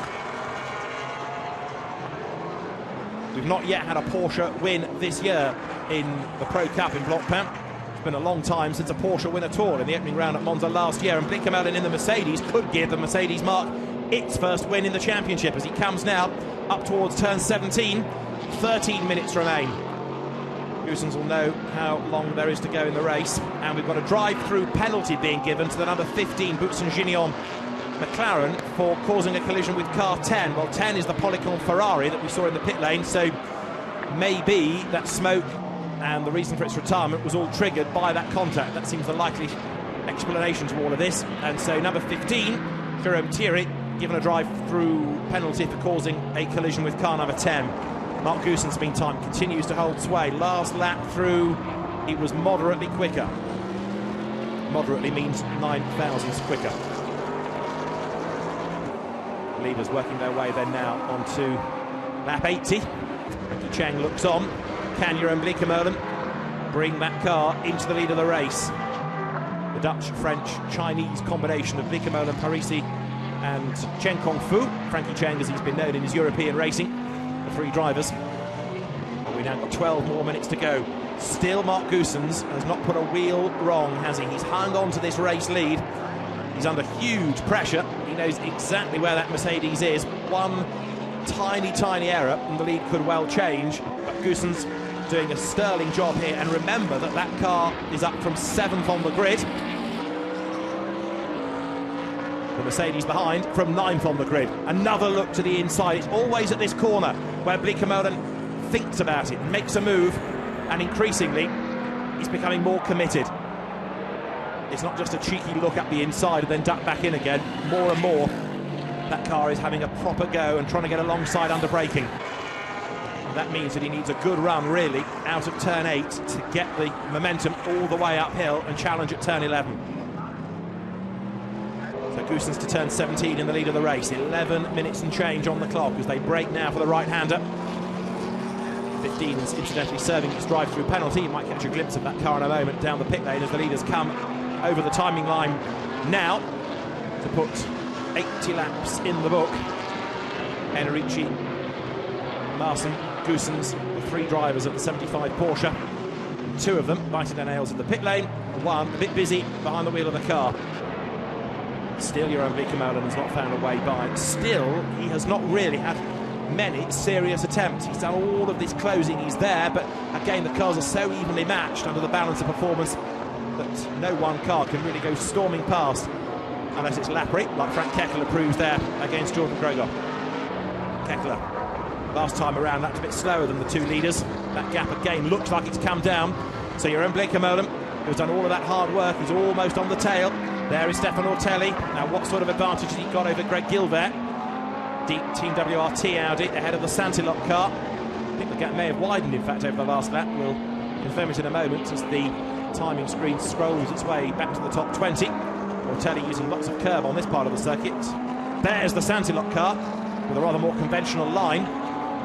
Greg Gilbert, last time through, was a 10th slower than Stefan Ortelli, so the gap did widen only fractionally as the two leaders ride the curve. It's one of those races where you don't know where to look. There's so much going on for different place battles. Heading in towards turn 11, Bleekemolen is close, but he doesn't pull out and have a go this time. Through the Warsteiner corner, dropping downhill, speed building. So close, so evenly matched. Both cars and drivers here. Bleekemolen has done a storming job of getting that car back onto the tail of the leading Porsche. Goossens has done an absolutely ripper job of hanging onto the race lead, and he's not done yet. He brakes for the chicane, under braking the Mercedes closes, but still Goossens hangs on in there. The short sprint, second, third, fourth, up towards turn 17, drop it back down towards second, turn right, and look at this, they're going to encounter all of this traffic pretty soon. Goossens hits the pit straight, sees it, his heart must sink as he comes across all of this back marker train ahead of him now, because he knows that that's another drama he could well do without. He's got to pick a way through it and defend his lead. Bleekemolen again thinks about challenging through the Mercedes arena. And off the road has gone Nicola Armindo, number 83. Dropped him to 8th place, and that's at turn 8 by the look of it. He's been off the road, he's back on again, so he survives. What about the leading Porsche? Unaffected. Mark Goossens continues up front, and he's almost up with the back markers. 98 Audi is going to be the first car he's got to find a way past. The Jan Brunstedt, Michael Bender, Daniel Roos Audi that runs at the Gentleman Trophy. And now Bleekemolen starting to look as though he's even closer and staying even closer. He was pretty close to begin with, wasn't he? A few laps back, and now he's managed to get himself even nearer. Nose to tail as they go through turn 8. Michael Bender gets out of the way in the 98 Audi. Past him goes Goossens, past him now goes Bleekemolen through the Schumacher S's. Look at all the curb that's used on the way through that middle part and on the exit as they ride wide. This is where Bleekemolen's had a look in the past. He's not near enough to challenge though this time, and he's running out of options. 7 3/4 minutes to go. It's going to be a very close finish between them, come what may. Bleekemolen looks quicker through the Warsteiner corner. Uses all of the curb, a bit more of the extra runoff there, I think, taken by the Mercedes than the Goossens Porsche ahead of him. Now through the Advent corner, they run up towards the chicane, heading into the braking zone. Now drop down through the gears from the fastest part of the circuit to one of the slowest through the chicane. From 160 miles an hour down to second gear, about 50 mph for a very, very tight chicane. Over the timing line they will come now. Look at all the traffic ahead of them. Goossens it is who leads the way. Bleekemolen this time perhaps shaping up to look down the inside as they come past the pits, heading down towards turn 1 with 7 minutes to go. That's all in this penultimate round of the Blancpain Endurance Series, and 0.587 of a second is all that we have after nearly 3 hours of racing. Into turn 2. Behind them is René Rast, who has got the best lap of the race. He's also dragged the number 13 Audi up to 15th place. But all eyes are on Porsche and Mercedes. Very different lines being taken through turn 3 there. And I would suggest that Goossens was slightly the better. He seemed to come out more in advance of the Mercedes. Battles behind, even though you've got Ortelli and Gilbert not that far apart, haven't really clicked in the same way that this has for the race lead. And so as you look at the Porsche and now the Mercedes coming out of turn 6, going up through the gears, plunging downhill once again, down towards turn 8. This is still up for grabs, although Goossens looks like now he's responding a little bit. He looks like he's a bit further ahead, and certainly Bleekemolen is not as close as he needs to be at turn 8. Porsche versus Mercedes here as they come uphill. Two brands that have always had good success at the Nurburgring, whether it's been in 24 hours, in Group C days. Mercedes, of course, very successful here in the DTM in recent times. And again, heading into turn 11, Bleekemolen has a look, and again, look, he's brought that gap down. That's the part of the circuit climbing uphill towards turn 11 that the Mercedes seems to like, but then the Porsche is strong on the next section. Is this going to be a race lead affected by traffic? They've not yet really caught the back markers. Got René Rast behind them, keeping them company. And now as they work their way towards the chicane, got one of the Pro GT Porsches to negotiate, and there's a Ferrari that's been off the road and gets back on and heads for the pit lane, possibly with a punctured tyre. Is that the M-Tech car? I fear it may be. 18th it was, the Duncan Cameron, Matt Griffin entry up from the back of the grid. A great effort, but it looks as though at the chicane it may have had a puncture, gone off the road, up the escape road. No, it's 42 in fact, the car that Emmett O'Brien started. Paul Longshare did the middle stint in, and Kevin Despanas brings down the pit lane. Right, lead battle absolutely has won, the two leading cars, and they've got a slower Porsche just up the road ahead of them. Porsche gets out of the way, and there's another Porsche, look in the background, being retrieved from the gravel at turn 1, and that's Nicola Armindo, who's been off the road again. We saw him rejoining after one trip off the road, and Armindo, we talked him up earlier on, has let me down. He's binned it, he's out of the race, and that now has brought Laurens Vanthoor up to 7th, Henri Moser 8th, Anthony Beltoise 9th, and Nico Verdonk up into the top 10. Leaders threading their way through traffic. 4 minutes remain, that's all. And ahead of them now is the 49 Ferrari in the hands of Jean-Marc Bachelier. He drops downhill. And he's got the race leaders, plural, right up behind him. Goossens lines up to have a go on the inside. Bleekemolen has got to get past here. He cannot afford to lose out in traffic. He muscles the Mercedes up on the inside. Gets through the corner well, gets the power down well, climbs uphill, but Goossens is still far enough ahead to be able to survive going now through the Schumacher S's. Nibble the curb in the middle part. Bleekemolen uses more of it. Use the runoff on the outside, the curb and the AstroTurf, and then up towards turn 11. Normally, Bleekemolen's favourite part of the circuit, but this lap through, not near enough to challenge. Through the Warsteiner corner, turn 12 they go. 3.5 minutes remain. Half an hour ago, the gap started to come down. It looked as though Goossens was going to lose the lead, but how well has he driven here to withstand all of the pressure, to maintain that lead? Now, can he do so for another 2 laps? It's going to be, isn't it, at the end of this? They come out of the chicane. If Bleekemolen is not being spurred on by the fact that he can see the leader, or maybe by the information he's getting from the team saying, come on, then he's going to have to really turn up the whip now. Out of the final corner, over the timing line they come. It remains Mark Goossens who leads the way, but only just, as the lead gap is 0.573 of a second. We've not had it less than half a second yet, and it needs to be to have any realistic chance of Bleekemolen making a pass, because from half a second back, it's too great to do it under braking. Into turn 2. Can Bleekemolen find a way past the Porsche? For the last half hour, we've monitored this. We've watched him close and close and close and shadow the Porsche, but he's shadowing all he can do. Heard Xavier Marson suggest that Mercedes is the quicker car, but Mark Goossens has done a great job here. You could also argue the balance of performance is exceptionally good, because you've got 2 cars running for many laps with less than a second between them, and although Bleekemolen has closed right up, he's not yet been able to find a way through, not even found a way alongside. It's not a case of him not being able to pass, he's not been able to make a serious bid despite the proximity of the Mercedes to the back of the Porsche. Goossens defends at turn 8, they drop downhill. 2 minutes to go, 1 more lap at the end of this. That's all in this 5th round of the Blancpain Endurance Series, climbing uphill once again through the Schumacher S. They look even closer still. Now, can Bleekemolen get a good enough run to challenge on the inside? As 11, he makes his look on the inside. Is this the move? He thinks about it, can't do it. Again, not near enough. And is that an effort that he will lose time as a result of not being able to execute? Let's just see, because Goossens tries to get the power down and he runs wider coming out of the Warsteiner corner at turn 12 than does the Mercedes, and it looks as though he's just extended the margin by another length or so. Into the braking zone at the chicane. They're going to start the last lap of what has been an absolutely superb race with less than a second between them after nearly 3 hours of racing. Here they come, less than a lap time left in the race, with 2 hours and 59 minutes of racing gone. They start the last lap now with bang on a minute on the clock, and as they go on to the last lap, 0.515 of a second is all that separates the top 2. Bleekemolen has a look on the inside. Now he's got to do it somewhere. He's got to get on with the job if he's been thinking about biding his time, and I'm not sure that is the situation. I think he's genuinely been struggling to find a way through. Well, he's got to throw everything now out of the window and just try every conceivable opportunity. Can he brake even later for corners? Can he use even more curb than before to try and claw back hundredths of a second and put himself in a challenging position? There's also back markers to consider. Ferrari slow towards turn 6, or slow compared to the leaders. They've also got a Von Ryan Racing McLaren stuttering over the timing line at the moment. Got all eyes on the top 2. Flag will be out at the end of this lap. It's the last lap of the race, as you can see on the caption, and Mark Goossens busy flashing his headlights at the traffic.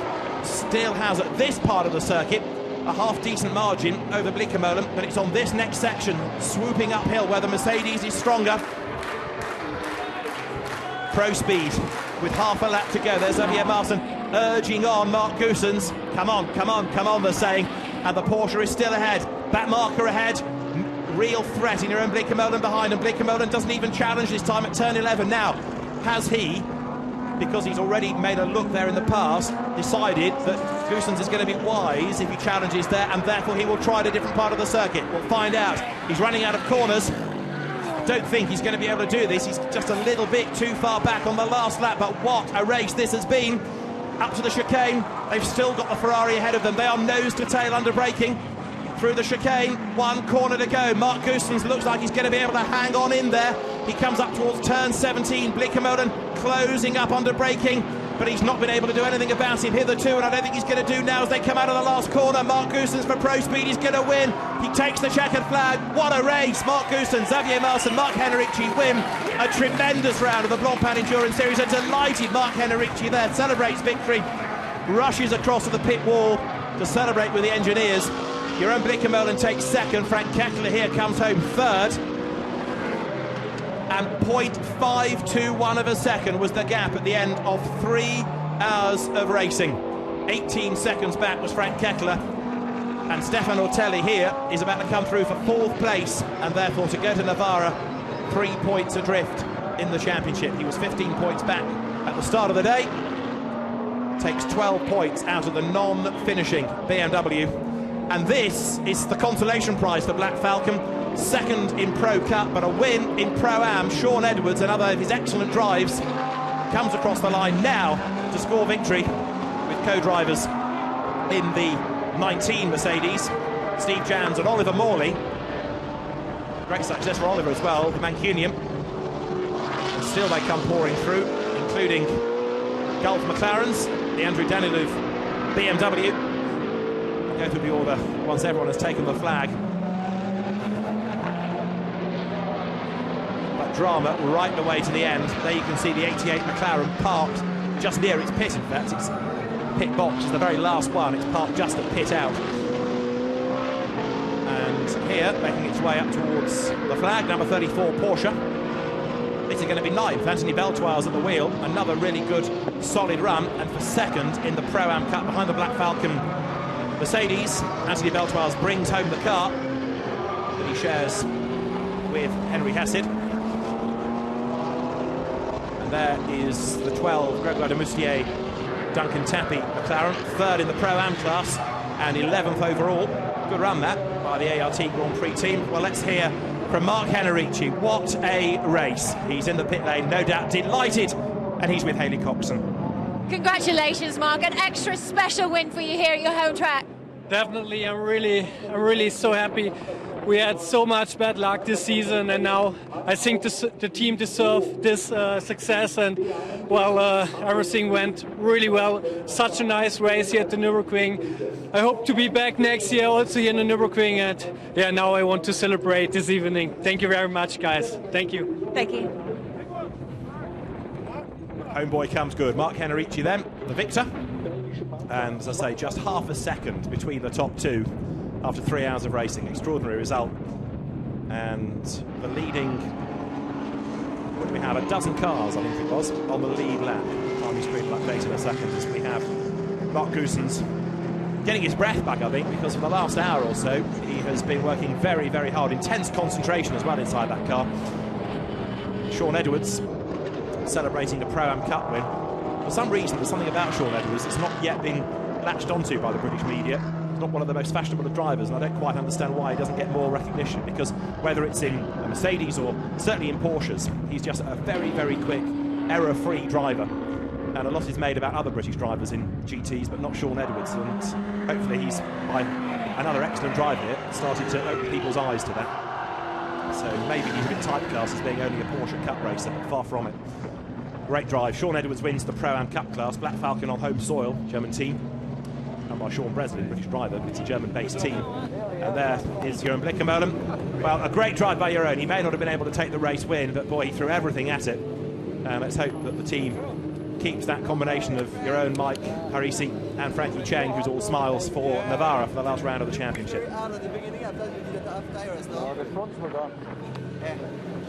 Whether you can hear what's being said, I don't know, but Jeroen Blikkemolen saying the front tyres were gone, so struggling for traction out of the slow corners in the Mercedes. So with the abuse he'd given the rubber, even so, it was an excellent effort to get to within half a second. Mark Goossens taking his time about his end lap, isn't he?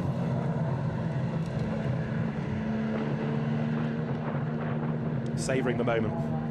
Team run by Rudy Penders, Belgian Porsche dealer and Pro Speed that began in Belgian domestic racing and became one of the factory-blessed teams. Has had factory drivers over the last few years and factory parts, now very much one of the top Porsche teams. There's Frank Kekler, brings the Vita 4-1 BMW to third place. looked a bit frustrated that it was only a third place, but the podium result is good. It's not been a great season for that team. Only the second podium of the year, the first one being at Spa. And Matthias Lauda and Greg Franchi there with him. And I think there's only one more car to get in the pit lane, and it's the winning car. Mark Goossens slowly brings it back to the pit lane. Well, Jeroen Bleekemolen chased him as hard as he could. Fabulous effort by Jeroen Bleekemolen. Let's hear what the Dutchman has to say for himself with Haley. Congratulations, Jeroen. You're involved in quite the battle there. It's still a podium finish for you. Yeah, great result for the team. Unfortunately, we couldn't just get it, but it was a nice fight. I think Mark Goossens was ahead of me in the car. He didn't make a single mistake, and I pushed him really hard, but he deserved it. I think we lost a little bit of time in pit lane with some bad luck with other cars, but otherwise we could have won it. Thank you. Congratulations. Well, there are the three Mercedes drivers, and chatting about their race, Jeroen Bleekemolen having done a fabulous job. That's one of the delights of the Blancpain Endurance Series, because you find different teams putting occasionally drivers in from other championships, and you suddenly get an idea of just how good they are away from their normal series. But it is always such a high quality entry. And Mark Goossens driving down the pit lane. I can see Mark Henrici sprinting up to the car, just a bit too far from that camera to pick up. But Mark Henrici, I think, has just given the Porsche a hug. Absolutely delighted with that victory. And there, the Gentleman Trophy class winners. Christian Kelders, Daniel De Bruyne taking a second victory of the season. In the background, look, there is the winning Porsche.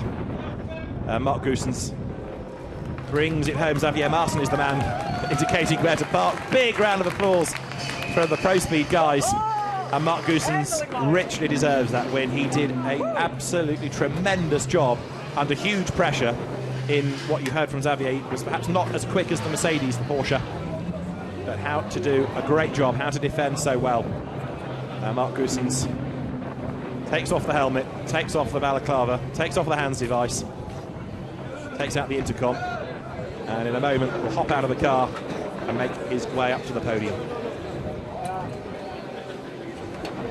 He may have enough energy for an interview, but he does look pretty weary. Celebrates with Xavier Martin.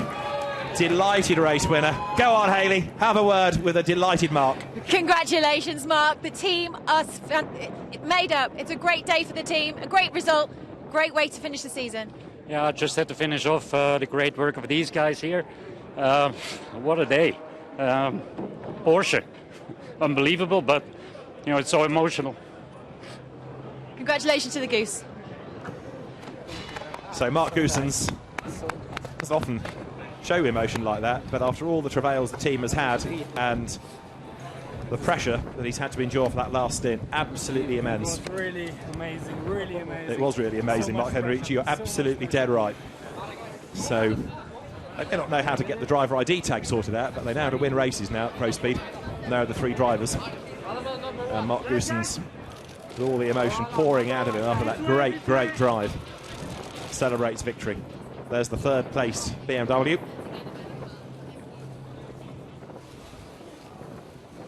And let's hear from Frank Kekler. Third place, chased as hard as he could. Haley, he's all yours. Congratulations, guys. What an impressive finish to the race for you, Frank. Yeah, it was great. I have to say thanks to the team, because they did a great tactic at the safety car. I think they made the podium possible. Anyway, the car was good. We struggled a bit with the brakes and a bit here and there. I hoped, or I was thinking that I can catch up a bit on the first two, but it was impossible. So I just brought the car home. Matthias and Greg did a great job. They did a drive without any mistakes, you know, and that's really important. In a 3-hour race, the whole team, we made really good pit stops. We overtook cars there. So overall, I'm happy. Thank you, guys. So they go to the podium, and just quickly time to reflect on what we've seen. The championship turned on its head by the demise of the Mark VDS BMW, and these are the results. Pro Speed Porsche, the winning car. Mark Goossens, Mark Henrici and Xavier Martin. From the Black Falcon Mercedes of Mike Parisi, Frankie Cheng and Sean Edwards, and the Vita 4-1 BMW, Greg Franchi, Matthias Lauda and Frank Kekler. Stefan Ortelli keeps his championship hopes and those of the Christophers, Hauser and Meest alive by fourth, ahead of a really good effort from Santilot Racing.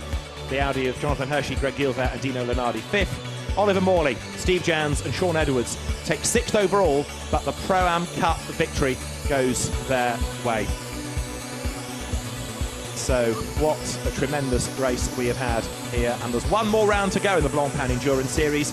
It's at Navarra. Join David Addison and Hayley Coxon there. For now, at the end of a great race here at the Nurburgring, it's goodbye for now.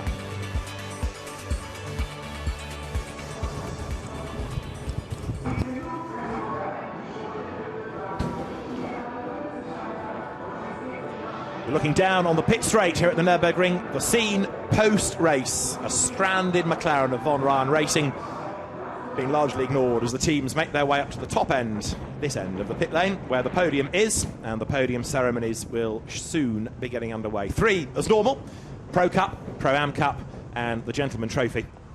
And with the championship, as I say, set to go next to Navarra, it is going to be fascinating, because although we've been dwelling on the Pro Cup situation and how that has turned out with the demise in that race, the Mark VDS BMW, in Pro-Am, interesting there because the top 2 teams both having problems, so more calculations needed. But if you work your way down Pro-Am, the AF Corsa Ferrari of Honderson and Maciels had problems. So did the chasing Petrobelli Vita 4-1 Ferrari. The Haribo Porsche next in the points was a fair way down. And the Lamborghini of Hayek and Cox, of course, had its accident. So the championship situation intriguing there as well. As you see, Greg Franchi, Matthias Lauda, and in the middle, Frank Kakela, the 3rd place on the podium. The 2nd place making their way out now. We have Frankie Cheng, Jeroen Bleekemolen and Mike Parisi. And the race winners, Mark Goossens, local boy Mark Henrici, and Xavier Marson on to the top step of the podium. And also the Pro Speed representative will head there to take the winning team's trophy as the drivers make their way onto the top of the podium.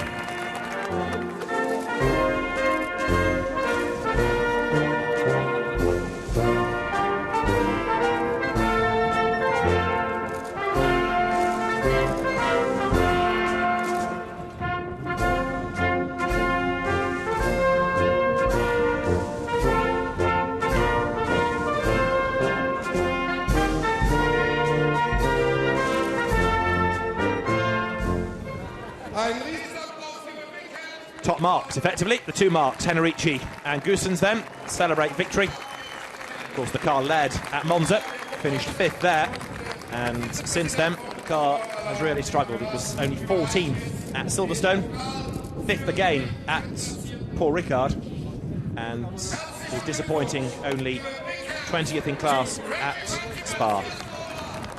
So Alain Delamura sets the presentations underway, giving the trophies to the top 3 drivers. Matthias Lauda on the left, Frank Kakela in the middle, and on the far right of the podium, Greg Franchi, the reigning champion. And the Vita 4-1 BMW then takes 3rd. There are the 2nd place drivers, Frankie Cheng. In the middle, Mike Parisi, the French driver, and Jeroen Bleekemolen, who may look a little bit disappointed about only being 2nd, but it was a tremendous drive to bring down that gap. But the top step of the podium, there's Mark Goossens on the left, Xavier Martin in the middle, Mark Henrici, who cannot hide his delight, can he? Is there on the right-hand side of the top step, celebrating his maiden Blancpain Endurance Series win. Porsche flag in his face, that's all fair. And the Pro Speed team gets its trophy too. And now the drivers all huddled together for photographs somewhere. There should be some champagne, I would have thought, here. Yes, it's at the driver's feet.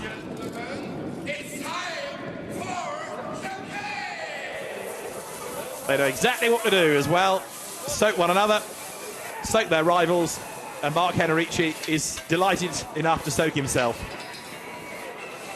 Clutching his Porsche flag. Get the feeling this is one of the best, if not the best, win of his career. It's on home soil. It was not an easy race to win. And his first stint was a tremendous one. Mark Goossens' last stint, absolutely fabulous.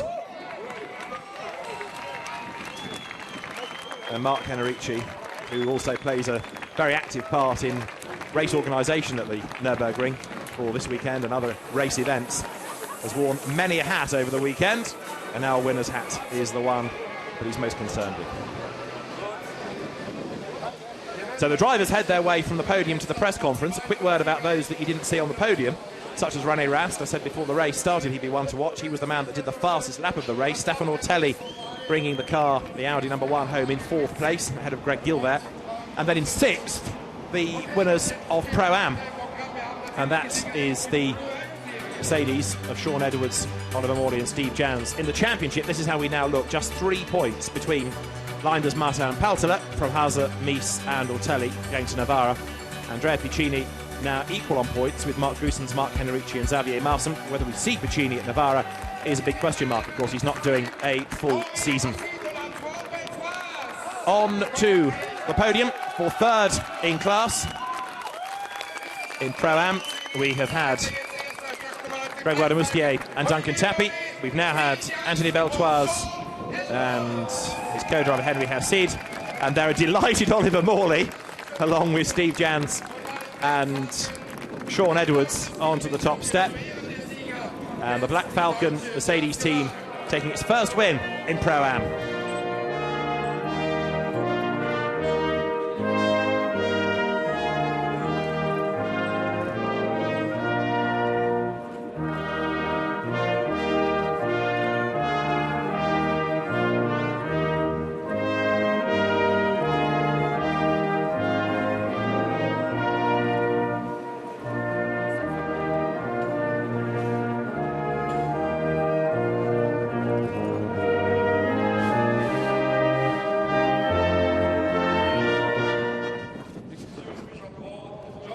So 2 British drivers, Sean Edwards in the middle, Oliver Morley with the Union flag draped around him. He's come a long way since his early racing in the Alton Park-based Fiesta XR2 Challenge, which was always a very destructive affair.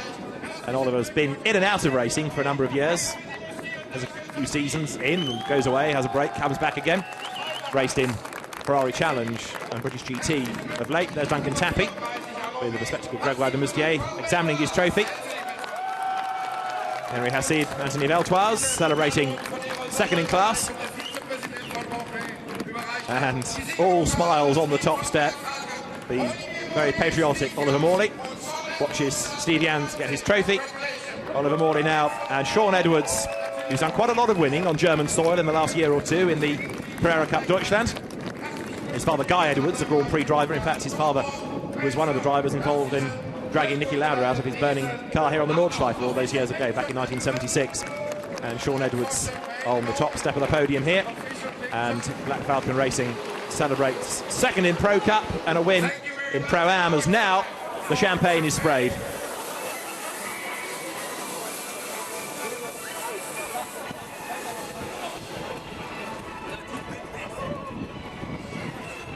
Mercedes, Porsche, McLaren, good variety in the top 3 in class. There's Oliver Morley, still busy spraying the champagne. And you can see, a bit like Mark Henrici was delighted with his results, so is Oliver with his class win. Grinning from ear to ear. A proper AM racer as well, Oliver. He's got the money to enjoy himself, racing nice cars at nice venues. And a handy peddler, not as quick as Sean Edwards, I think he'd agree. Very few people are, in fact, in a modern-day GT car, but Oliver Morley takes a class win. Well, in the championship, this is how we now look. It is still Thomason and Macchiels ahead. It's still Bertolini a point behind. And 2 points back still, the non-scoring Amos Bonacini and Petrobelli. But now, up the order has come Ludovic Padet, Jean-Luc Bobalik and Patrice Goela after their efforts here, ahead of Hans-Guido Riegel, Mike Sturzberg. And that win for Anthony Beltoise brings him and Henry Hassid up the order as well. Navarra is going to be an absolutely thrilling race, except you're going to have to watch it with a calculator, because so much is going to happen in terms of championship situation and a single place change, and it's all going to be a different situation, I think, when we get to that last round. But that is not until the 14th of October, and you'll be able to see it, of course, live here, as the podium now is made ready for the gentlemen. And there, Michael Bender on the left, in the middle, Daniel Roos, the pole man, and team patron, Jan Brunstedt, the class winners for 2nd. There you can see in the white overalls, Fabien Tunet, And the slimmer frame in the black overalls is that of Fabien Michel. The more rotund figure is Jolly Georges Cabin. But onto the top step, Daniel De Breuer and Christian Kelders from the Hexagon engineering team.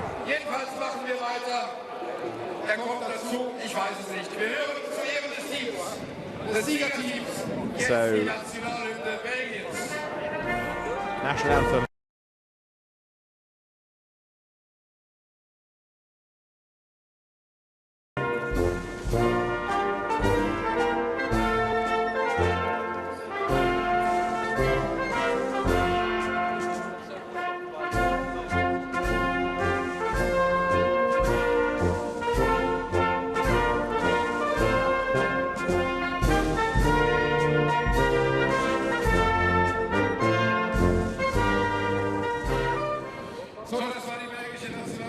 So they're the winning drivers, hats on, and now the trophy is to be presented.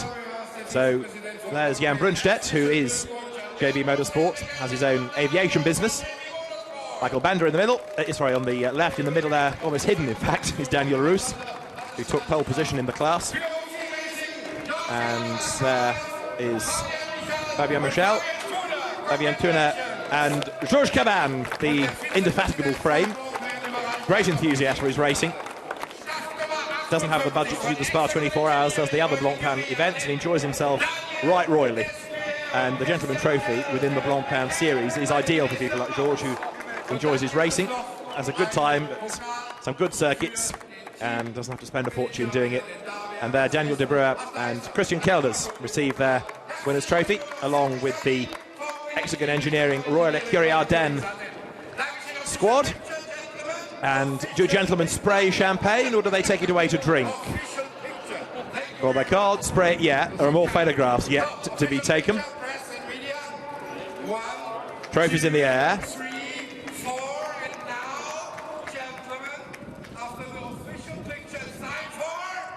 Now it's time for the champagne, and like proper gentlemen, they spray willy-nilly at anything and anybody. I think Georges Cabin is the one that loses out here, because he's not had time to reach down and get the bottle yet.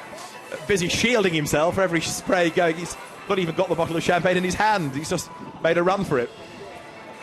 So they all behave like proper gentlemen. Not off the podium go the top three teams from the Gentleman Trophy, and they will reconvene at Navarra in just under a month's time.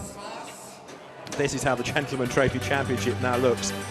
They didn't score, but Pierre Hershey and Robert Hissam still lead. They didn't score well. Michael Bender, Jan Brunstedt, and they are second. Jocke Mangs joining them in that team, still equal on points. Daniel De Breuer and Christian Kelders almost in contention now with another class win. And then it is Gaël de Studier, Gilles Vannelet absent this weekend in fourth. Well, it's been another all-action round of the Blancpain Endurance Series. There's only one downside, and that is there's only one round left. It's at Navarra on the 14th of October. Join us there. From Haley Coxon, from David Addison, from the team here in Germany, goodbye.